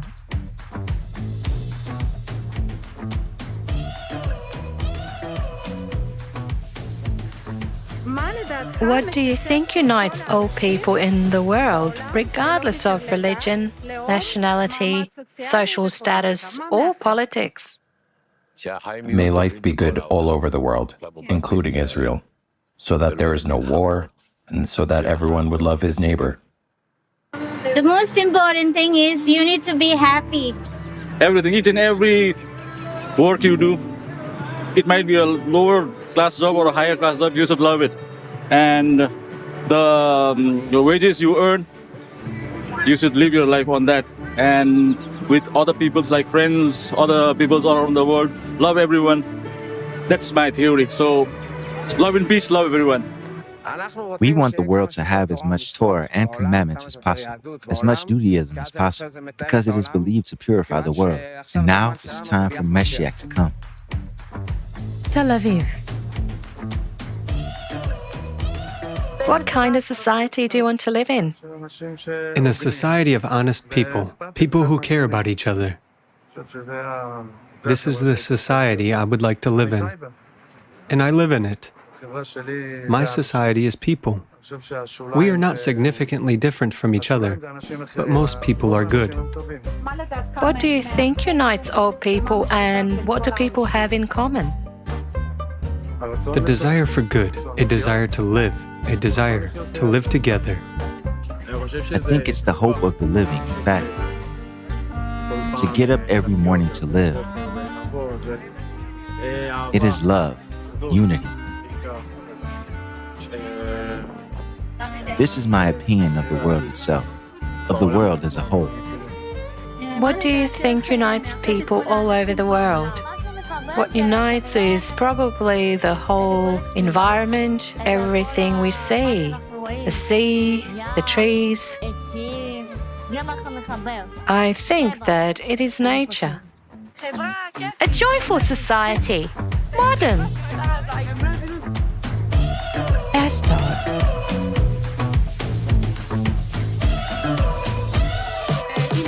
Is there a special mission for the Jewish people? Of course, this is the chosen people. God has chosen them, blessed be He, and we have to be an example, to behave well, and to be good people, so that everyone will say, this is the way God's people should be, blessed be He. I think that the mission of the people of Israel is to be a light for foreigners. Going. In our Torah, there are many things related to morality. As have been already mentioned, we need to spread this around the world. First of all, let's start by going from slander to modesty. I really hope that God will bring everyone back to repentance. This will be with God's help. We, the Jewish people, are worthless without religion and faith. We're zero, nothing.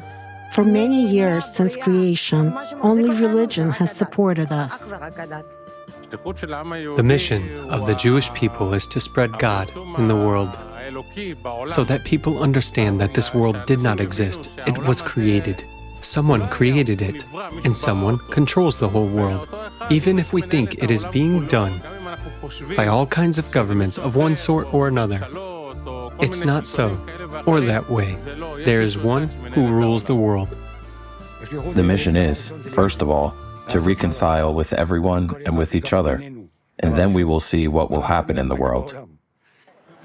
Everything in this whole world exists thanks to the Jewish people. The Jewish people have spread much love, much goodness across the world. Now, for example, there was an earthquake in Turkey. And who came first? Israelis, Jews. Even if we are not on the best of terms with them, to guarantee peace, we are probably very important in the world. We're here for unity. We believe in God. I think the people of Israel are always eager and able to support each other in difficult times. It is our mission to do good in this world. We know that we are light to others, an example to them, and above all, we should be an example to ourselves and our people. Each person, as an individual, should be an example to his family, his community, and the entire world. Jerusalem is one of the most famous places on the planet. People from all over the world come here with their innermost desires. It's very important that people talk to each other, and that's why we meet in this country. And the only thing we want to show is that all people want to live in peace, regardless of what religion we belong to and what color our skin is.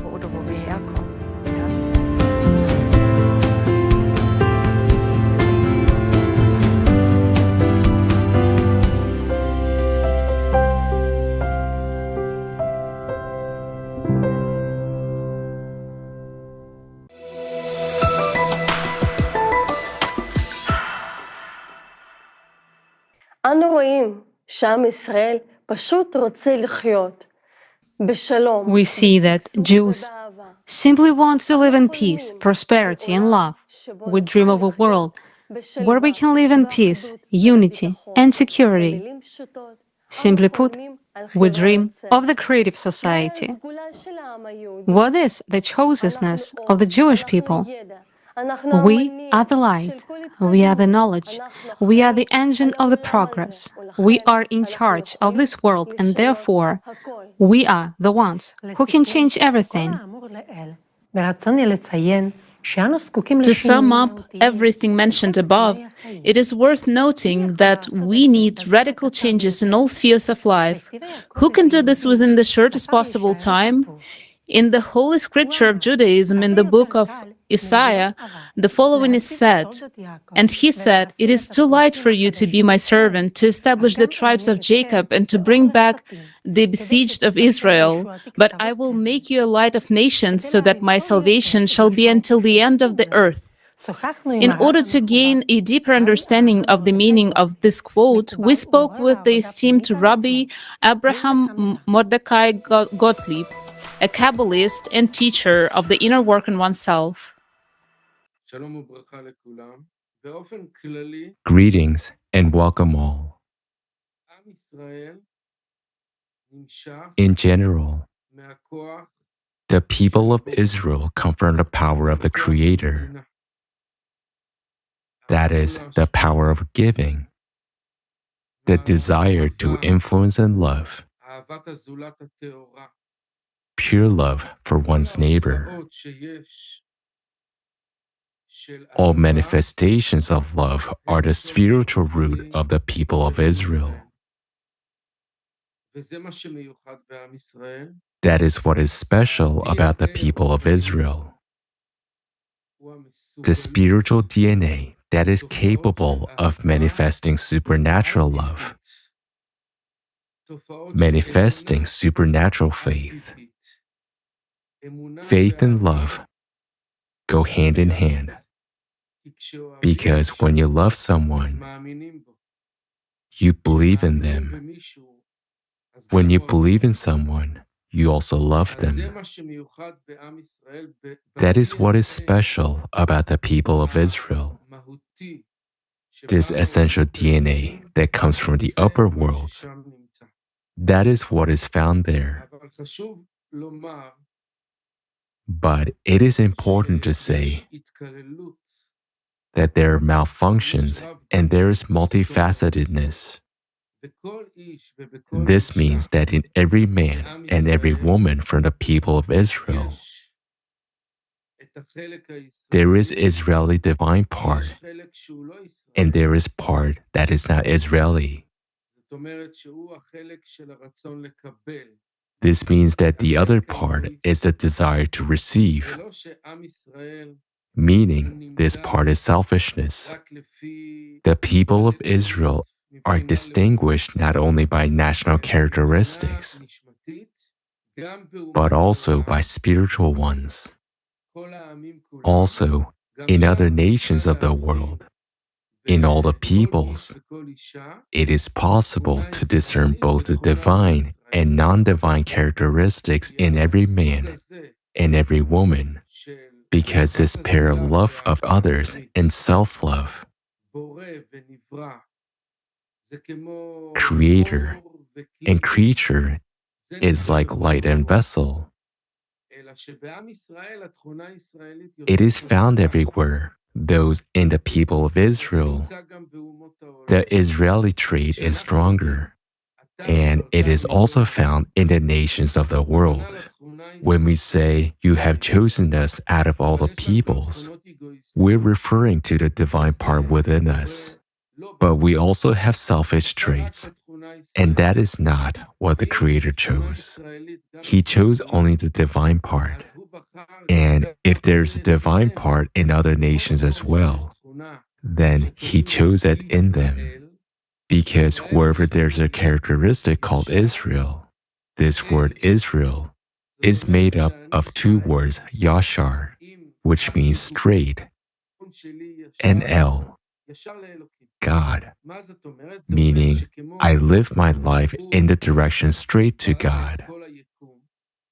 What does that mean? It means that just as He created the entire universe and influences the universe and gives to the universe, I want to connect to this characteristic, and that is called straight to God. And if this trait is found among the peoples of the world, they are also close to God. The role of the people of Israel and the state of Israel is to create a social model of love for God and man.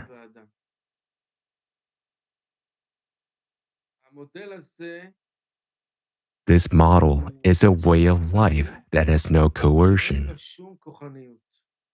no police, no prisons, no courts, no armies, or any form of power. Rather, it is a form of love, understanding, friendship, acceptance, and tolerance.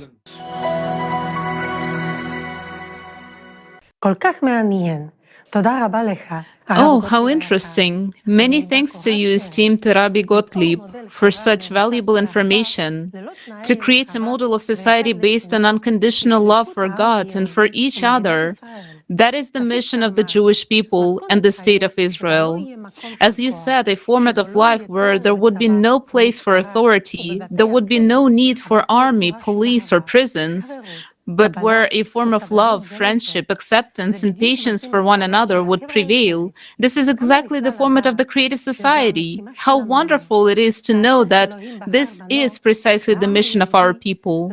When God chosen us, the Jewish people, to achieve a higher purpose, He accordingly gifted our people with beautiful talents, gifts, and skills to fulfill His will. Our people have a pronounced ability to organize and inspire people. We, the Jews, never hesitate to achieve our goals and always remain optimistic no matter what twists and turns fate might bring. And we can teach that to others as well. We will be able to set a real example of how to get things done quickly and as effectively as possible. This is why humanity needs us, the Jews, more than anyone else to build the creative society. We have a unique tradition of developing, working, and learning from a young age. We have high mental abilities. We can feel people and their needs. The value of society prevails over personal ego in us. Rabbi Chaim Donin writes in his book To Be a Jew that God ordained the Jews to play a unique role in the history of the world. He commanded them to be an example for all the peoples of the world. Our distinguished guest will tell us more about the mission of the Jewish people. We're pleased to introduce you to the real researcher, a man with a broad outlook and creative approach. Shimon, you have the floor. Hello, everyone. My name is Shimon. I've been doing scripture research for over 20 years, primarily Hebrew scriptures, Kabbalah, Torah, and so on. I'd like to tell you about the mission of the Jewish people as I see it. We are talking about the mission of the Jewish people. The mission means the purpose. I've always said that the religion of the Jewish people is not a religion, it is a mission. What does it mean? How do you spell Yehudi in Hebrew? It's spelled Yod He Vav Dalet Y. But if you replace the letter He with Ayin, it becomes Yehudi. Destiny means mission. The Jews are destined. They have a mission. So it's for a reason that the Jews are said to have a mission. We do have a mission. It's also in our name, in our second name. Because in the past, when languages were remade and changed, different writers wrote the letter He, and some wrote the letter Ayin.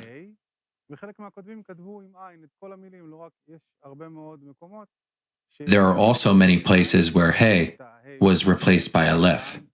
In other words, this is the result of letter substitutions. And a true Jew means destiny.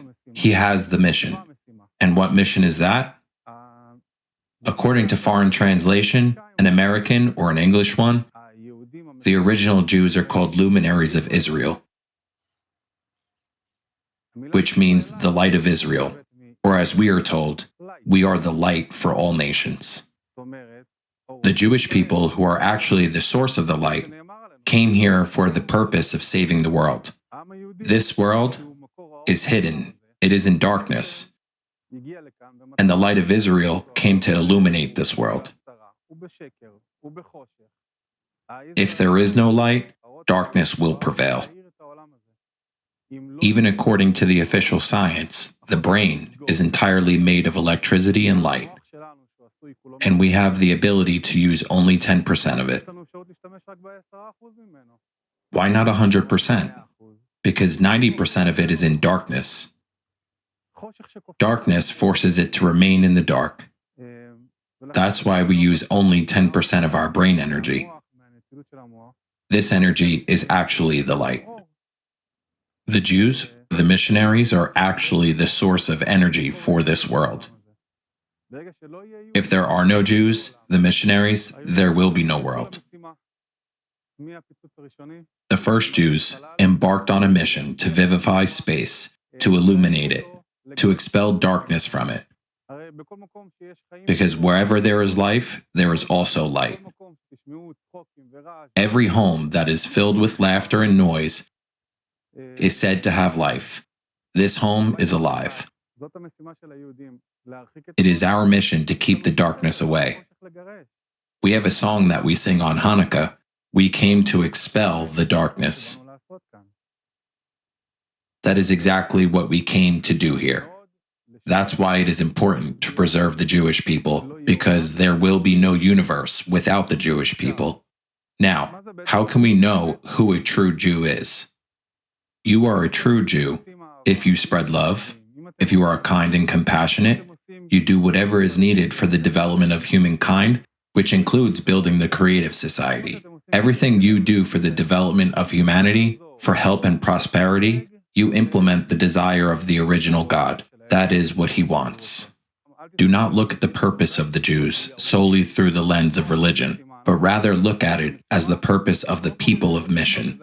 We are on a mission here. On a mission not just to wear a kippah, a beard, and side curls. So even if you were not born Jewish, and it is not written in your identity, God did not send us an ID card, did not send us papers, yet God has created us all destined. It is you who chooses whether to follow the mission He assigned to us, or switch to the other side. God did not send us an ID card, a form of vaccination certificate. God sent us a description of the soul, righteousness and purity. He sent us on a mission. We are all here on a mission. If you have chosen to fulfill the mission He assigned to you, good for you. If you choose to side with the enemy, that is your choice.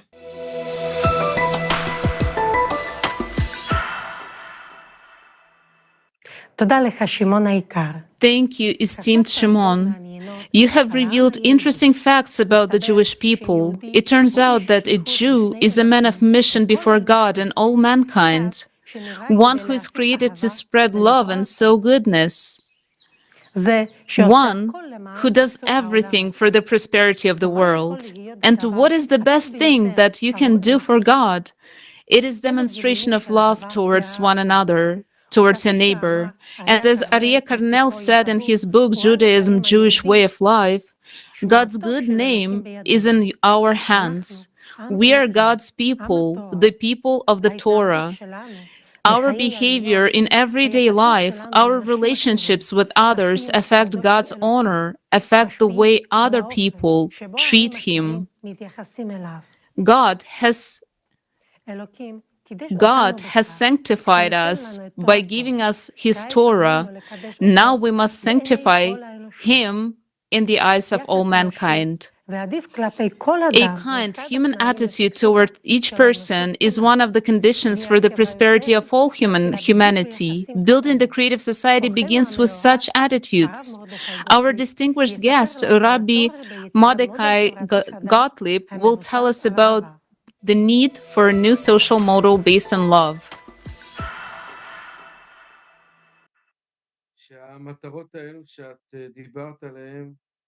These goals that you talked about integrate and align with the path of the Torah.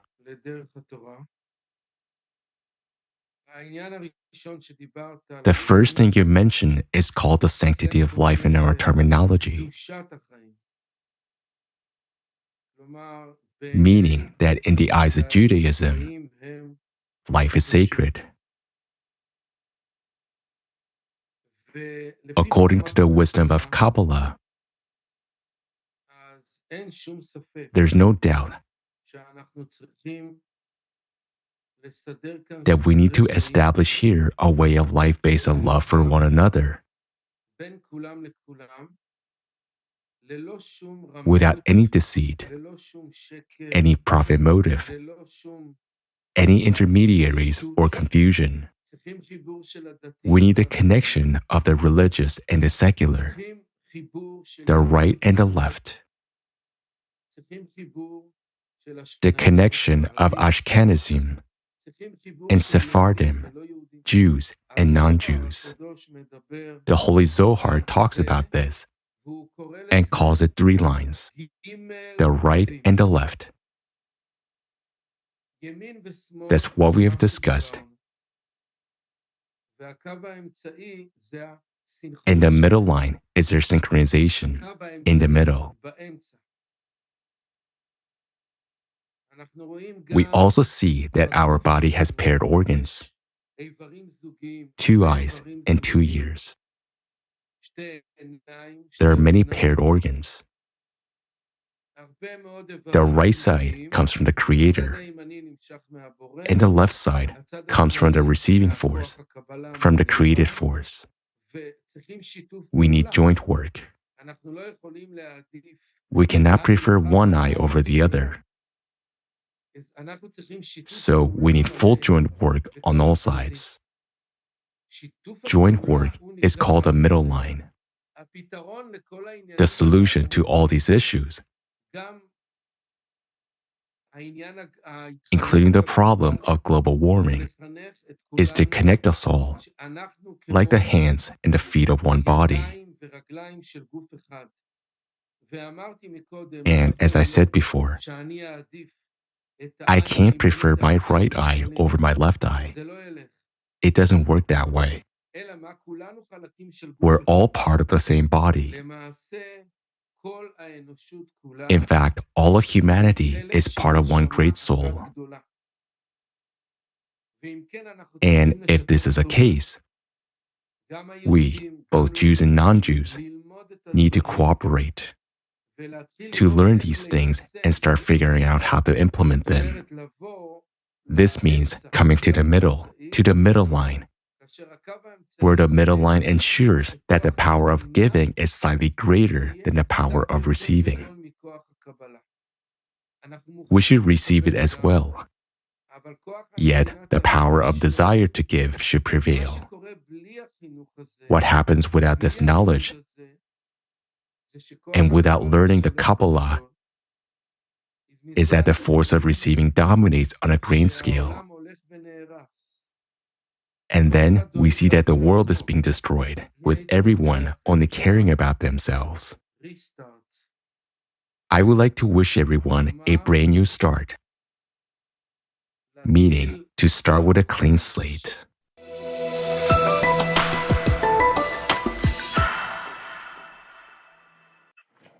Thank you, esteemed Rabbi Gottlieb.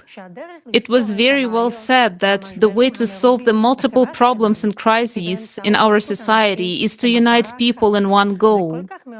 This is so inspiring.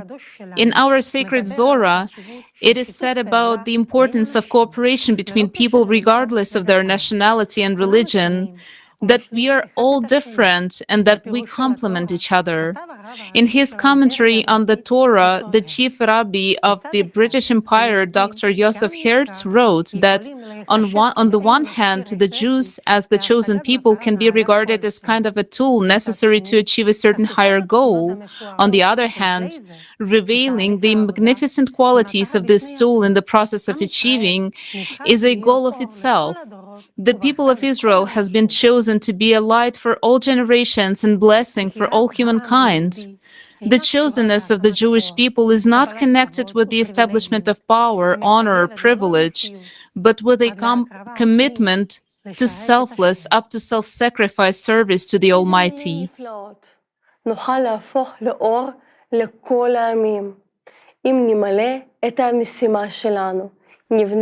What a beautiful words! We can become a light for other nations if we build a creative society.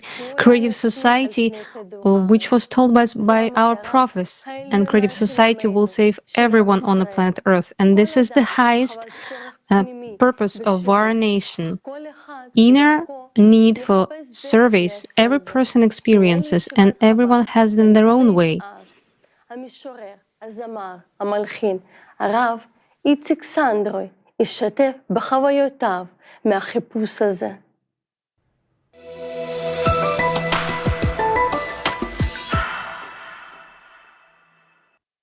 I'm Itzik Sandroy. I grew up in Israel since childhood. Today, I'm 41, and I'm a father of 9 children, and God willing, there will be more in the future. The nation of Israel, in essence, is alive and still exists. I say that the nation of Israel is alive and still exists, since it is alive and exists, so we can truly live by salvation. What is salvation? It is what is embedded in the letter Aleph. What is Aleph? It is God. Aleph is God. In Hebrew, exile, gola, is the same word as salvation, geula, but without Aleph.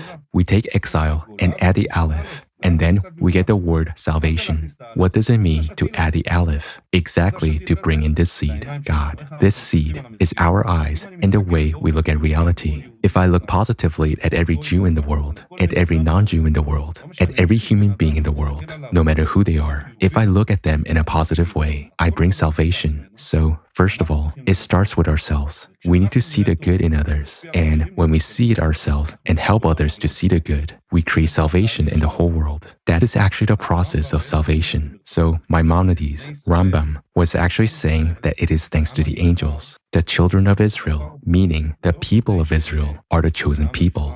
The Holy One, blessed be He, chose them not so that the chosen people would be occupied with their own existence, as I said at the beginning, but rather live to change the whole world. In other words, the goal of the people of Israel is ultimately to turn the whole world into a different reality. And our role, our mission in the world consists of the mission of each of us. Our mission, as they say in Hasidic, is to discover the sparks that exist everywhere. Actually, what you're saying in the Creative Society Project is a beautiful thing, is to know how to look at everyone, at all human beings in the world, because they're human beings. First and foremost, let's look at them as human beings, not judge them by their actions, by what they do, first and foremost, as human beings. When we look at a person as a human being, that is where we can start to fix everything. There's nothing that cannot be fixed. And the role of the people of Israel is not in the sense of segregation. Or we can say that the people of Israel are chosen because they truly have a great mission in this positive perspective to bring the whole world to this place. And the Holy One, blessed be He, chose the people of Israel as He made a great choice, precisely because their souls comes from the highest place that exists. Every Jew, let's take a trough as an example. You take a big trough and put many vials in it, and you pour out a bucket of water, and initially, the water fills everything all together. But then, when you pour all the water into the vials, each vial now separates the water from the rest of it. That means all the water that was initially together is now separated into many vials. What does this mean? It means that initially, the souls were together, but the Holy One, blessed be He, took the souls and divided them into many bodies, into our bodies, each one. I have my own soul, you have your soul, another person has got their soul. Now, we cannot connect together. What separates us? This glass, meaning our body, separates us. One loves this and the other loves that. One believes in this and the other in that. But what can unite us? The soul. Yes, our souls are connected. So how can we connect the souls? By destroying the body? That's not our mission in the world. Break the glass? That's not our mission. So what is our mission then? It is to elevate the soul above the body. After all, the soul is primary and the body is secondary. First of all, I would like to wish everyone, all the viewers, in general the entire people of Israel and the whole world, I want to wish you that with God's help, we will achieve salvation. We don't want to wait for tomorrow. That each and every one of us will experience personal salvation as well as universal salvation.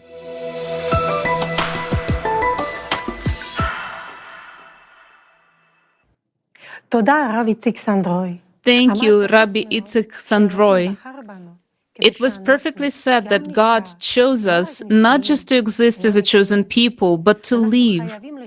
We must change the whole world. That is, the goal of the Israelites is ultimately to change the whole world into a different reality, which means to build the creative society. This is the ultimate goal, the highest mission of our people who follow the Torah. Right now, we see the world at the edge of an abyss. These are the very times of which we were warned in the scriptures. These are the times of Mashiach. When crisis has penetrated deeply into all areas of life, we are the people who can initiate the transformation. We are entrusted with the mission to create the kind of world in which the Mashiach will accelerate positive change. If we do not create such a world, if we do not unite, if we do not set an example of cooperation, an example of unification, of order, if we do not build the creative society, then all of us and this world will end. As long as we spend our resources, our potential on maintaining the consumerist format, we're looked upon with hatred. But we can change that. Everything is in our hands and it depends on us. If we fulfill our mission, all the nations will support us because that is what they are waiting for. We Jews must unite and unite the whole world around us because unfortunately, you cannot build creative society in Israel alone. But we're all over the world. We run the whole world. Unfortunately, we don't have much time, but we have everything to make it happen. Experience, knowledge, and motivation. We need to come together to use all of our unique potential. Our greatest treasure is our intellect, our intelligence, our experience, and our motivation. All of this must be used in order to save the people of Israel and to save the whole world. The only ones who can do it are we, ourselves. Without us, nothing will happen for sure. It is time to change the vector. Only the Jewish people have the ability to keep this world together today.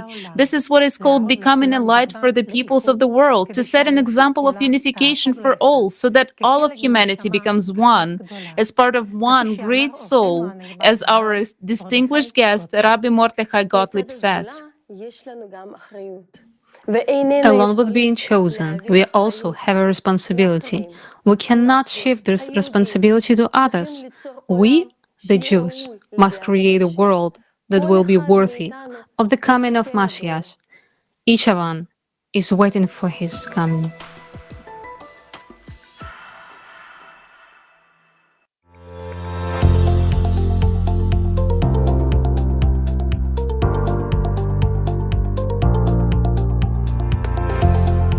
It is clear that all these years we have been waiting for him, and today we're waiting for him too. Not that we know exactly what will happen next, but we know it will be good. What are we supposed to do for the Mashiach to come? To be better, each person in their own place. We must be better than we are. Are you waiting for the Mashiach? Of course, I believe in his coming. Do you think people are supposed to do something for him to come? Of course. First and foremost, it is to love your neighbor as yourself. This is the most important thing. Help the poor, then he himself will come. But for this to happen, we should believe that he will come. I think that first of all, we should be kind to each other, live a peaceful life, help and support. And then the Mashiach will come as a result of our behavior. We will always be waiting for him. No one knows if anything needs to be done for him to come. We're just trying to be the best we can be. What do you know about the coming of the Mashiach? We pray every day. We hope that the Mashiach will come. We wait for him every day, and every day we hope he will come. This is what we say in our prayers at the end of the prayer. We believe that he will come, and eventually he will come. But apparently, we are not yet worthy so that he will come in this generation. Are there any signs? There are all kinds of signs. The Zohar says that there are several signs that the Mashiach is coming. Are you waiting for the Mashiach? Of course I'm waiting. What are people supposed to do for the Mashiach to come? Repent, of course. We need to repent in order for the Mashiach to come. We have a lot of problems in the land of Israel. Unfortunately, there are many problems. Of course, I'm waiting for the Messiah every day and every moment. What should be done for the Messiah to come? Treat each other better, but the most important thing is unconditional love. I am waiting for the Mashiach to come. Do people have to do anything to make it happen? I think no. I think it is a special feature of the Mashiach to come unexpectedly when people really need him at the most difficult time. We have been waiting for him. We have been waiting for a very long time. When we really need him, we will feel it. The times will be very difficult. But I think we are already in such a difficult situation that he will come maybe in a year or two. Are you waiting for the Mashiach? Of course. Do people have to do anything to make it happen? Only unconditional love. Love one another. If we observe the Sabbath today and love one another, the Mashiach is already here. Tell me, what are people supposed to do for him to come? Observe the commandments and practice unconditional love. Everything that is happening now, all those who died in the terrorist attacks, they are all our brothers and sisters. All the rabbis point to unconditional love. You need to practice unconditional love regardless of what is happening in the country, regardless of whether you are right or left. You need to love one another. And then, of course, he will come. The Mashiach is already here with God's help. Tell me, are you waiting for the Mashiach? Of course, sure. What does it mean, are you waiting? The Mashiach is already here. He just has to reveal himself.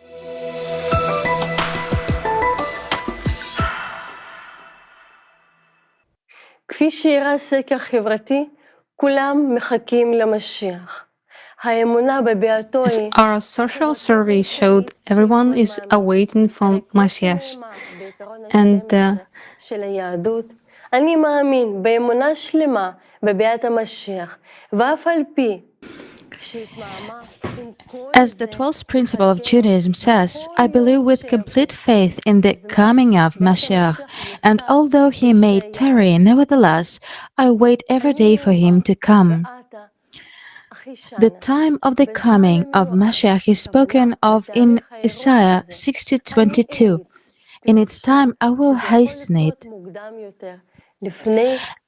At the appointment time implies a date for this event. I will fasten it means that it can happen before the appointed time. How to understand this? If they are worthy, then I'll hasten it. If not, then it will be at the appointed time. The scriptures say that Mashiach is ready to come at any time if only people wish. Whenever you want, he wants. Oh, if you would but heed his charge this day.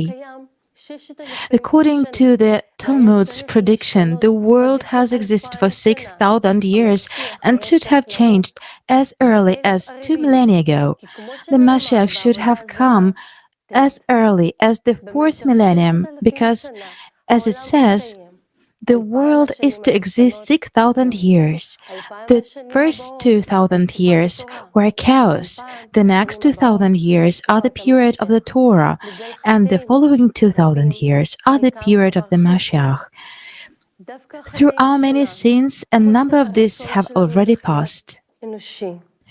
It is our sins, our unwillingness to live as human beings according to the commandments that have led to inequality, lies, hypocrisy, and hatred for one another flourishing in the world. Now more than ever, we realize that the world we live in is in deep crisis.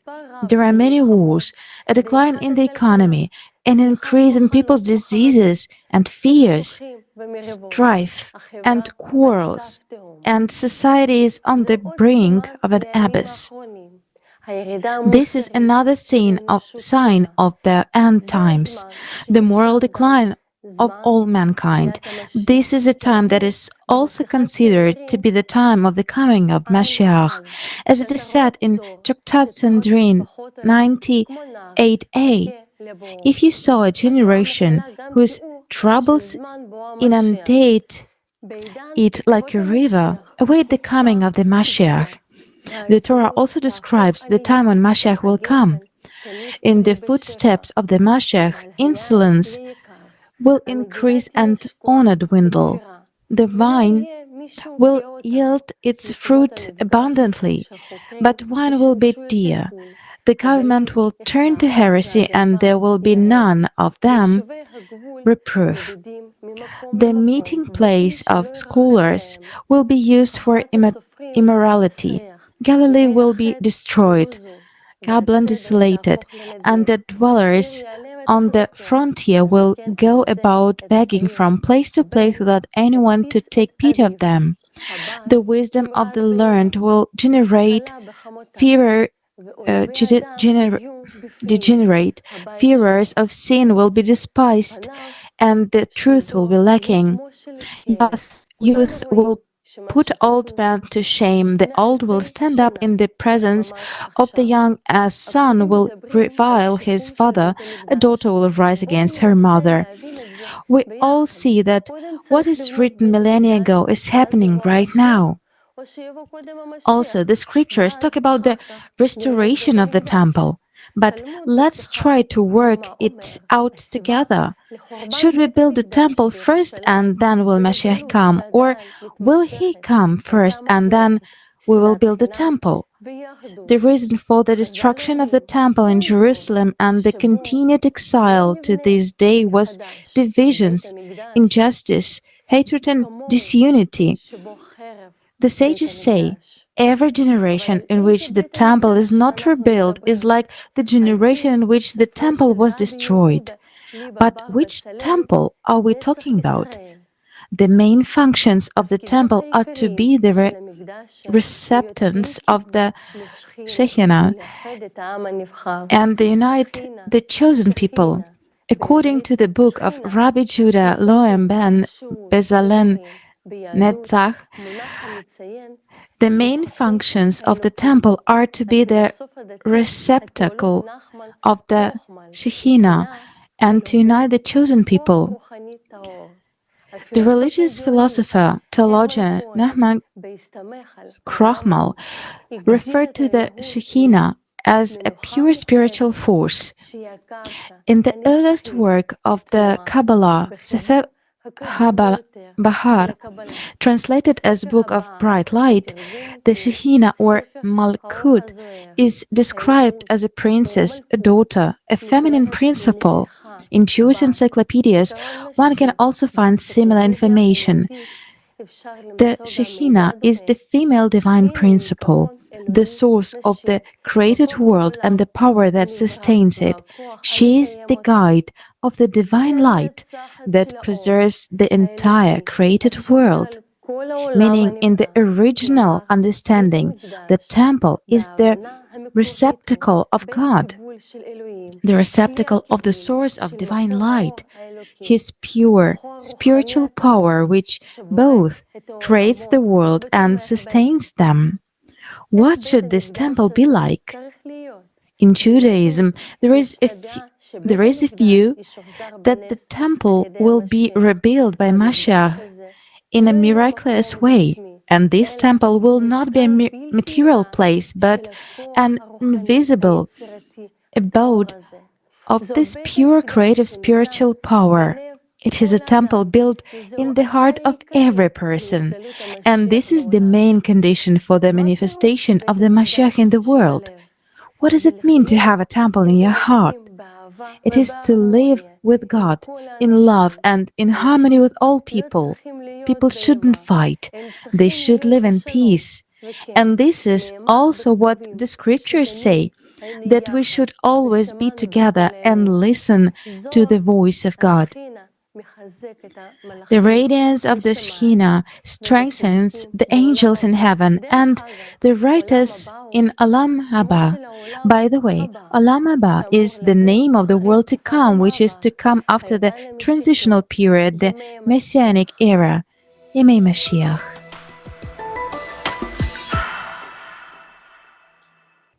בתהליך הכנת הפורום תקשרנו עם אנשים שונים. During our preparation for the forum, we were talking to different people. Some of them said that the Mashiach has already come.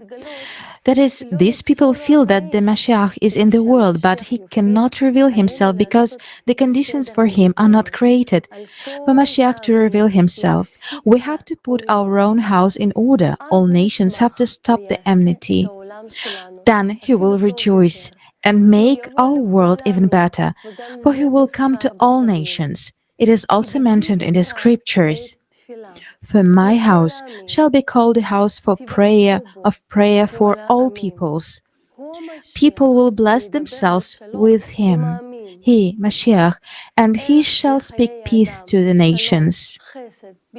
The value of human life, peace, kindness, security, freedom, and the absence of any authority are the conditions we must create in our society for Mashiach to reveal himself. This will be the era of the coming of Mashiach, when everyone on the planet will find happiness, joy, prosperity in their soul. Then no one of us will wish any harm to himself or to others. In other words, when all people will have hearts and souls filled with love, gratitude, benevolence, that will be the manifestation of Mashiach in the world. The Mashiach is to come to everyone's heart, to awaken within everyone.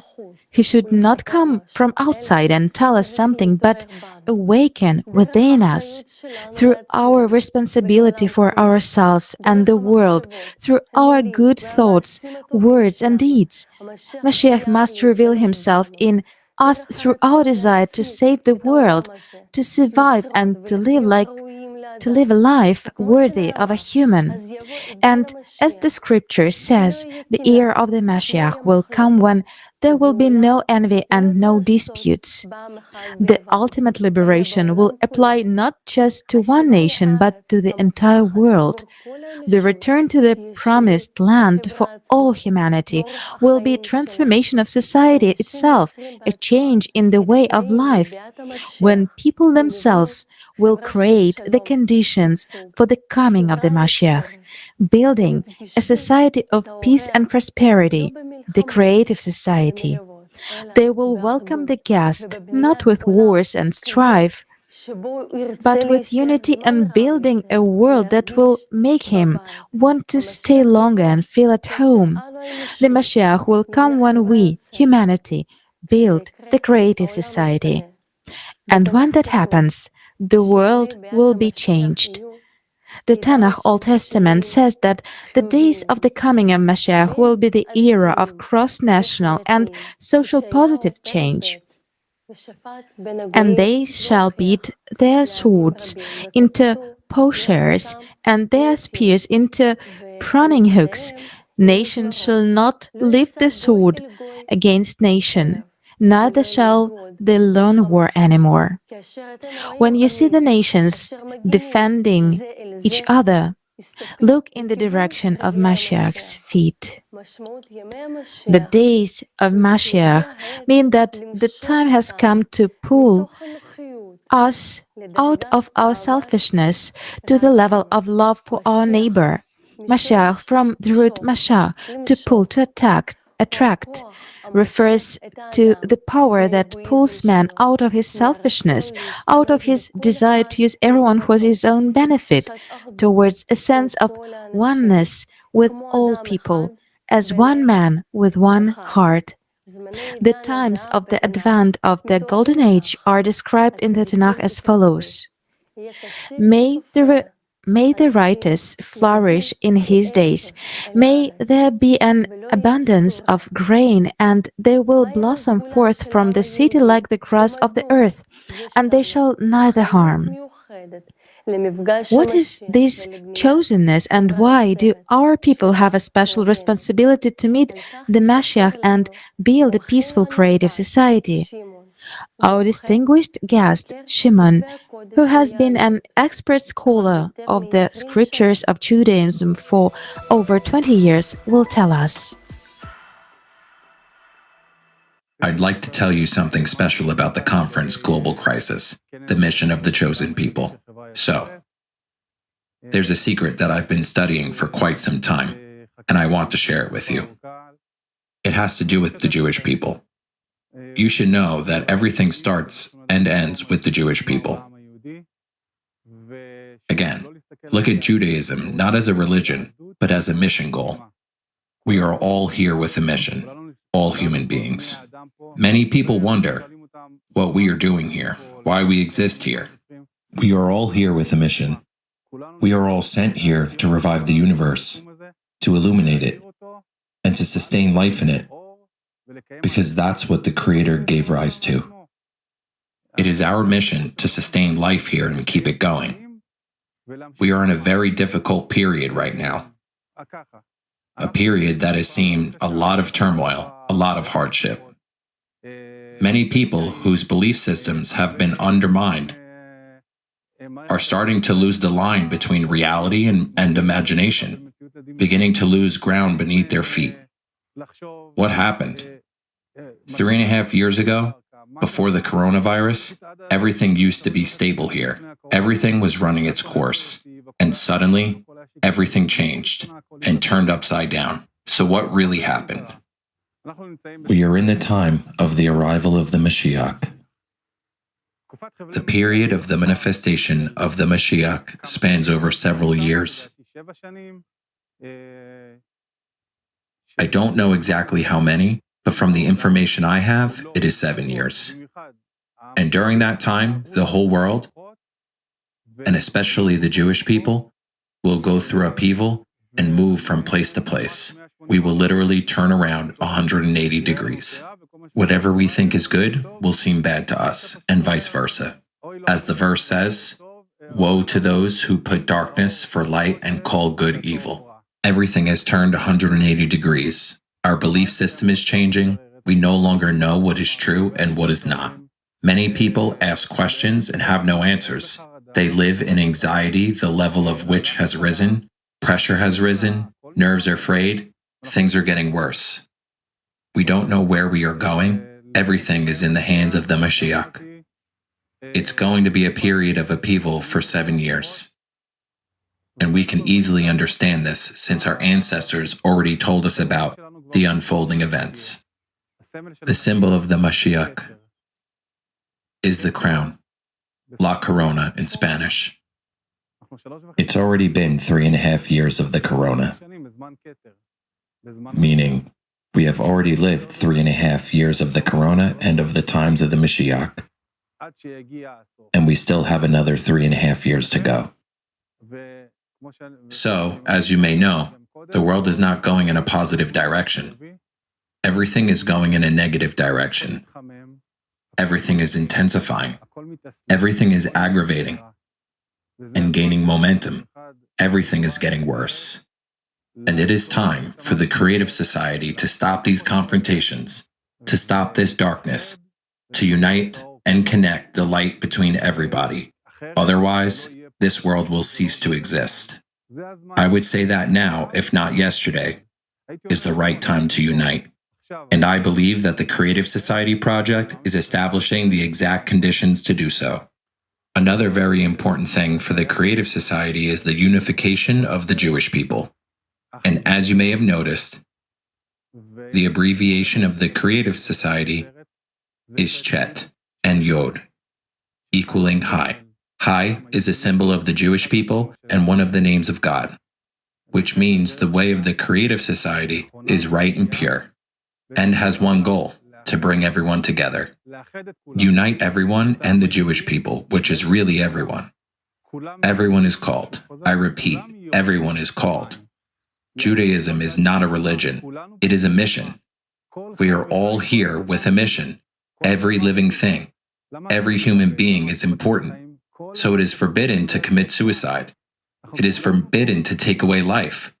God doesn't create for no reason. And the further we distance ourselves from Him, the more we serve the darkness. What father would want his children to separate, much less kill each other? Every father and mother would want their children to be united and together. We also learned during the pandemic that estrangement brings about bad, negative things. It's time to unite. So, you ask yourself, okay, we got it, but what do? We have understood that there is an original creator. We have understood that it's time for darkness to go away. We have understood that we need to unite. So what do? There is a saying in Judaism that says, turn away from evil and do good. This sentence consists of 2 tasks.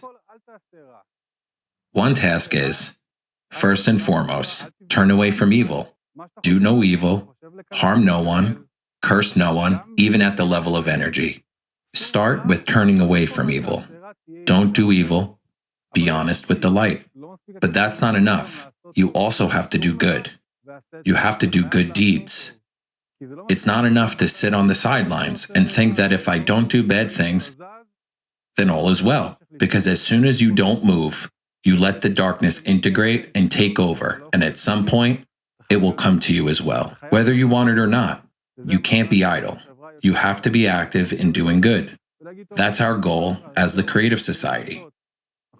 This is what we begin to do, getting involved and increasing the light. And that is how we will move forward.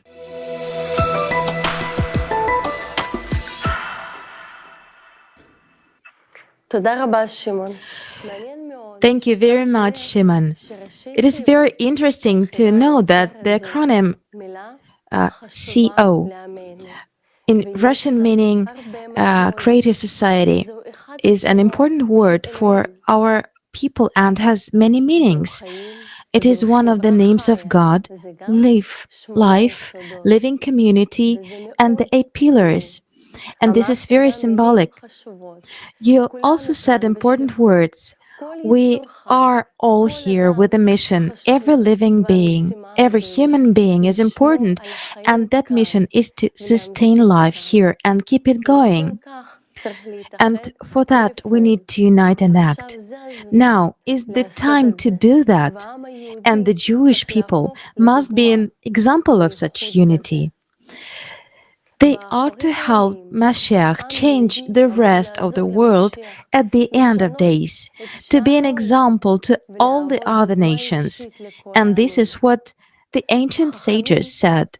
So, for example, in Isaiah 49 book 6, the Lord says, I will make you a light of nations, so that my salvation shall be until the end of the earth. We are now living in very difficult times, times of crossroads. And at the same time, these times are blessed because we are the ones who are honored to meet Mashiach. We only need to fulfill the precepts of our prophets, to fulfill our mission, to transform our world, to build a creative society. The end times has come. Jews feel that Mashiach is in the world and talk about it with one another, share this news, sing songs about it. We do this because we know that with the coming of Mashiach, we have a chance for a new age and a new world. And if we build this world, the world of love, unity, and creation, we will pave the way for Mashiach, and he will reveal himself. Our distinguished guest, Rabbi Itzik Sandroy, gave us an invaluable gift. He gave us a song about Mashiach and our responsibility to him. Music is something that exists in every human being in the world. We just need to know how to listen to the strings and sounds in our environment. And if we are already talking about salvation, then salvation is truly a great sound, a sound of positivity and singing. We see Moses and Miriam singing after they crossed the sea. This poetry is a new song that leads us to salvation. I live for music. I love music. And I write, create, and play it. The Revelation of the End Times is a song written at a very difficult period of my life. I mean, my youth, when I was 17 or 18 years old. At that age, this song, the idea of the song began to take shape in my mind. In fact, all this time, I've been observing and feeling an inner desire to bring salvation to the world, and to be, if not that very person, then at least part of those people who lead the world to the better, healthier place, with more positive relationships between each other, with unity, love, peace, and bringing the divine feeling into the world, something that we lack so much, and which is embedded in everything and everyone. And this is by providence of the Creator, and there's nothing accidental. And this song, the Revelation of the End Days, tells a story of what will happen at the time of salvation, why it is so enjoyable, so good, and why it is something we always need. And in this very video, I showed my life journey, which is essentially about getting everyone together and bringing them to this place. It's impossible to go there alone. So we need to find out how to gather everyone and come there all together. And that's the beauty of the song in this process. I want to present to you as a gift so that we all see this revelation and have a desire for it, and so that we have hope to reach better times, and so that with the help of God, we become more united and healthier.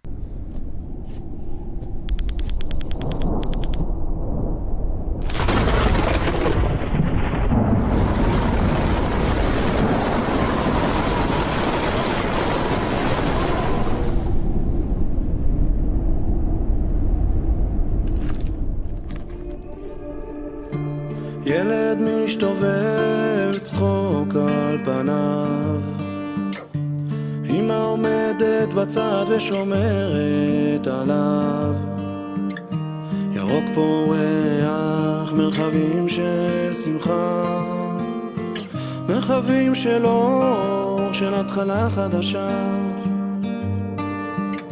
חזון אחרית הימים,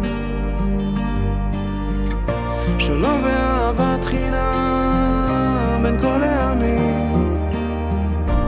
כך ייראה בעזרת שוכן מרומים, חזון אחרית הימים. גוי אל גוי לא יישא עוד חרב, גוי אל גוי לא מלמד עוד מלחמה. אין איבה, אין שנאה, יש רק שמחה ואהבה, כי הנה משיח בא. חזון אחרית הימים,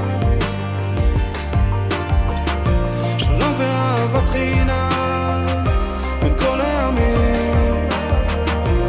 כך ייראה בעזרת שוכן מרומים, חזון אחרית הימים. חזון אחרית הימים.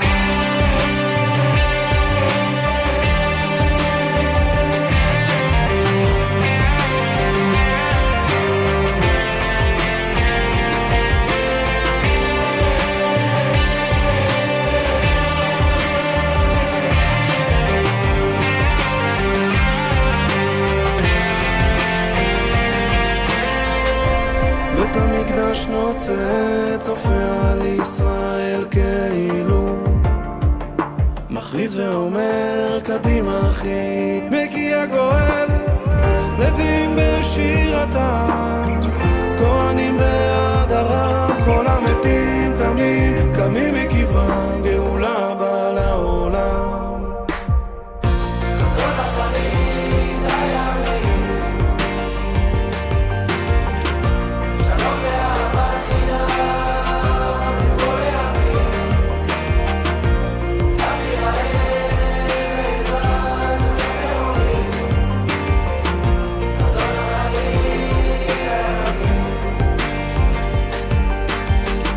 חזון אחרית הימים,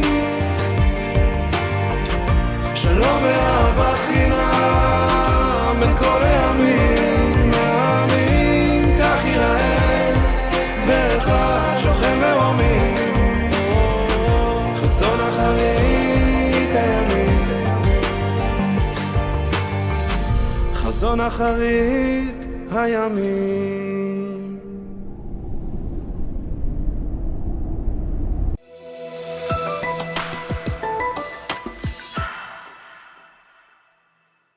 אנו מביאים תודתנו העמוקה לכבוד הרב איציק סנדרוי.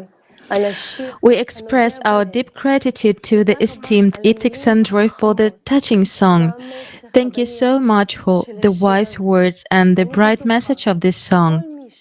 I'm sure that all who are watching this conference now and listening to your song will be filled with confidence and inspiration to act. Yes, together we can truly build a creative society, thereby paving the way for Mashiach. This song captures the essence of the hope of salvation, of a future beautiful world that Mashiach will come. We express the deepest gratitude to our distinguished guest for such a beautiful gift. And now we want to present to you the eye-opening message of a man who wanted to voice the truth. Unfortunately, due to his official position, he decided to speak incognito. He gave us an interview. It is pre-recorded. We have no doubts that this man is telling the truth, because in a conversation before the interview, he hinted at the structures where he works and shared what only a person who works there can know. His words deserve your attention.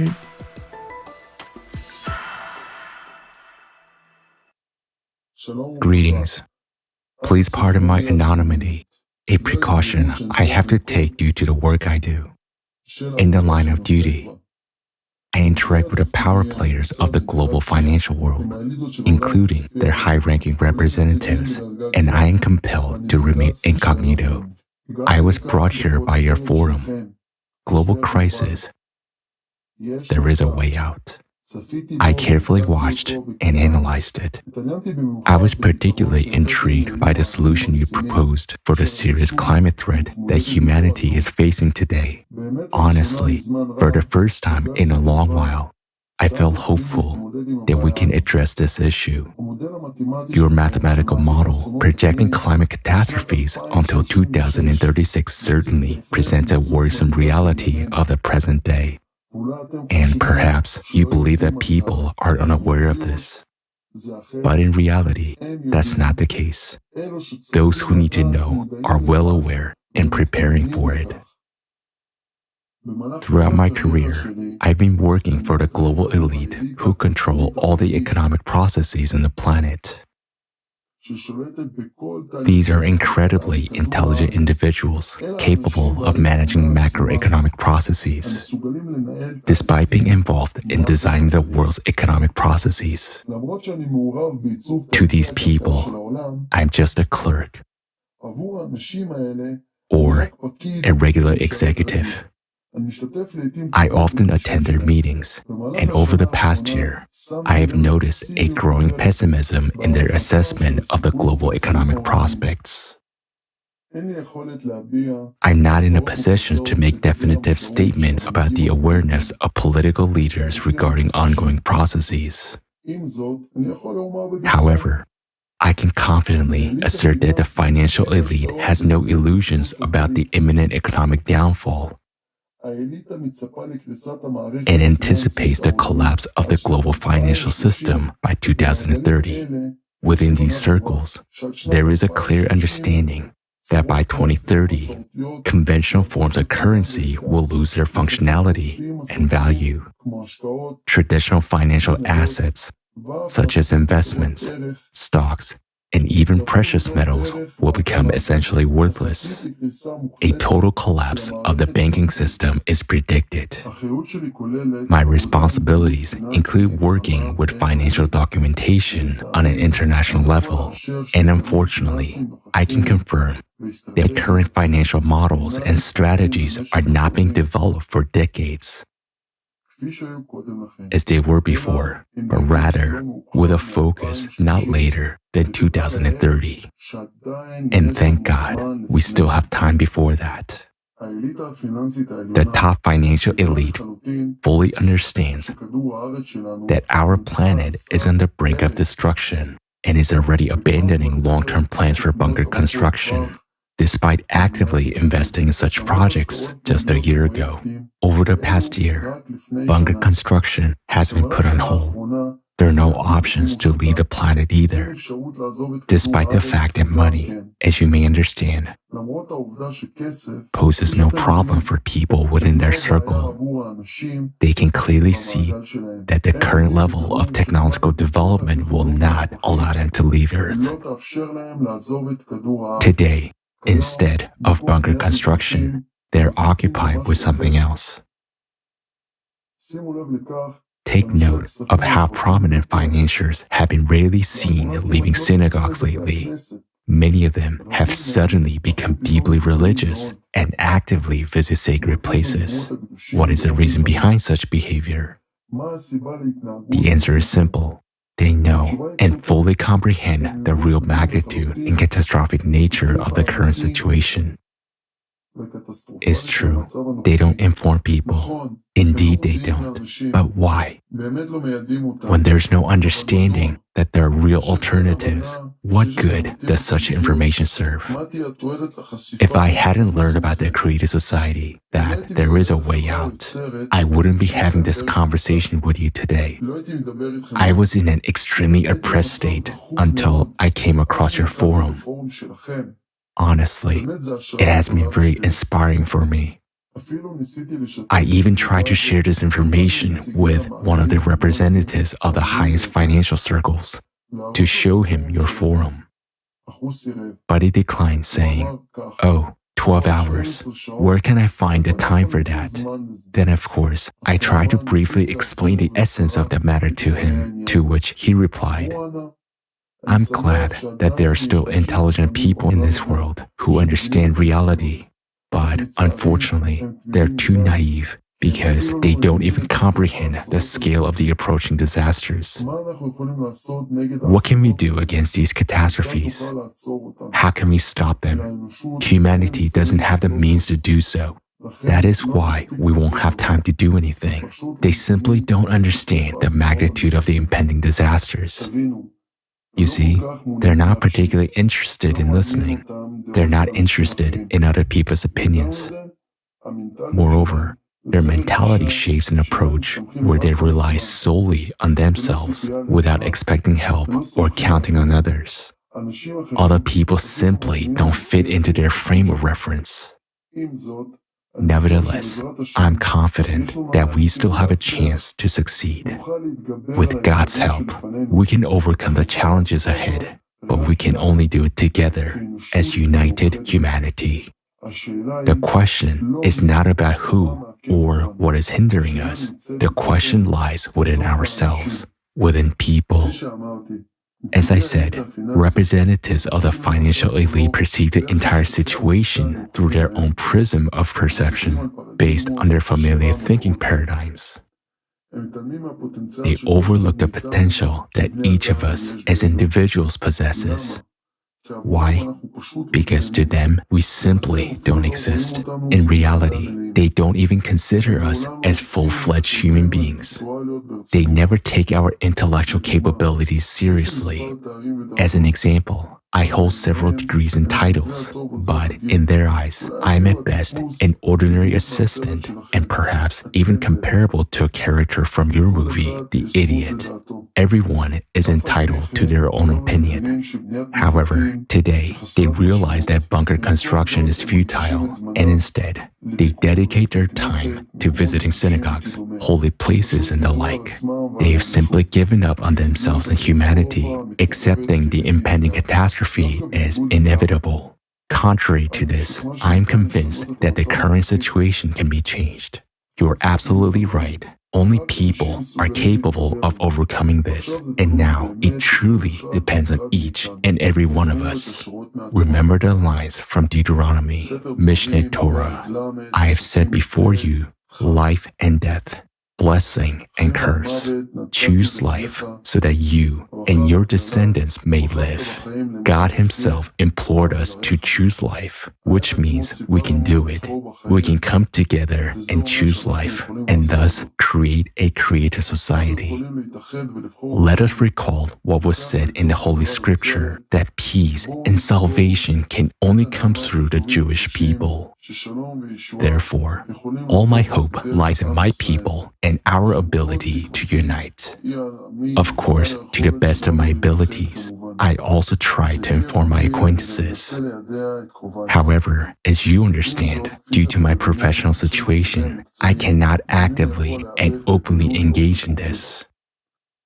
I am aware of the seriousness and importance of the situation, but providing for my family remains a priority, which limits my ability to speak openly about it. Nonetheless, I do everything within my power to spread the word and inform people. I sincerely believe that building a creative society is possible and attainable. May we have even more strength. Best of luck.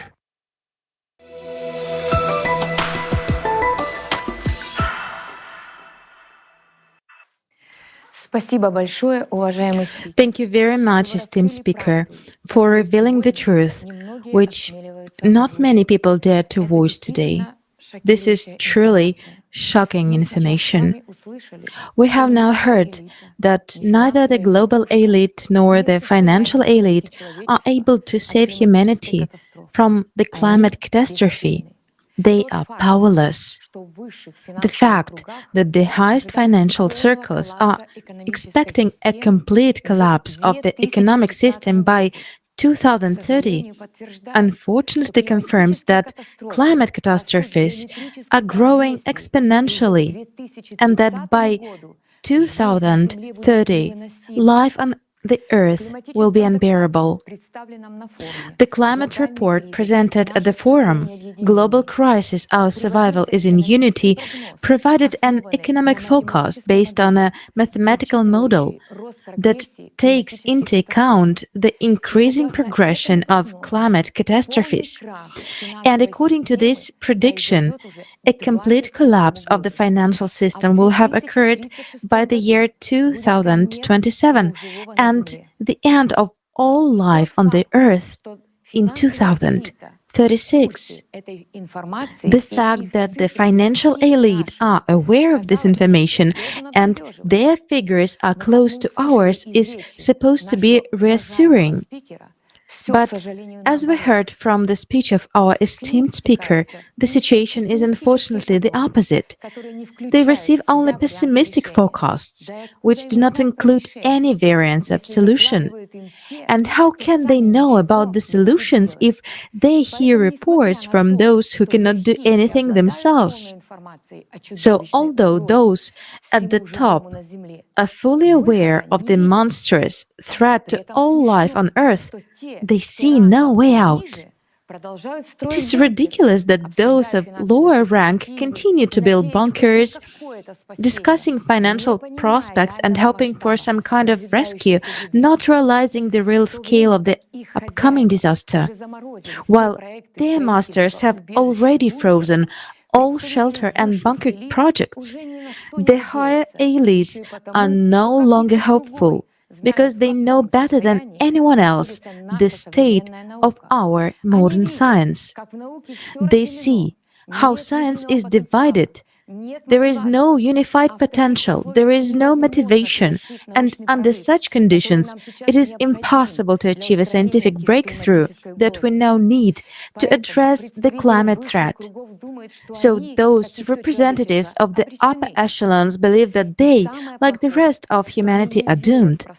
And the worst thing is they do not believe in ordinary people and their abilities, and do not know about the way there is a way out.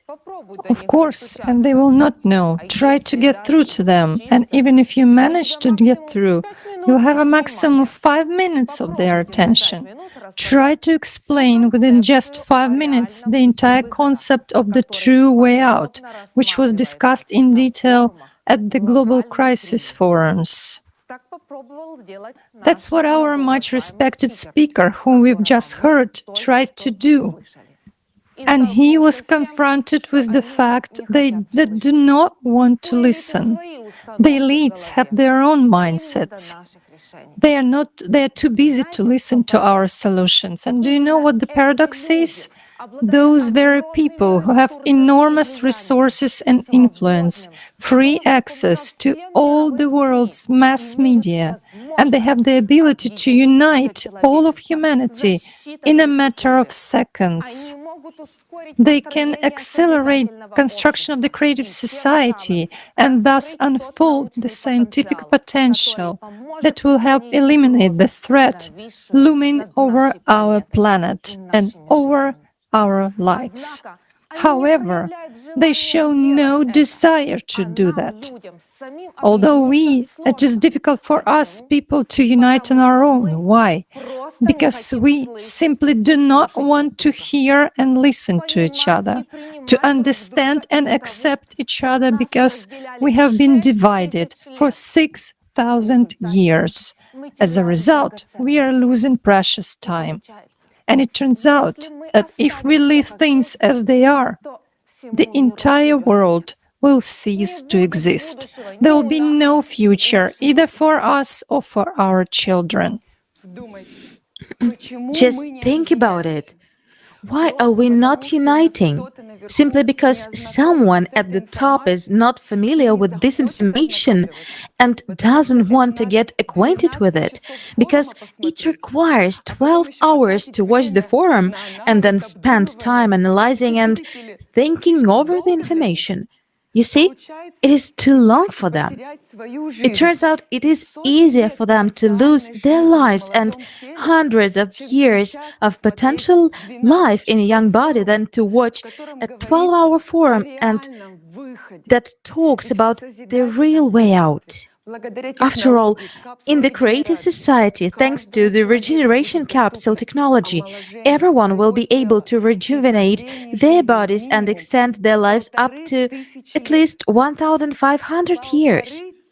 1,500 years! It is realistic. It is not a fantasy. It is possible with the new technologies that will be available in the creative society. And today, in the consumer's format, even this elite doesn't have access to the technology of true rejuvenation. No matter how much money they have now, they cannot extend their lives up to 1,500 years or make their bodies perfectly beautiful and young, no matter how much they desire it. While in the creative society, it will be possible. And most importantly, we will have the opportunity to save our lives, the lives of our loved ones, and the life of all humanity. Think about it. What we are choosing between a beautiful world of creation which provides us with everything, and a world of devastation where everyone will fight for themselves until the bitter end.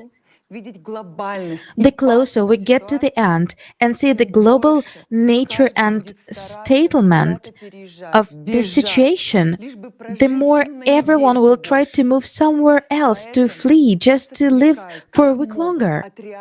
That's why they distract us the best they can from the real problems with the climate, from the fact that climate disasters are skyrocketing in number and power across the planet. Look at what is happening in the world right now. Various distractions such as pandemics, financial crisis, and wars are being forced on us so that people don't think about anything. And this will continue until we are all eaten up by the climate Cerberus.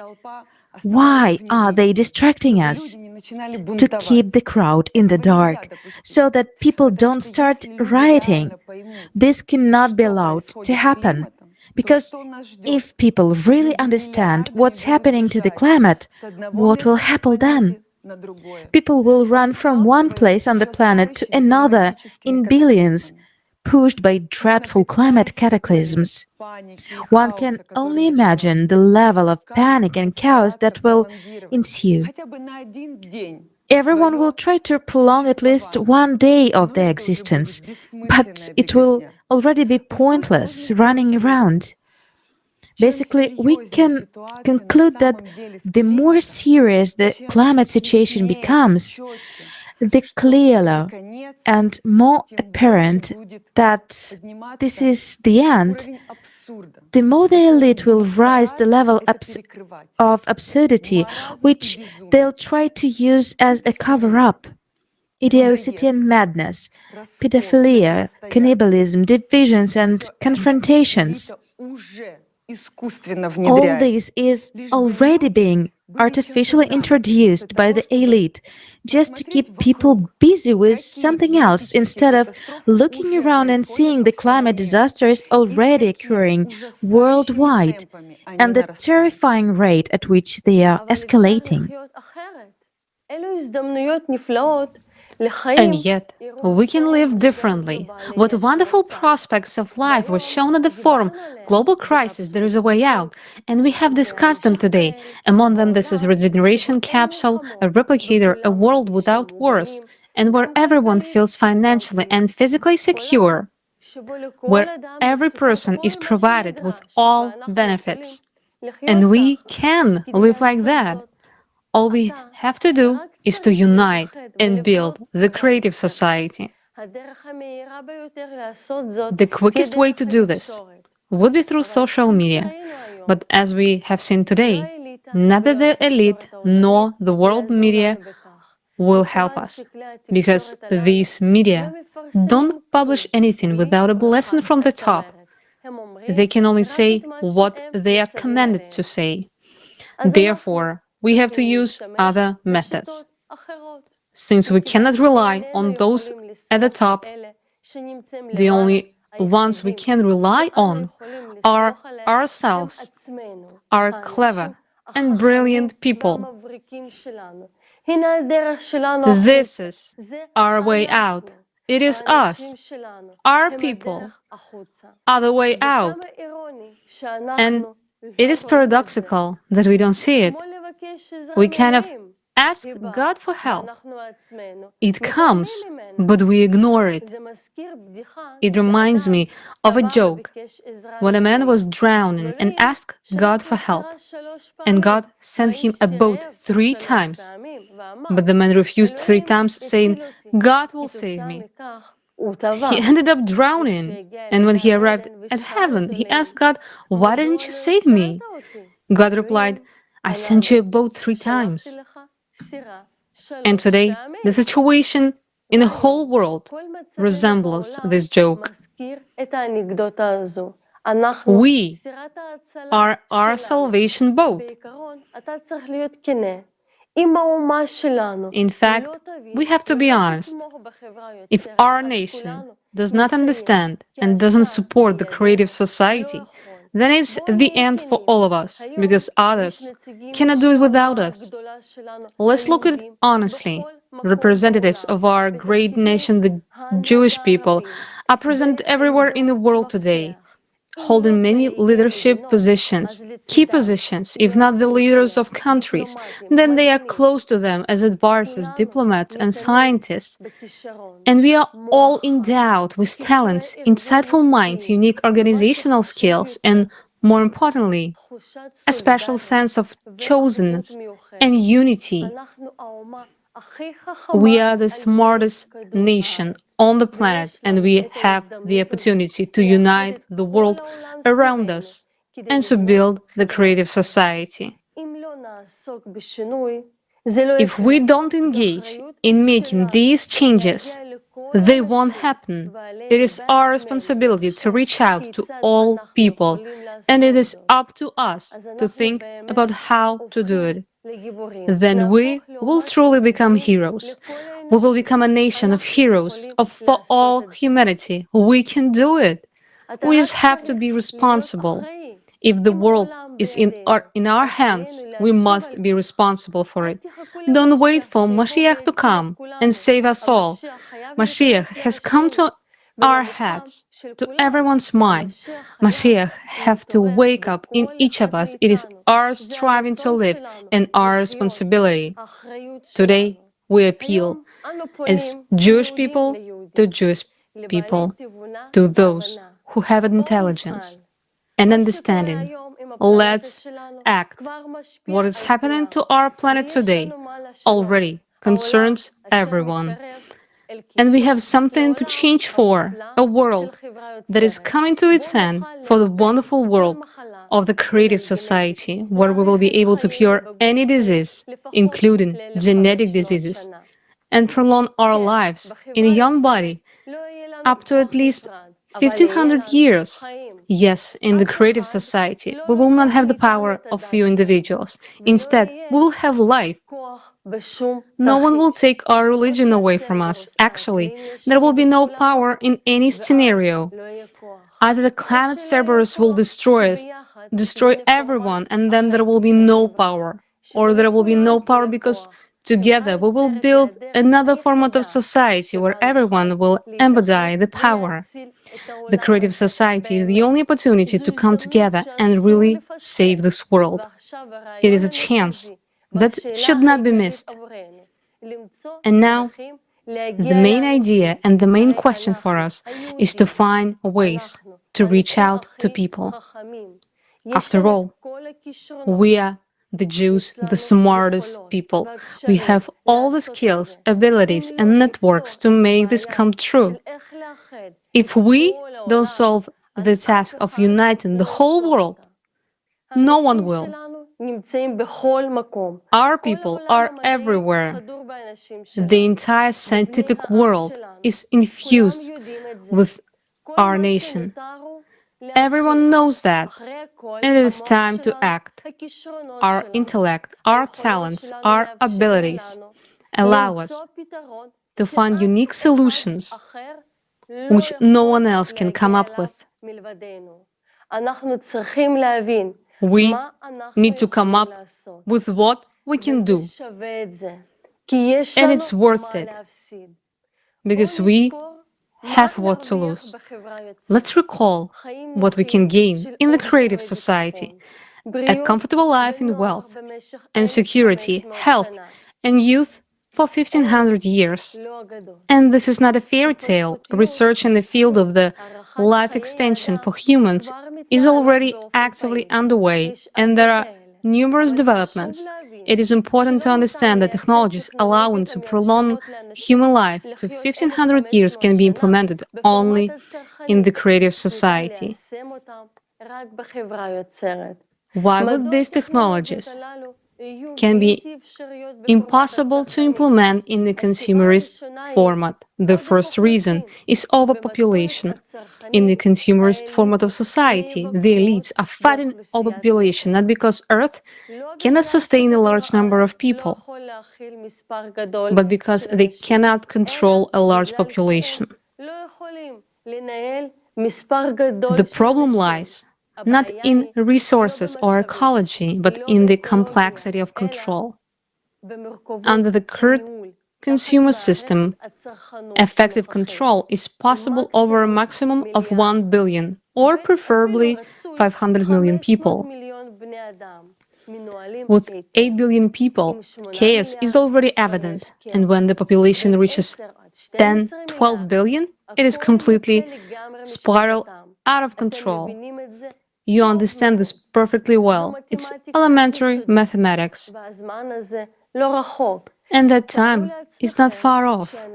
Imagine if people started living for 1500 years in the consumeristic format. What would be the result? That is why there is a strict control, and everything possible is being done to reduce the population. Even 15 billion people will not be enough in the creative society because of a different social organization structure based on self-governance. Moreover, human life is one of the highest value in the creative society. Therefore, in the creative society, all conditions will be established to protect and preserve life, to improve its quality, and to extend its duration. Only in the creative society we will be able to implement what God bequeaths to us. Be fruitful and multiply. Nowadays, the elites are trying to prolong their lives and youth in any possible way, such as transfusing the blood of kids, teenagers, and so on. However, this won't help them. None of the technologies in the consumerist format is able to prolong life up to 1500 years, especially taking into account the climate danger. Whereas in the creative society, there will be technology allowing you to make your body young again and live at least 1,500 years. This is the regeneration capsule. It's totally safe and is built on the principles of beyond quantum physics. This may sound as science fiction, but it is a reality, and we can see indication of that in our scriptures. In the book of Isaiah, 35th chapter, then the eyes of the blind shall be opened, and the ears of the deaf shall be unstopped. A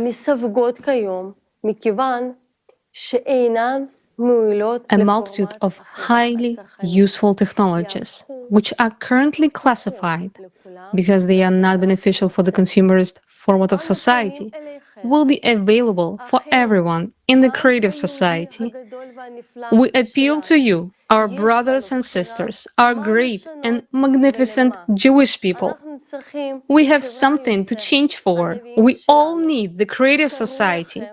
And our prophets called upon us to make this a reality. They said that we are the ones who will be able to make it happen. In the book of Isaiah, chapter 2, it is stated, "And it shall be at the end of the end days that the mountain of the Lord's house shall be firmly established at the top of the mountains, and it shall be raised above the hill, and all the nations shall stream to it. And many people shall go, and they shall say, Come, let us go up to the Lord's mount, to the house of the God of Jacob, and let him teach us of his ways. We must heed our prophets and our inner Mashiach and start taking action. The Mashiach is within each of us, and he needs to awaken in every person. It is our conscious responsibility and striving for life. As our esteemed speaker from the financial sphere said, we have less than 10 years to change everything. This time is enough for us to unite people. The only question is whether we, as a nation, will understand the full responsibility placed upon us. Let's take an honest look at what is happening today. Even our close-knit nation is fragmented. Everything is divided by clans. Those in power have become blindfolded, sitting in the synagogues, having given up on everyone, including themselves, even though they could unite people. Will anything change from our speeches? Will people listen? We understand if current leaders were saying what we are saying now, then people would listen. But will they hear us? Now it depends on each of us to have ourselves heard. We want to appeal as Jewish people to Jewish people. Family, let's do our best to let everyone know about the creative society so that everyone will learn about the wonderful world promised to us by God. Who, if not us, is destined to become the stronghold of this new world, the creative society, and unite the entire humanity around us.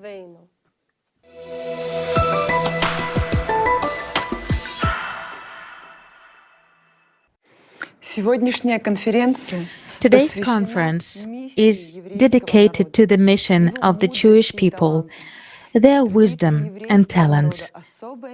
Women have always had a special place in Jewish tradition. It is to the woman that God gave the right to be the conductor of life into this world. It is with her that the Jewish people began. Jewish women light the Shabbat candles as a symbol of love, light, goodness, and the beginning of the holiday. In Jewish tradition, men appreciate women's wisdom. Throughout the history of the Jewish people, it is to their mother and wife that they come for advice. The Jewish people, along with the male prophets, had 7 female prophetesses: Sarah, Miriam, Deborah, Hannah, Abigail, Huldah, and Esther. As told in the Talmud, Tractate Megillah 14a, and Mordecai ordered to reply to Esther, "Do not imagine to yourself that you will escape in the king's house from among all the Jews. For if you remain silent at this time, relief and rescue will arise for the Jews from elsewhere, and you and your father's household will perish. And who knows whether at a time like this you will attain the kingdom." This proves that women have a significant place in the life of the Jewish people. A worthy example of this is Queen Esther, the mother of the Jewish people. It was because she was not afraid to speak up about the danger. She was able to save the entire nation of Israel. Queen Esther did this, but again, what did she do? She began to speak. And this is an example of what each of us should do now. We have to start talking to everyone, anywhere and everywhere about the fact that the climate Cerberus wants to destroy us and our children. We must raise the alarm, announce to everyone that we do not want to die. We do not want our children to die. And every mother,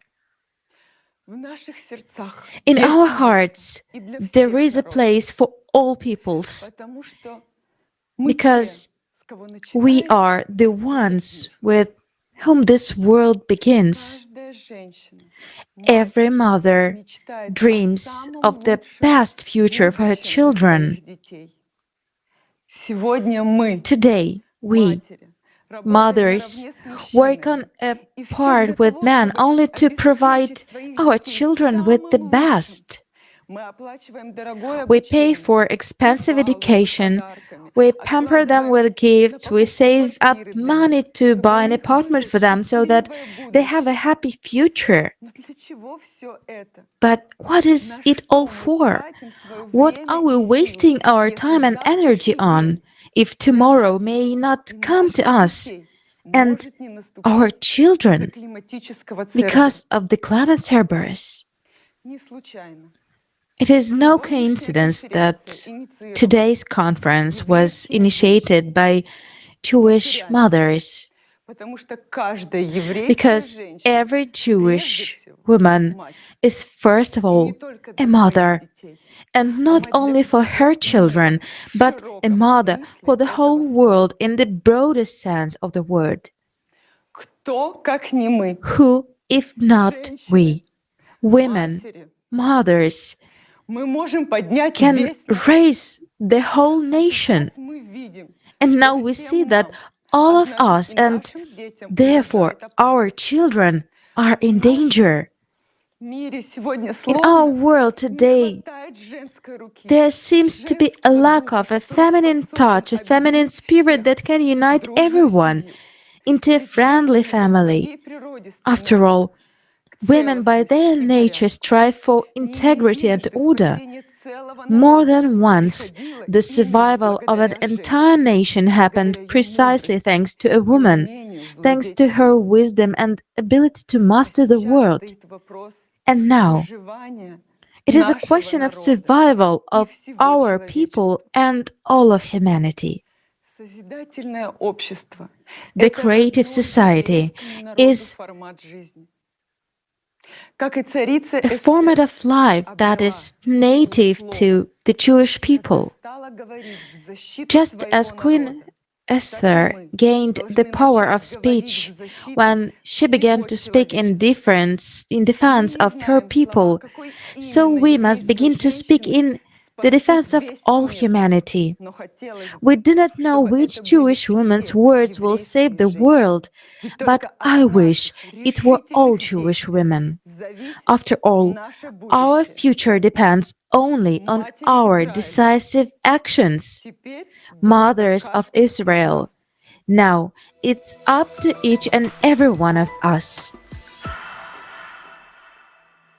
בסיום הכנס שלנו, אנחנו רוצים לומר At the conclusion of our conference, we would like to say that what people have dreamed of has long ago been reflected in all the scriptures of the world.